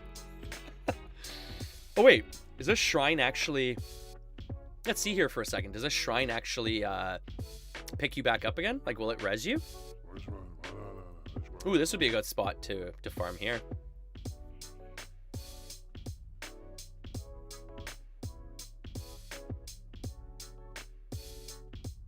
No, I guess it doesn't. Okay. It does not res you. That's fine. I don't know what the point of a shrine would be then. Alright, so now we just gotta get out of here then. Oh, this is where you farm? Oh, that's too funny, Ekers. Yeah, this is a good spot. The Slycopian Warriors, they'd be a good kill. Like the Titans? Titans are pretty tough. A lot of people don't realize, like, how tough a Titan is. Because they cast really high-end spells like Flame Strike and stuff like that. And they've got a lot of hit points. I'm just kind of looking around here, too, to see if there's any other spots for chests, but doesn't really seem to be. Some guildmates, too. Oh, some guildmates farm down here, too? Oh, that's funny. Well, that's the thing, like I was saying, too. Like, it's definitely populated enough where, like, you'll run into people if you're out in the wild and stuff like that. Like, perfect example was earlier this morning, when I first pretty much jumped onto stream, I was randomly picking a chest, and Anita Life, like, literally recalled almost right on top of me. So, I mean, if you're looking for, you know, combat, or if you're looking for PvP, I mean, you're going to find it on this server. It's definitely out there.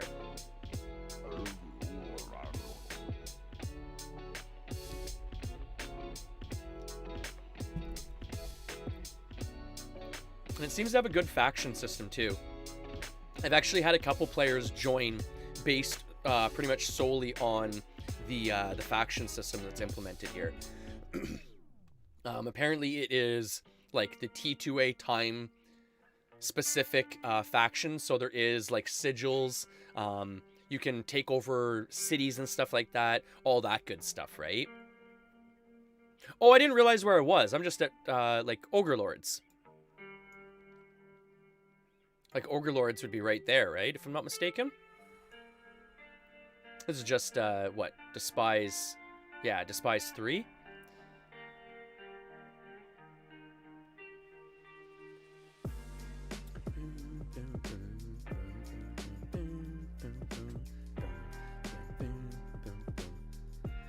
Oh, that's cool. Yeah, so when I go off stream today, I'm probably going to work on both. I don't know. Well, I think I was going to do carpentry because you said you were working on inscription already, right, Eatcures? So I'll probably skip inscription for now since you're already working on it, because I was more or less just going to do it for rune books and like stuff like that for the guild. And I'll probably focus more on the bow crafting side of things, because I do still have some wood left over from carpentry. So I'll probably start working on maybe bow crafting and get a bow crafter for the guild, because I think that's the one, like maybe the one profession we don't have covered yet at this point. I mean, it's not one of the more important ones, but it'd still be nice to have a bower for the guild, right?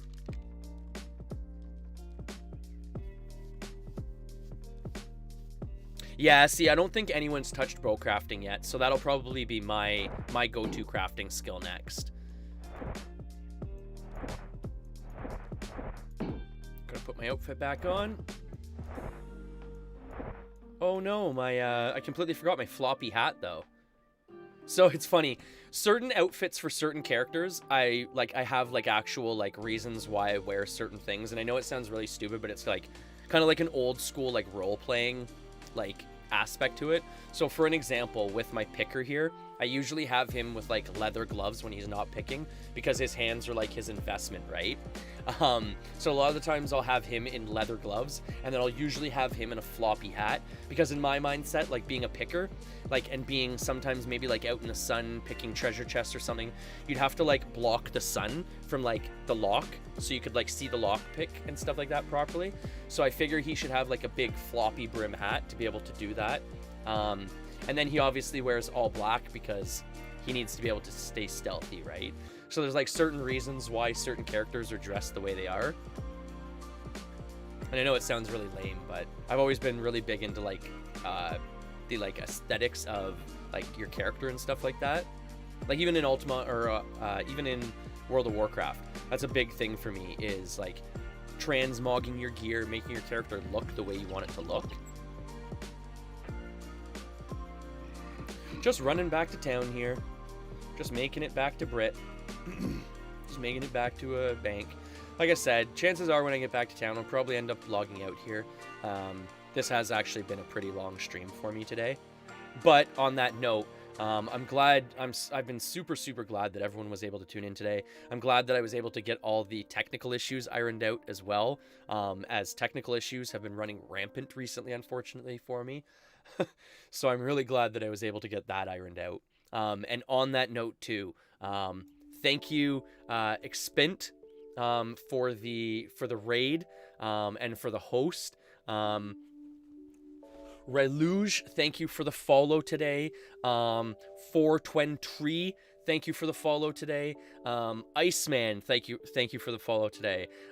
We had Grim the other day, Grim2 follow the other day, Karmsky follow the other day, Falconer follow the other day, Carnitas follow the other day.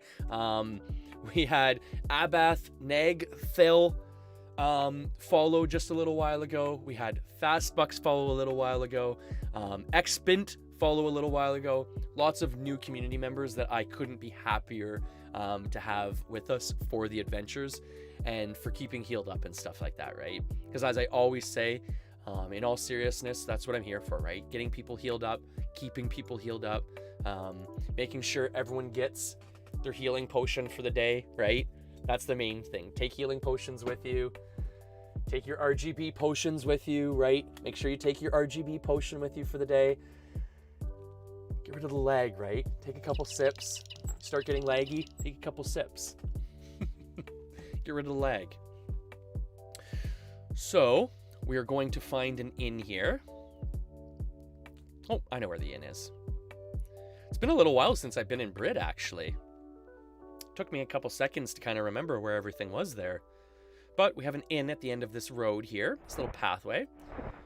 So we'll follow down. Oh, and for anyone a big thing too is with this game is Razer and how it works and how it essentially pairs with Ultima Online. And for anyone joining in that's new to Ultima Online and doesn't know how to utilize all the functionality of Razer, that's one thing we talk about a lot in our Discord, is different macros for Razer for gaining skill, different benefits and features of Razer, different ways to utilize it the way you want and stuff like that. So by all means, if you're new to UO, if you're just joining in, if you're checking out the stream for the first time or anything like that and kind of wondering what's going on, jump onto the Discord, and it's a really good way to kind of catch up with some information and stuff like that. Because even that's the thing too, like I keep explaining, we have a lot of older vets joining up again into Ultima Online, but because of the age that a lot of the members were at, that when we were doing the content, a lot of them didn't really know how to utilize the content, maybe didn't even participate in the content for a lack of knowledge or skill. It's neat to see a lot of those older members join back up, know certain aspects of the game, but then not know other aspects of the game. So again, the Discord is a good tool for anyone joining up that might, know about one part of the game and not know about another part of the game too, right? So that's a good Ultima Online talk there. Tomorrow, I believe we are having tomorrow is scheduled for Stardew Valley. This afternoon, I will be doing some more streaming this afternoon as well. I believe I'll be coming back on a little bit later tonight, and I'll probably be playing something a little bit more upbeat, maybe some Overwatch or Paladins. So by all means, tune back in for that. We'd love to have you. We'd love to share in the adventures and the laughs with you. On that note, we are actually going to raid a fellow streamer here. I always like to try and end the raid off with raiding here. Make sure that someone else feels some love, right? I remember my first raid when I was streaming and stuff like that, and it's such a neat, cool feeling, right? And especially with like Expent raiding and stuff like that, we want to make sure that we drop off all of our viewers and stuff like that with potentially like probably another UO streamer, right? Share the love that way if we can, right? And on that note, let's see who is streaming here. Let's check things out here, shall we? I like to do a little bit of research before we just drop off, right? Check out the stream maybe first, see what's actually going on here, right? See what's actually going on here. All right, who is currently streaming in Ultima Online? Who is currently streaming in Ultima Online?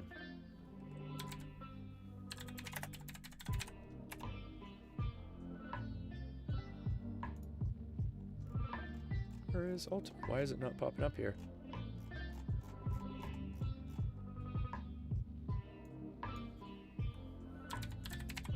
All right, bear with me here for a second, folks.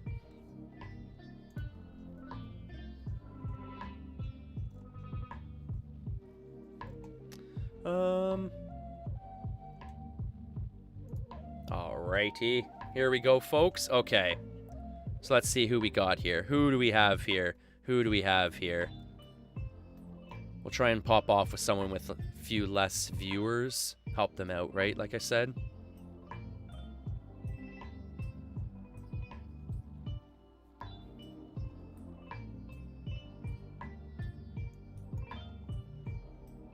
See if they're chatting.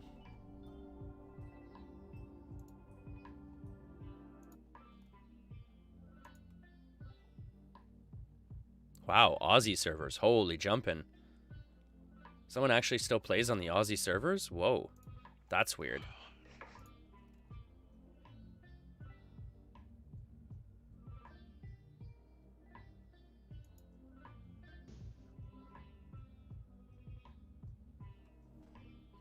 Macros. Okay, you know what?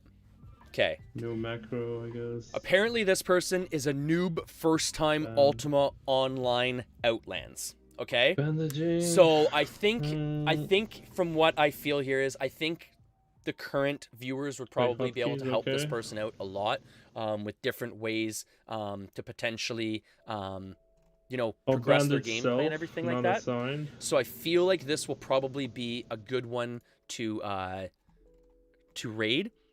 So Are the F1, on that note, F2, again, F1 to F12 thank you used or everyone. not? Thank you everyone for the follows today. Again, we're gonna run through it really quick here. We had Gotta put it to F1. 4tween Tree follow today. We had Reluge Udbai follow today. We had Iceman follow today. We had Expint raid and host Oh, I today. healed myself, We had okay. Sujef follow today. We Okay, I had set it Abath to follow F1. today. We had Fastbucks follow Every time I today. click We had F1, it just Expints pops up. follow today. So again, thank you everyone for the follows. Much love everyone, right? Much love today. Make sure you take a healing potion with you. I will be Why back does it this say, afternoon you at know, some the point. I sign? can never Oh, guarantee they when I'm going to be back. settings, okay. Because with the wife and kid inside, it's pretty Okay, it's random. working. But I'll try and make it back on a little bit later today. Have some more fun with you guys. Maybe play some more fast-paced games or anything like that. 1, 2 testing. Can I type now? Man, I'm having net issues. What the hell? Oh, I'm sorry to hear that, mate. I'm sorry to hear that. Try and kill somebody. You know what though, Abath? We were Oh. talking to a couple different people earlier today, and a couple different people were talking about issues. Why with can't I Twitch click on the I've been thing, man? experiencing? Because even like for an example right now, I don't see can't how click many on the people monster. are viewing Oh, me. he's I don't get attacking me. any analytical I information killed it so from easily. anything. At this point, I'm lucky enough to be able to see the chat, it seems like, Do I but need I don't to see load how it? many people are viewing me. I've been seeing people are following, so I'm hoping I'm keeping up with that, but I don't see how many people are viewing. Oh, you or got anything yourself some right now. armor? And even what's worse too Well, I is, got in a bone lot armor. of cases, I find that when I go to raid someone, Do you it need will money say for raiding with the 0 armor? viewers, even though I know that Oh my there's god, I got viewers shot. that I'm raiding Everyone with, just so give it me I don't know stuff, what's going man. on with I don't Twitch know what to recently. do with them. stuff. But like I said, without further ado, it sounds like Can I duel with if you guys maces? can hear him That'd here, be sick. it sounds like this guy could definitely use some help in terms of what to do and Yeah, I'm still at where the- to at go the and bank stuff area. like that.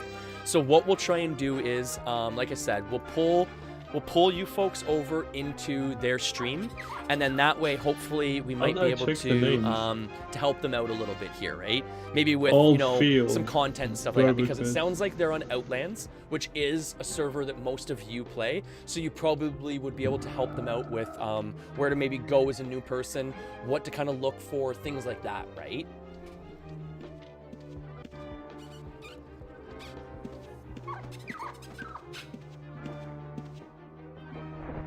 Alrighty, so on this note, we're going to raid Grim Shackle here, okay? We're gonna go and show some love here, everyone.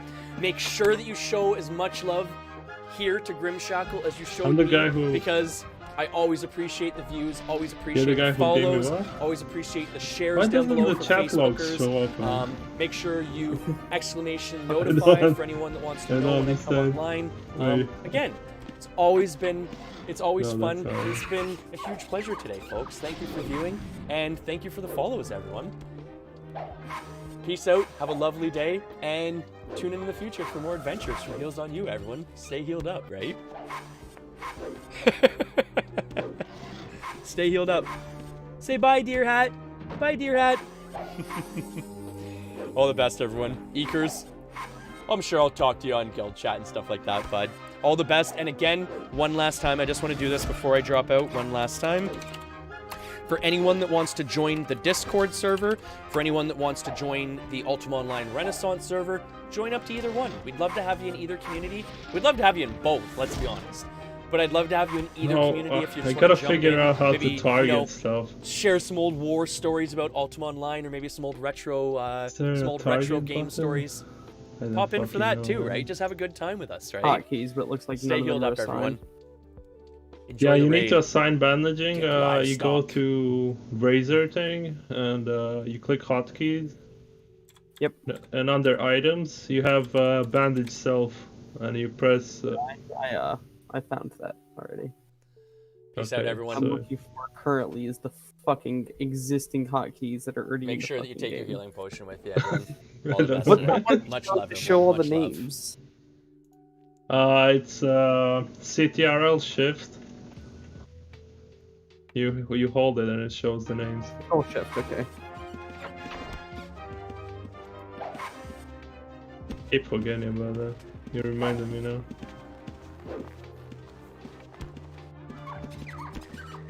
Okay, where you at? I'm in the dungeon. Where that money at though? It's in my bank, bro. And for everyone that isn't on Wait, I keep clicking the button. that isn't on Twitch, thank you for viewing today, everyone. Much love. I as swear to God, always. every time I Any go likes, to my character, I shares, right click you know, on it. notifications, anything like that is much Then I appreciated. close it. Keep healed up, everyone, and have a great day. I need Enjoy. to All double the click best. on it.